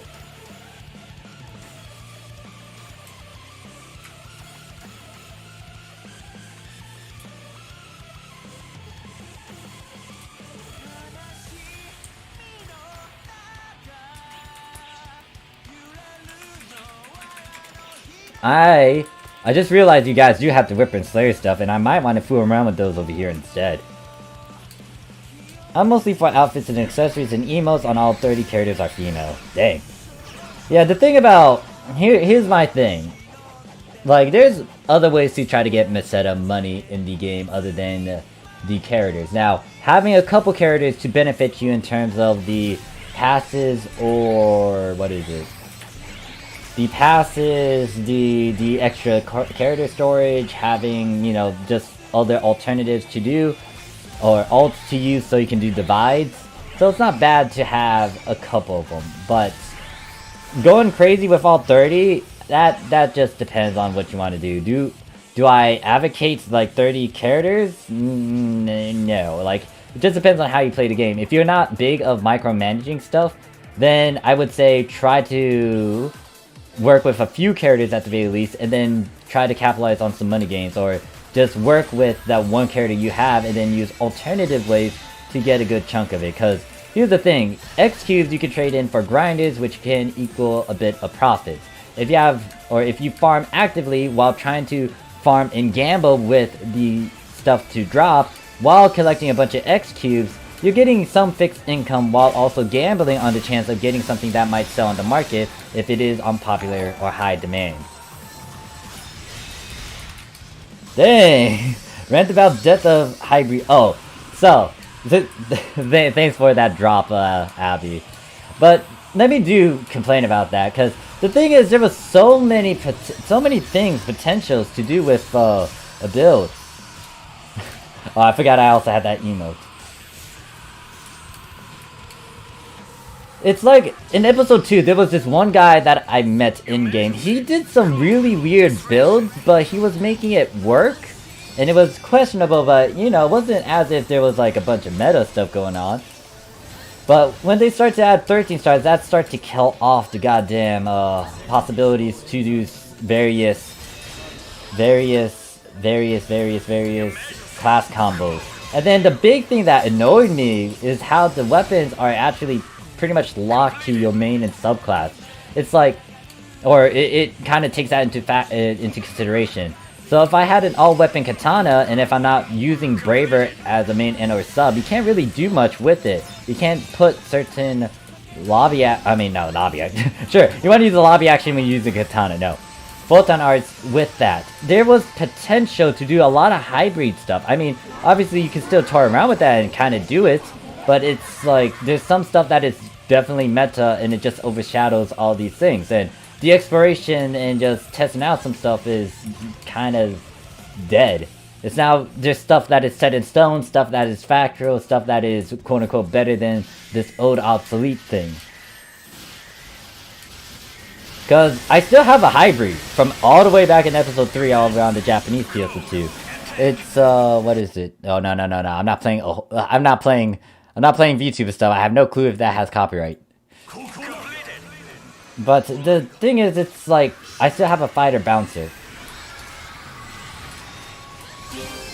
That will be changing and just okay, so if they're really trying to implement that, I want that to happen. That's like a big thing they missed. That was missed potential right there to have giant hybrids and the big thing though, it's just new.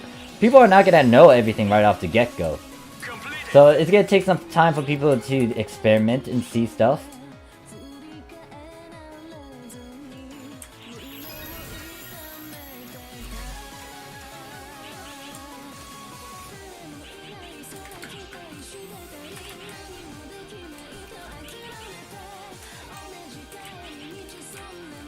The big thing I'm looking forward to is actually bothering a couple Japanese players and see if they can teach some little gimmicks or tricks that I would not normally know about. Alright, let me retry this. Zor. Oh wait, that's it? Oh my god. I keep on forgetting.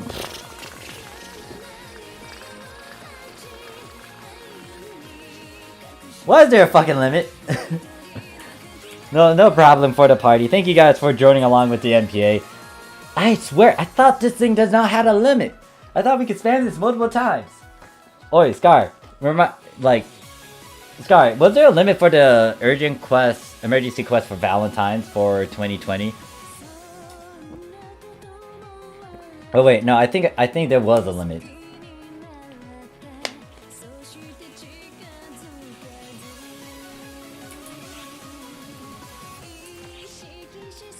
Alright, I need to toy around with some micromanagement before the storage gets really stupidly high.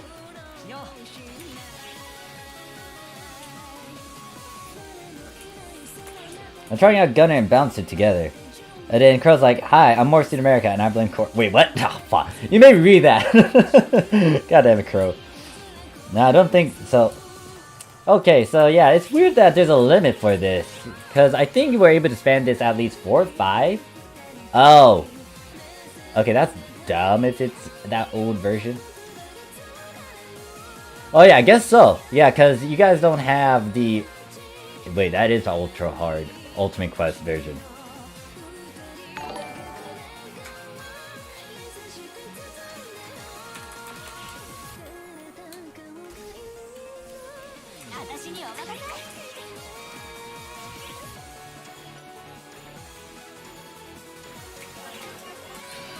I don't know, I'm too old for this.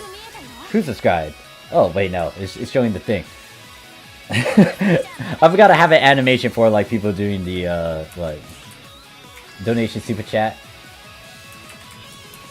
Every time I hear it sounds like... Oh, wait. It's over here.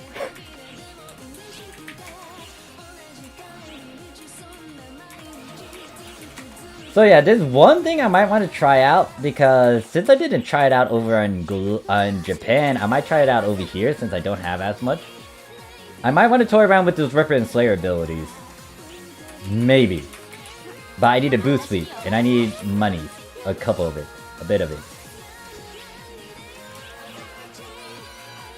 I played it for many damn years since I was a kid, back in the GameCube era.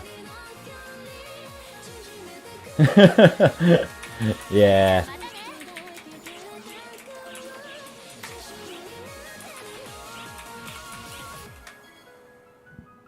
Emperor, what? MP Embrace, okay, that's what it's called. Where's a Nox? Do I have a Nox on me? Please tell me I have a Nox so I can just shove it. These Emperor Embrace in there. Nope. Nox? Nope.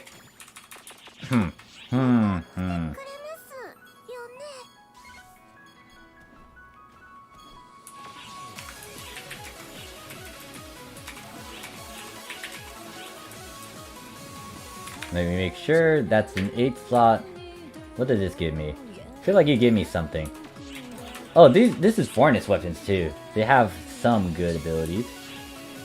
I think. Actually, no. Is it phrase weak? Let me see. Is it phrase weak? Are you phrase weak? You're phrase weak. Yeah, no. It is an 8 slot though. I have to think about that Ripper and Slayer stuff.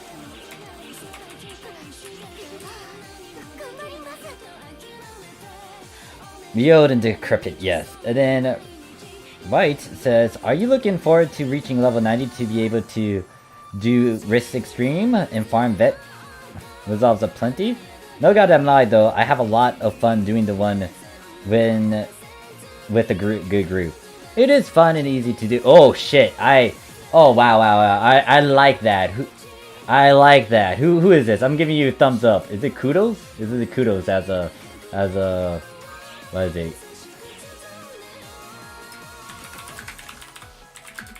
That is pretty damn fucking sick. I approve of this. I approve of this. Whoever you are, do you have the lookbook of this? Oh god, I hate saying lookbook. Who? This thing is a. Oh, you're Gundam. So I'll give you the like, for sure. Damn, that is fucking awesome. If you come to ship 3, I'll lend you my Amours, but you also got to join my alliance. Once again, note that it's only going to be a week if you want me to join your stuff. And since, what is it, Kruger said it's alright for me to join someone else's while he waits for a response. Alright, who is it? This team? Alright, yeah, I'm joining the Uwu Nation.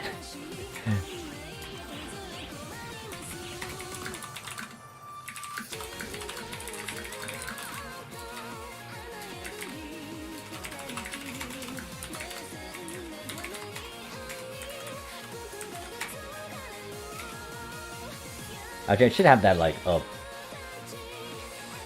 Alright, let's try to shove all that.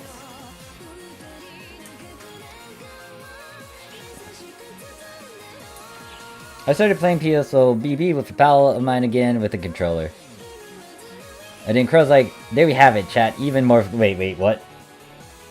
Well, you see, I was reading the super chat and it said that, Koro, you cannot blame me. Lookbook, oh.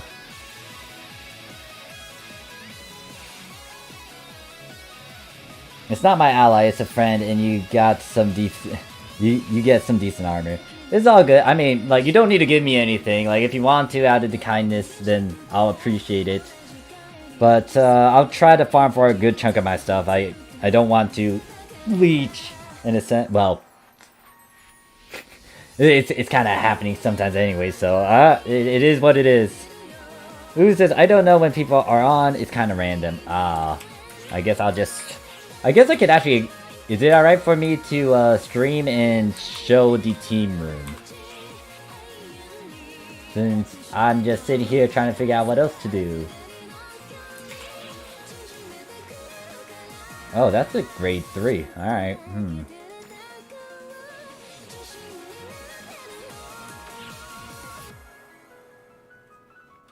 Oh yeah, that thing. I never got that lobby action, I should have. I think the only one that I got is this thing over here, where I do something silly. Read my last whisper, need money? Sell a grinder for 20 mil, I buy.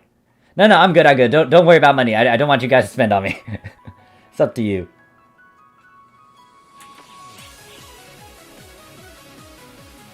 Alright, I'm gonna go check the team room then. I'm curious.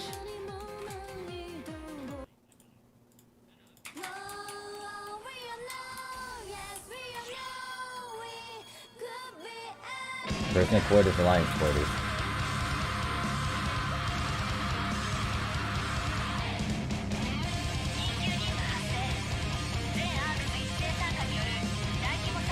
Alright, so...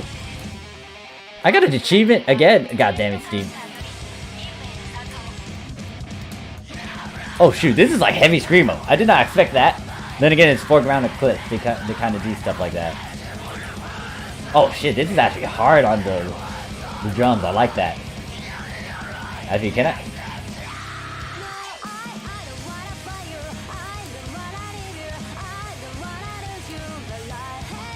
Heavy metal, heavy screamo, heavy rock. Wait, where's these balloons? Oi. Oh wait, the balloons are over there. I guess I should have been more observant. You know what? Nah, I'm not gonna accept this. I'm gonna do this. Oh, I heard this song before.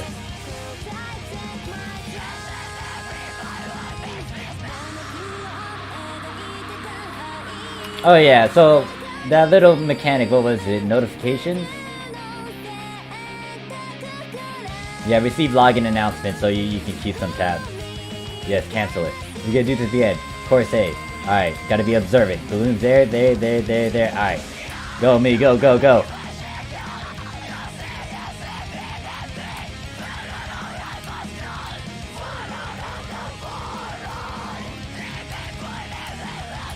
I see. Making me do the jump.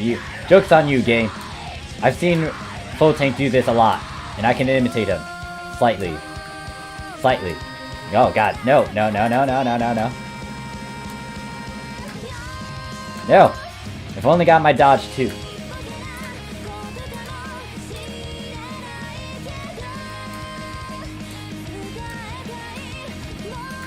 Why is this one moving? Oi! Get back over here. Actually, no, I can jump there.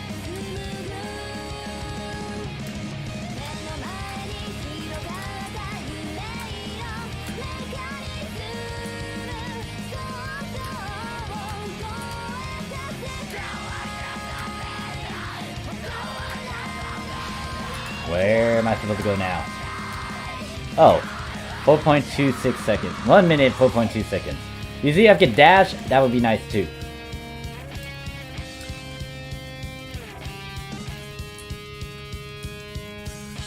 I love how like there's this rappy just running around in this course, but then you hear like heavy metal. Alright, so it's pretty much the reverse. All right. Wait, how do I jump? Oh no, I get it. I had to go through those lights, don't I?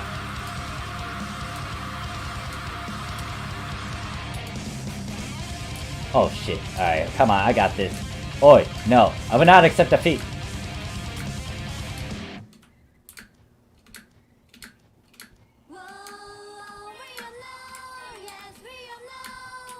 Give me this.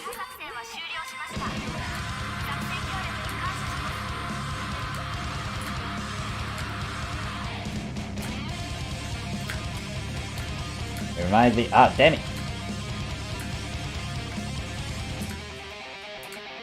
Damn it.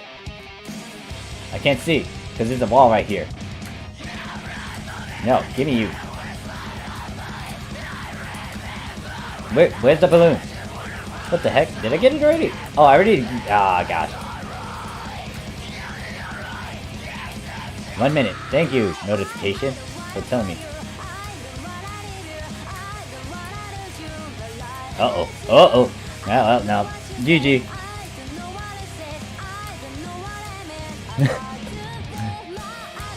You see, I could use my actual character, but at the same time, I'm not a big fan of staring at her right now, so she's stuck in the Rappy suit.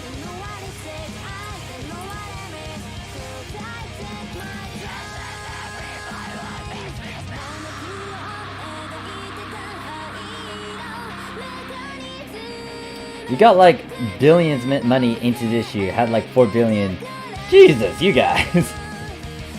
Because like India's is looking more controller friendly, less sub-palettes too.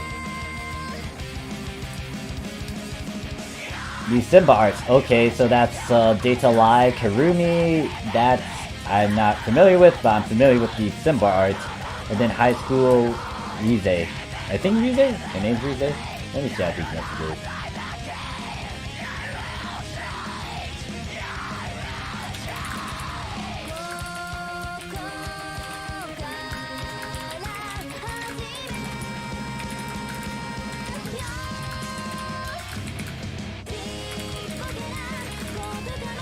Red Power Mecha Rappy. There we go. Red Power Mecha Rappy has posted in the team.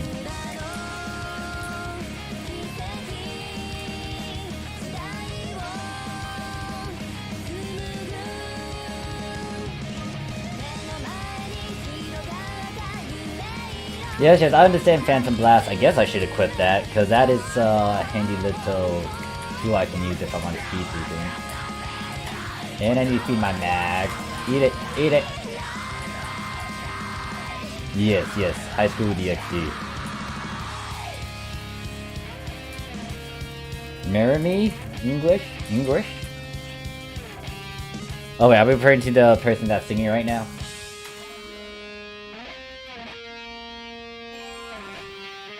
What the? Who left me more boxes? Who left me more boxes? Wait, what is this? Back? Creates this? Nani? Who gave me stuff?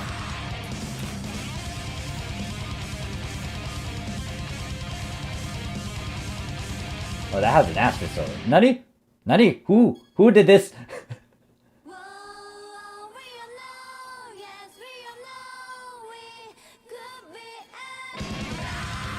Am I saying that correctly? Yeah. So apparently you can get 12 stars, huh?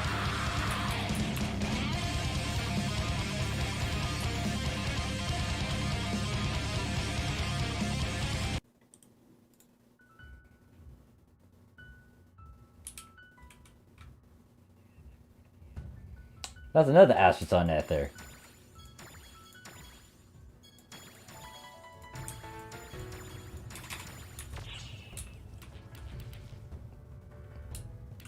Oh, that's you, huh? Well, thanks for that, PJ. Didn't have to do that. What could I do with that? I'll have to think about what I could do with that. I'm gonna have to sit on that. One of the pieces might...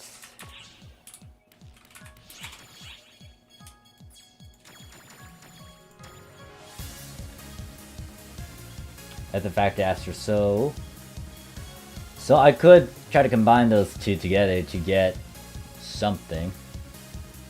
That's actually pretty fine as it is. Not really high. Do I want to use this for ultra hard? Hell no, I'm not gonna do that. Could reuse that for some other means though. Hey there, Masquerade. Yo, that song was so good. What was it called? The previous song was... Good question. What was it? Hold up. Alright, so I'll put that into chat. Whoever wanted that metal one that I was running with. Okay, so question, since you guys, I don't think I know a good chunk of your music taste, but what do you guys like listening to a lot of? Do you like actual metal and stuff? Or is it like a mix of hard rock or something?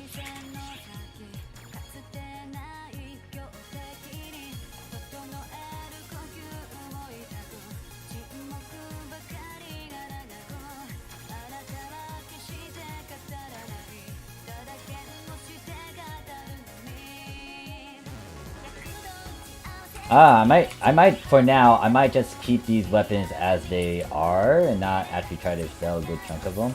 Because I don't know if I need to use it for deep fried chicken.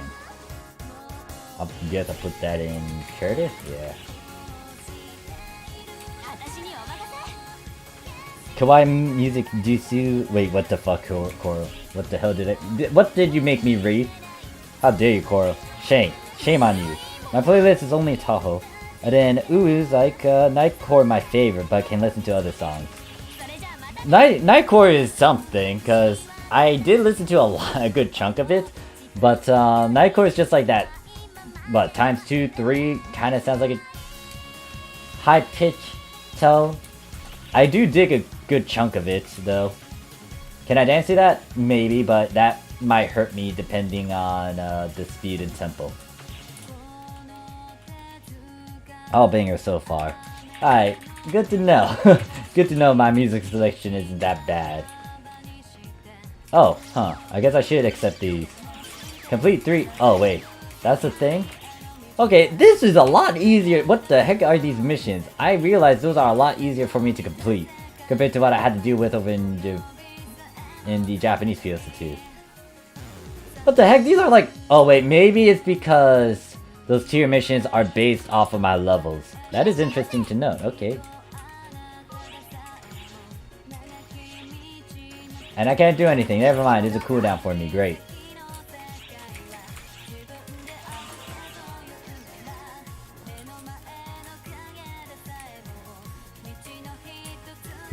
Guh?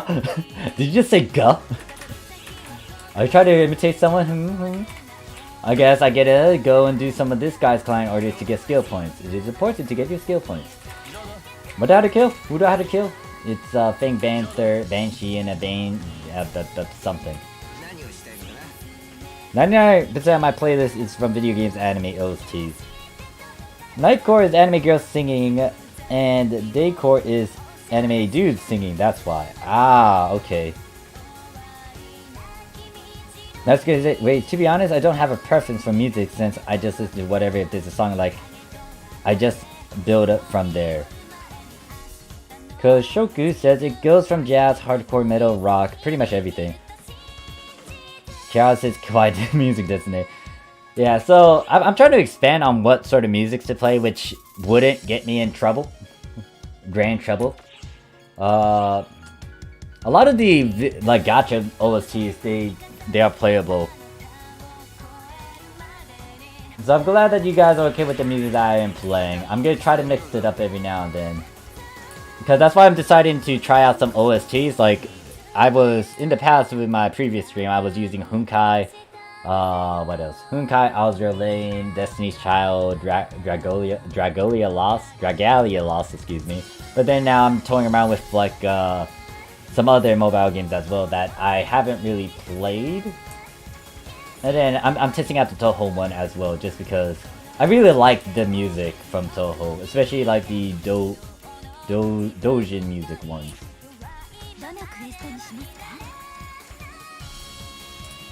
Oh wait, shoot. Do I have a sword? I need to go kill Banshee.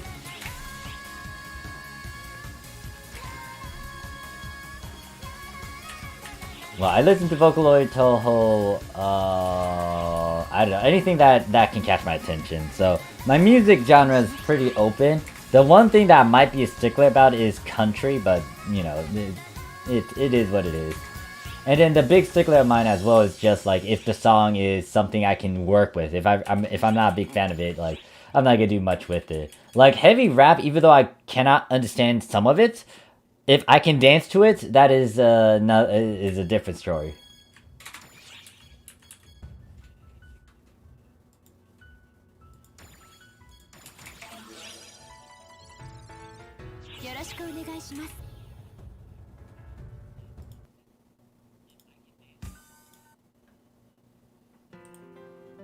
Yeah, sometimes when I just let the music play itself, it goes into a giant vortex of a bunch of other music that is kind of similar but not at the same time. And it just dives into an abyss of a bunch of untapped potential or stuff that it's like, oh, this is pretty nice.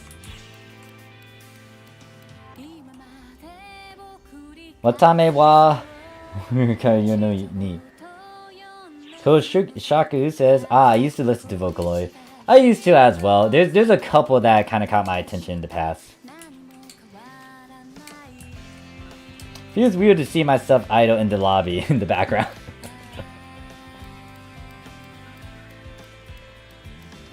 Oh yeah, think about it. I really want to listen to Callie's song right now, but I ain't gonna do that. I don't know if that thing has huge copyright anyways.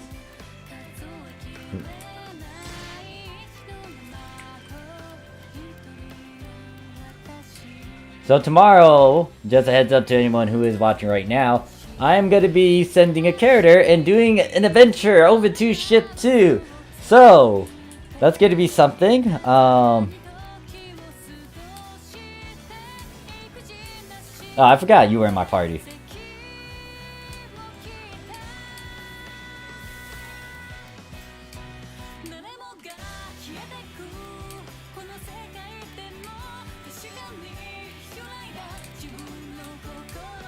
Now, I will not do it in the morning.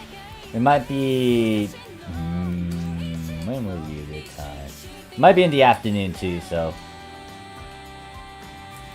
Pro's like, Morph, please create a website. Wikia with your chat uses bio lore. It's draft Koro's bio with Scar pending approval for review. If Q says nah. What do you mean nah? Ooh says I don't normally play on PSO2 other than on the weekends, but I can come on. It's all good. Like do what you need to do. I'll be most likely trying to chat in this team every now and then too within the time span of a week. But the Morphsuit Wikipedia would be funny. I am debating about doing a RimWorld with you guys. A RimWorld gameplay where I would put my viewers into sticky situations. I mean, that's already a thing for, what is it, the XCOM series. I do need to get into that too. I'm already putting a lot of games on my, like, this is what I'm gonna stream every now and then sort of thing. I really need to make a schedule.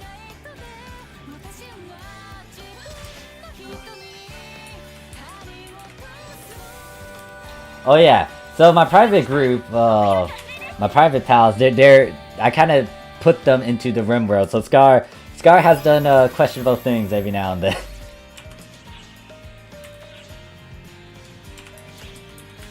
Dark Souls is a definite because now I'm in that sort of addiction of like, oh shoot, I really want to play this a bit more. But I want to also do it a bit in a dumb way, which is be drinking every now and then. I do need to be careful though, just because I need to make sure I'm still in tip-top shape and I don't do anything dumb to my organs.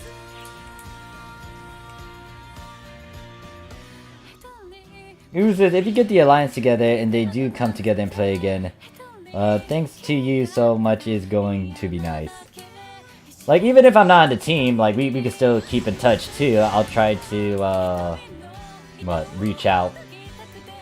That's the point of me doing this team hopping thing, is just to get to know people, see how your teams are, get to know those people in those teams, see all these things, get to at least try to reenact the same stuff that I did in the past. It's good to just see a bunch of different things, or just different ways teams are executed over here in global.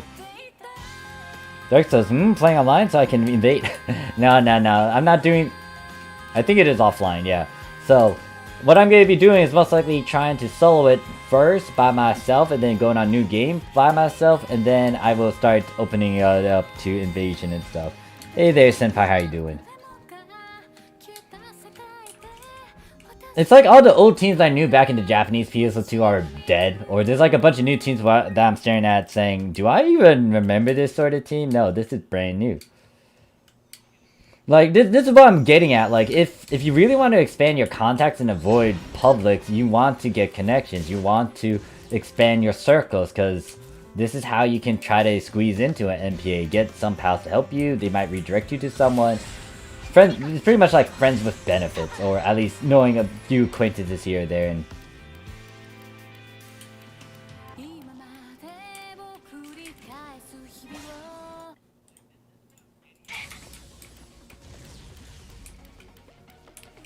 like, I understood that with the global and how... Okay, I guess I could go on a rant about that. So let me talk about fucking expert matching, because that is, I was not... I'm gonna be most likely ending the stream at 15. But let me talk and rant about expert matching. Now, do I think global should get it? No. Would it help solve a good chunk of issues? Maybe. But at the same time, there's gonna be more issues because you decide to address this thing. And with how global is, there's like 3 things. One, it is late to add that now. Second one, it is the fact that the mentality and mindset of global PSO2 is trying to cater to everyone and try not to do some sort of gatekeeping. And then 3, there's gonna be a lot of problems if you decide to do that, because, you know, there's gonna be a lot of mixed reaction to it. Some might be thankful, some may not be, and it's just gonna create a mess. So does global PSO2 want to deal with that? And I don't think so. Benku says, except on ship 3, can't even do divide. Everyone is so antisocial, they lock rooms gated to the alliance. Also, I played PSO2 in Japan since closed beta. Nice.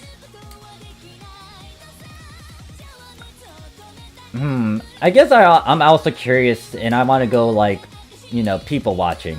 Because there were certain tropes that happened during certain episodes of Japanese PSO2. Because, once again, well, you also got to consider the other issue, which was, like, DDoS. That did have a giant factor to how people kind of interact with each other on Japan. But I am curious to how Global does their interactions in public. I don't see a lot of people talking as much in Loco, from what I'm seeing at. Is there a taboo with that, or it's just that, like, sometimes people just get to talk in the public whenever? But anyways, back to, oh god dang it, Deep Fry bottom left, Cali fanboy second. Come on, what's with all these different titles? But the giant thing is, I don't feel like Global should get expert matchmaking.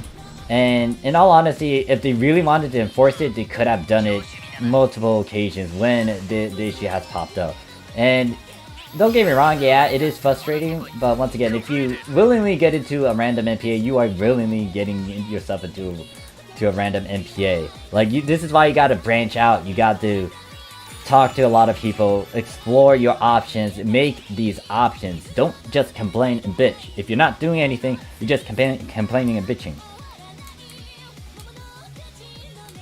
That's how I was able to, like, go into certain MPAs in episode 3. I made MPAs, my team made MPAs, we organized MPAs, I knew other people who had MPAs, I knew friends who had MPAs. You brought in your contacts, you make yourself likable, you make yourself available, you make yourself have all these different circles, so you can also observe and see all these different things, and you might like something compared to another thing. You might like how this team is doing a certain way in their MPAs that you might lean more towards, and you may want to try to find more of.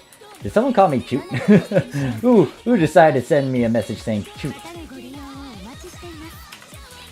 But yeah, it's like, got a minute?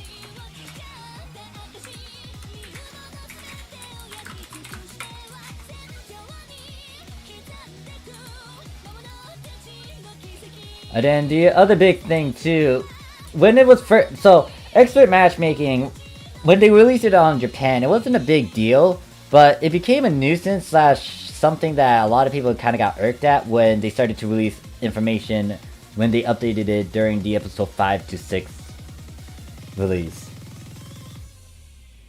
It kind of bothered me that how, like, Sega decided to show said statistical information.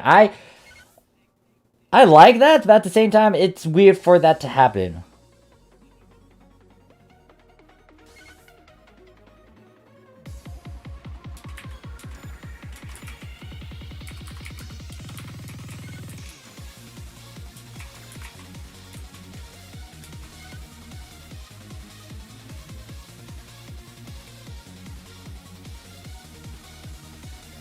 So the expert matchmaking is...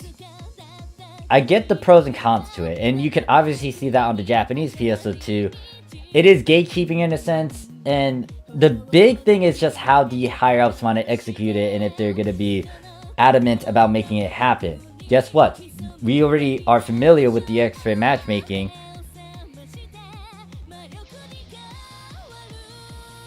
Do I want to do that? Like, I feel like if I decide to make a team and run it, I would need to take some responsibility. I don't really want to just, you know, make a team just because I'm visiting and stuff. I'd rather go into your teams and just see how everything is. Unless, once again, you're not a big fan of that, then don't invite me in said team. But, like, if I do that for all the ships and make a team and then... Or is that just me making an excuse? No, this is more of me just my mentality and mindset with just leading a team.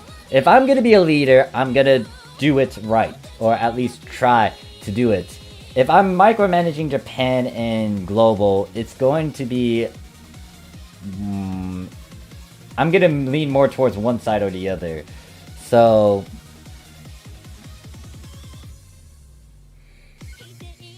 It's like I don't like half-assing, like I said. Yeah, I could place an officer in every ship.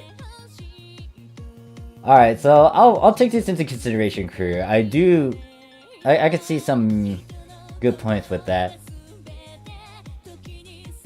But at the same time, I like exploring. So, I'll think on that. Maybe once I settle down and I visit all the teams that I kind of want to visit, I might do that method. Make up the god of weapons. Okay.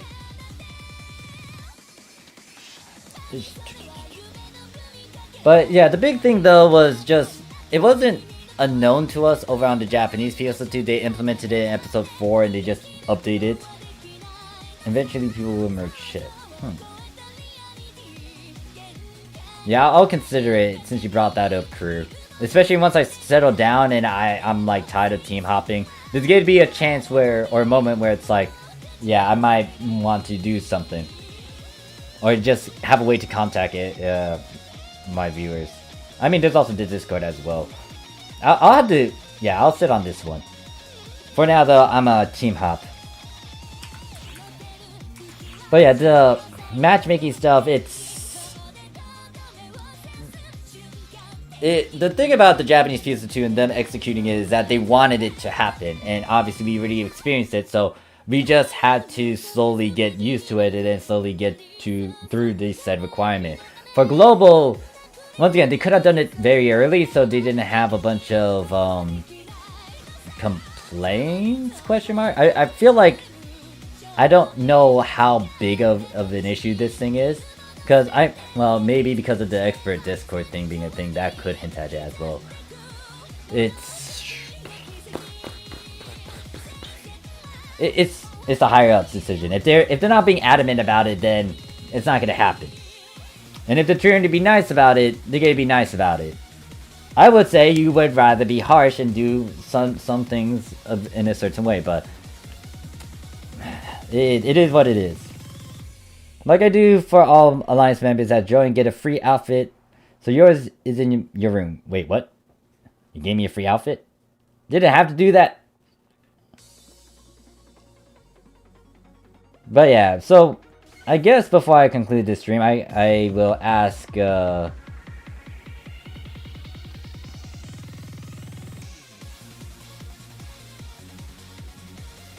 so the big thing I'm gonna have to ask before I conclude is that what are your thoughts about the expert matchmaking? Do you think that could have been nice to have in the early stages of global PSO2, or it would have been nice to have that when the extreme quest to ultra hard was gonna be a thing, or do you think that it shouldn't be a thing at all?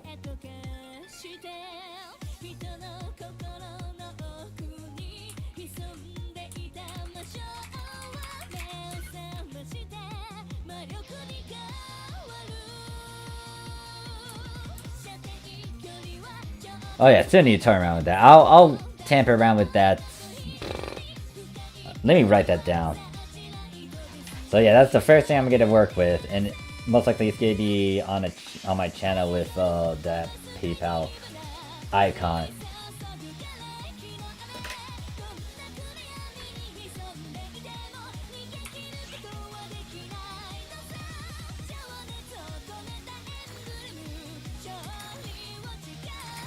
Actually, no, I don't want to do that.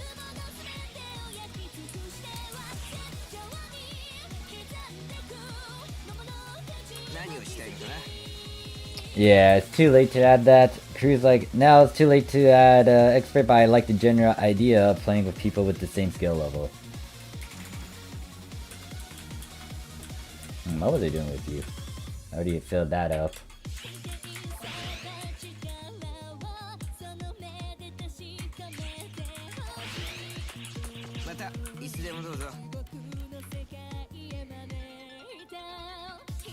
Speed like it should be at least when step 3031 drops divide quest. Wait, what are you referring to? Lee says, would have been nice to have earlier, but too late now, like you said. Only 1% of the player base would appreciate it anyways. Those same people also have groups already set up in the public MPA anyways.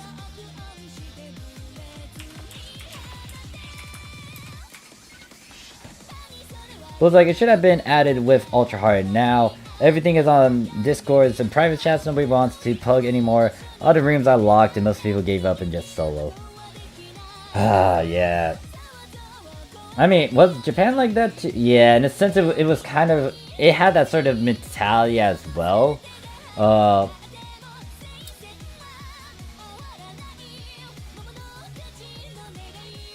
feel like, yeah, if it's a new content, it wouldn't be locked, but once it starts to get into its die-down phase, it gets out of its hype phase, its popularity, they just start to lock stuff and do solo things and just do MPAs every now and then. It kind of sucks that you guys didn't... Does it suck? It would just have been a nice option, but with how, once again, the high-ups wanted to execute things, it wasn't going to happen. The big selling point of them putting that is if when you guys went from episode 5 to 6 with extra hard to ultra hard, if they were going to do that, but nope, they did not.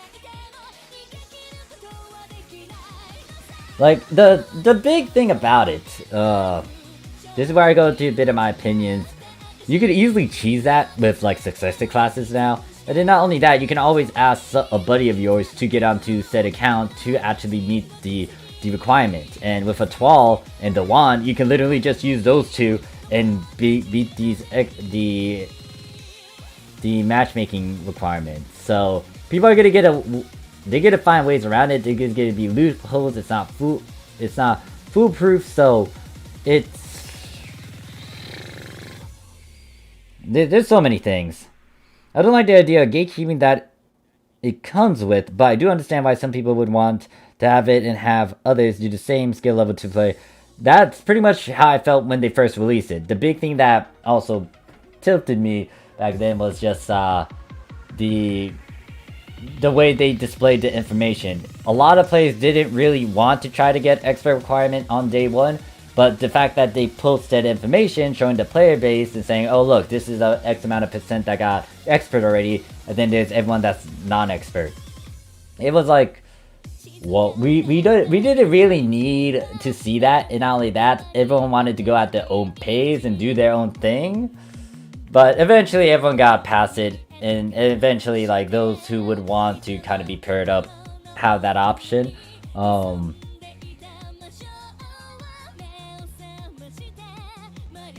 Cruz says, by the way, what about the fashion show? Oh, shit. When is that? Alright, so today is Monday, tomorrow is Tuesday. I might make a video talk about that Wednesday. Just give you a short video just highlighting that and just saying, if you want to participate in stuff, this is what you gotta do. They should have made a separate requirement for successor classes. Yeah, that's the big thing. Successor classes can definitely cheese it. Cheese the expert requirements. There's so many things you gotta consider in terms of making an expert and making sure that it's kind of foolproof. But nothing is ever foolproof because someone's gonna find a way to break it. Like how, you know, people can capitalize on the market. Like how some people can capitalize on several other things. Extreme Quest and Ultra Hard Urges being a prime example of a lot of undergeared folks. Lee says, I mean, it's nice to get content done fast if you want to, but as Morph says, it's if all you do is complain and don't do anything about it, then that's your fault. Make yourself lucrative. Yeah, that's why I just try to advocate to you guys. Obviously, if you have a certain playstyle, so be it. But, you know, take action at the very least. I mean, Callie kind of explained that in her, in her music video too. That's why I love Callie. Like, holy shit, she is a girl that speaks action. I like a girl of action. It's like I could give you all this information, but it's up to you to take action. It's up to you to take said advice and do something with it. If you're not doing anything about it, just talk and talk and talk and bitch and complain and talk. It's just, you know, you're not really solving anything. And a lot of people tend to do that nowadays. It's not just in video games, it's in real life. You see these individuals just complaining about all these issues, but are they really doing anything? That's why I got tired of kind of doing some of the basic jobs. I wanted to try to help, which is why I went to the security field. Because I wanted to explore that avenue and see that sort of aspect perspective. And it's a rough time. Security officers, they're not really police officers, and some people are aware of that, some aren't.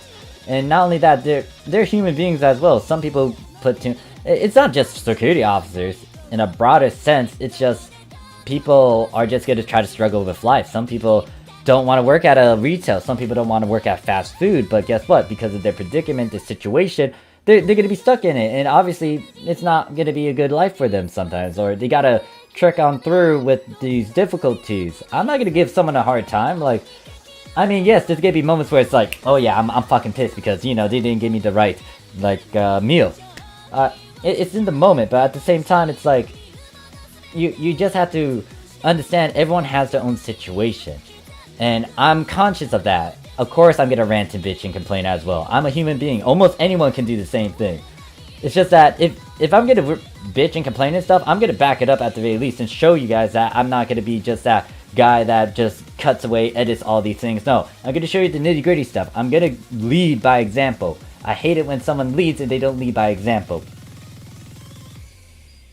Take action, blame corals, make content, blame corals, do something yourself, blame corals.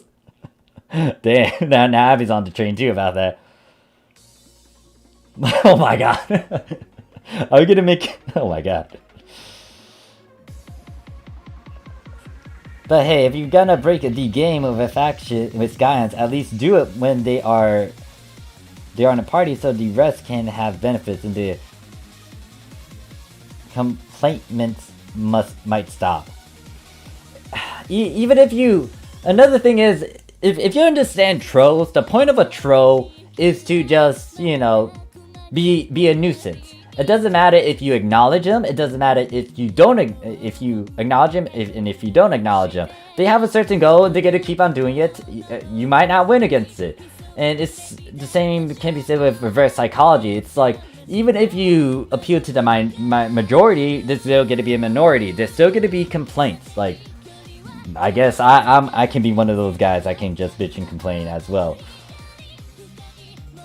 So it's like you can never win. There's a lot of different perspectives. This is what makes humans humans, and this is why I don't feel like we can achieve peace because of all this individualism. It is nice to have it, don't get me wrong, but at the same time, individualism can lead into some of the extremes where you got psychos and psychopaths and all the bad examples.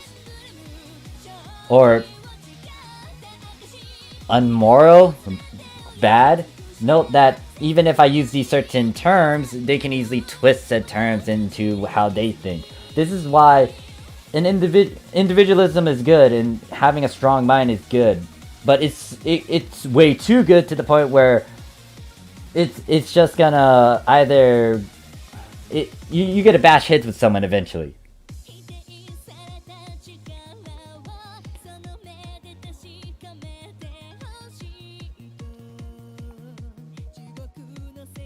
I question why the gods, well, this is me just bringing up religion, I guess, but I question why the creator or the supernatural higher up entity or whatever decide to make us as we are. Because it's like, if they truly want peace, they would have actually put this into consideration, maybe. I don't know, unless they were super lonely and they were like, oh yeah, I want something happening.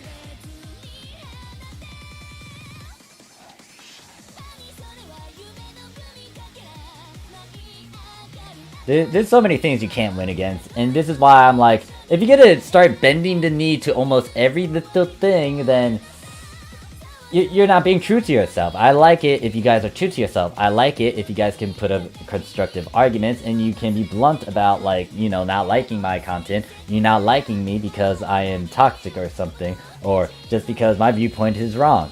And I'll admit, like, there's some things that I am quite stubborn about, and I have my own views and points as well. And yes, when it comes to some talks and arguments, like, I'm conscious of certain things. It's just that you gotta make a stand. Like, sometimes, yes, you can go, like, the left, the right, and then the middle. But sometimes you gotta go left or right if you're really passionate about it and you want to be vocal. You can't acknowledge the other side, but you gotta be strong for one side. It's like an essay paper, and a very, very constructive, like, argument paper. You cannot just, you know, be unclear about that and just be too open about it. You make a decision, you make a statement, be strong with that. You can acknowledge the other side, but you gotta be strong with your point. Like, how I would advocate for violent video games. I'm not gonna go the other way and say, like, you know, violent video games are the reason to, you know, creating a bunch of murderers and shooters and all that. No. There's a reason to why we have violent video games. There's entertainment. There's, escape from reality. Like, suppressing some of these demonic, darkest desires. Like, yes, I'm aware of, I was like, rant, blame, hate about PS2 because we love it. Yeah, because here, like, if you love something, you gotta fucking hate it too sometimes. Because if you don't, then you're just kind of being a suck-up. Because it's ridiculous how anyone can be like a yes man and not really point out some of the flaws. It's not everything is perfect. Like, maybe there are some things that are utterly perfect. But you gotta show love and hate relationship. There's so much of that too, even in a relationship. And I guess I'm just going on to a huge rant about life and stuff. You play as though you're basically one step away from becoming...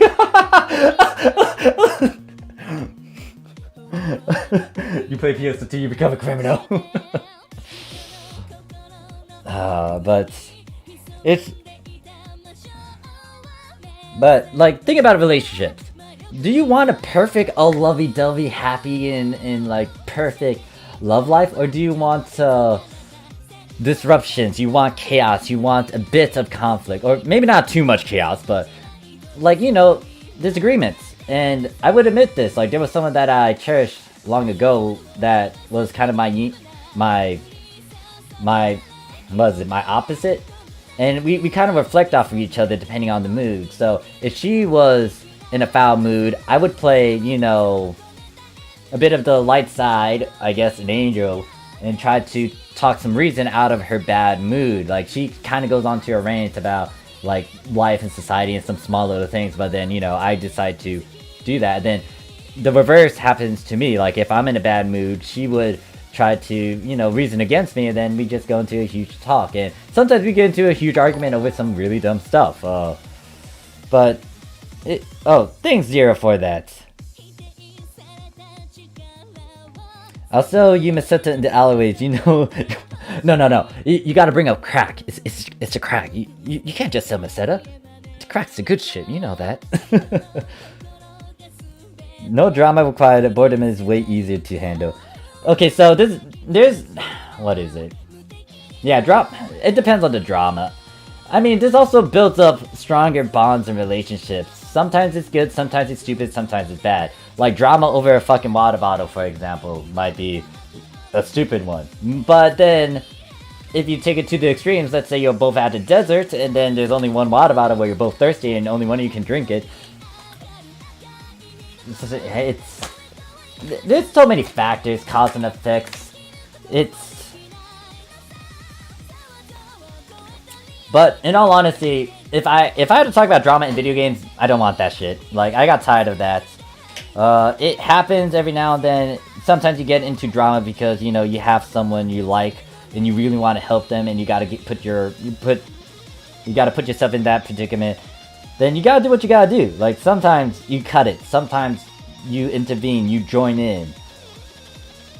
If it's like one of my best pals, and, you know, I really like them, and if they're getting into a mess, a sticky predicament that I know that's gonna lead into drama and more issues. If they're one of my close pals that I would not mind, you know, doing a lot of things for, I'm gonna get into that fucking mess, even though I'm aware of what's gonna happen. I'm gonna get into that. I've done that on several occasions throughout PSO2. And sometimes I created some drama, sometimes I got into some drama that I really didn't like, it didn't turn out well. It's so much, but for a video game, try to be drama free, because the point is to relieve yourself. And if you're watching me while I'm playing a video game, hopefully I'm entertaining, and if you don't like how I'm doing things, then obviously you can leave as well. I'm just doing whatever. Everyone is doing whatever. I mean, I got my gripes, I got my opinions. Everyone got opinions about someone. Yes, some people might say they don't have, like, a critical opinion about someone, but, you know, there's still gonna be an opinion. We're humans, we get to judge, we get to see what is in front of us sometimes we don't. Sometimes, it depends on how you twist your personality and your individualism. I don't like chaos and complicated stuff, but helps a lot to improve personal skills. I mean, I'll share a personal little gripe that I had with the one guy that's still in the chat. Actually, Abby, is it okay if I can share the story? I gotta have to ask permission if I'm gonna go into this sort of talk.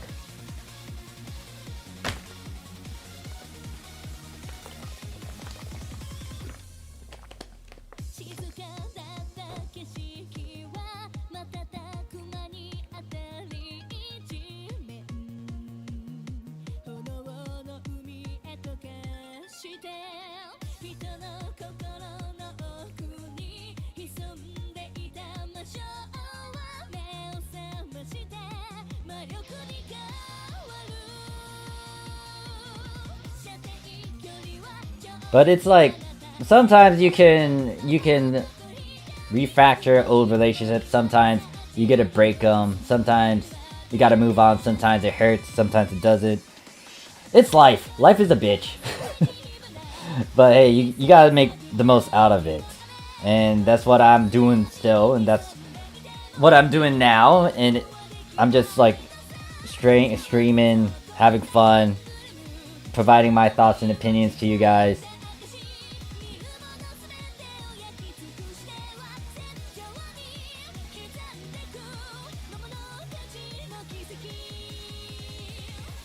Like, I can remember all the bad things that I've done, some of the silly things that have happened. Alright, I'll be concluding in a bit. But it's just that stuff is gonna happen, you gotta tackle it as you see fit. Oh, hey there, 2000. Wait, aren't you on a different ship? Did you join ship 1?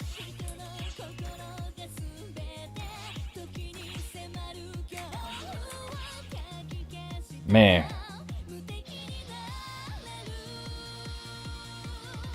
And once again, like, I understand, like, so it's, like, I might do something really dumb, which is, like, hold a grudge. But eventually that would die down, because you shouldn't really hold something against someone, especially if they have a rough time as well. So, it's like, the big message, my, oh crap, I just remembered what month this is. 2000 is like, I'm on all the ships. And then Speed says, so ultimate solution, get good. Crew's like, see, people are merging already. But the big thing that my friend left me, and something that I cannot agree with most of the time, it just depends on certain things, but it's like, she told me that I shouldn't build up my hate and just keep it and hold grudges and all that. It's not healthy. And sometimes I just lose myself, because there's some things I can't forgive, like, you know, certain actions towards maybe a certain individual, especially if it's there's too many things that I can complain about. Because this world isn't perfect. There's so many things still going on, despite the fact that we got society, law and order and stuff. There's still stuff being worked underneath the public's eyes. There's marketeering, slavery, human trafficking. It's... Oh, wait. I question if YouTube's gonna demonetize this. If it does, then fuck it. I don't care. But it's... There's... Nah. If I continue going on this train, I'm just gonna go on and on and on and on and on and on and on. Yeah, it's not healthy at all. That's why I tried to cut it off, but there's times when I just can't forgive, especially if they do something very precious to me. I'm not gonna bring that one up. That one's gonna piss me off if I bring it up.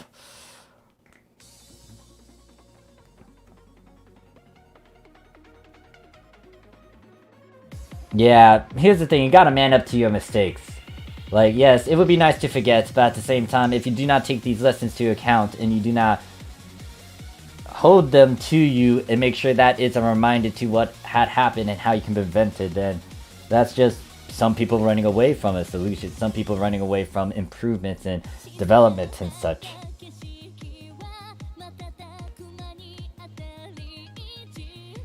Like, I still remember some of the shit that I did with some people, once again, like, especially some drama stuff. So, it's like, yeah, I learned from that. I developed a bit of character now.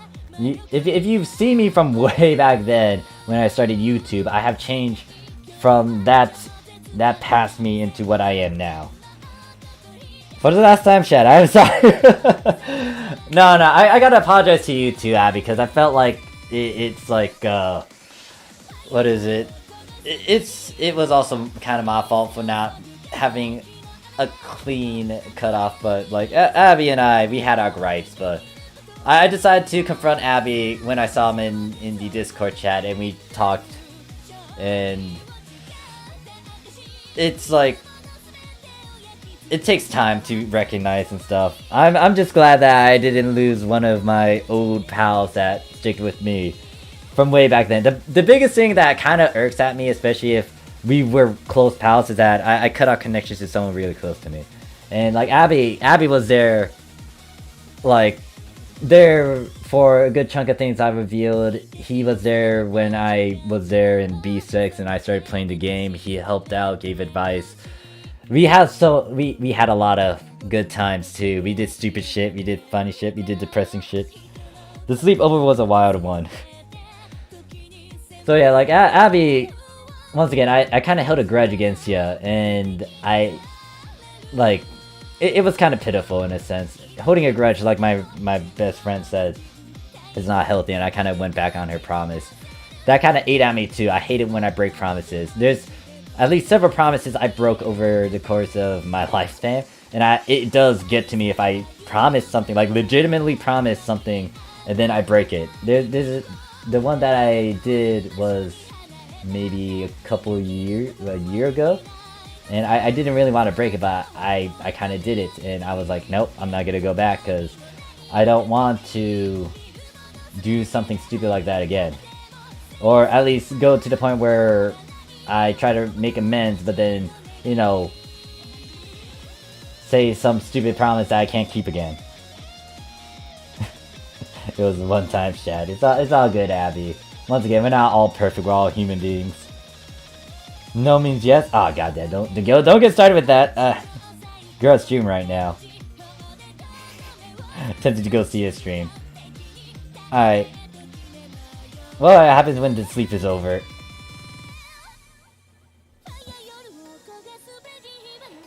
Ah, okay. I have no clue if my actual rage and rant is over, because I don't want to bump into another video that might trigger my affixing my OCD. But it is what it is. Once again, there's a lot of things.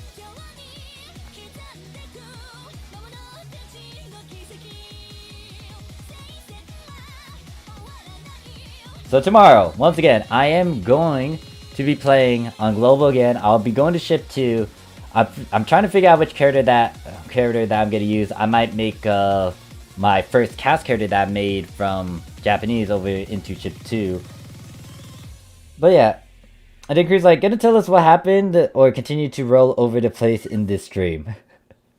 I'm not gonna go into like some very specific details. that one is pretty personal. Let's just say that we had a lot of it's a clash of interests, I guess, or it's just that certain things didn't really work out well, and then we had a fallout.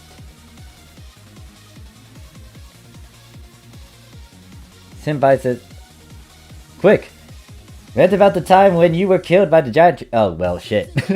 Nah, I'll most likely bring up that stupid tree when I play Dark Souls, but let me just start ending this stream because I do want to eat. My sister is most likely hungry and she's been waiting on me.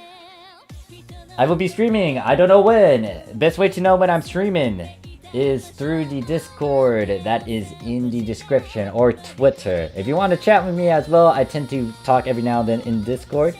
So, thank you, Crew, Abby's, Senpai, Crow, 7th 2000, Saber, Kishako. Okay, I will butcher your name, I apologize. Right. Scar, if you're still lurking. I don't know if you're still lurking. Beast, Blood, 10, Uwu, Pub, and anyone else who is lurking in the chat. Thank you for chilling with me, listening to my dumbass self just bitch and complain, but you know, we're humans. Alright, peace guys. I'll see you tomorrow.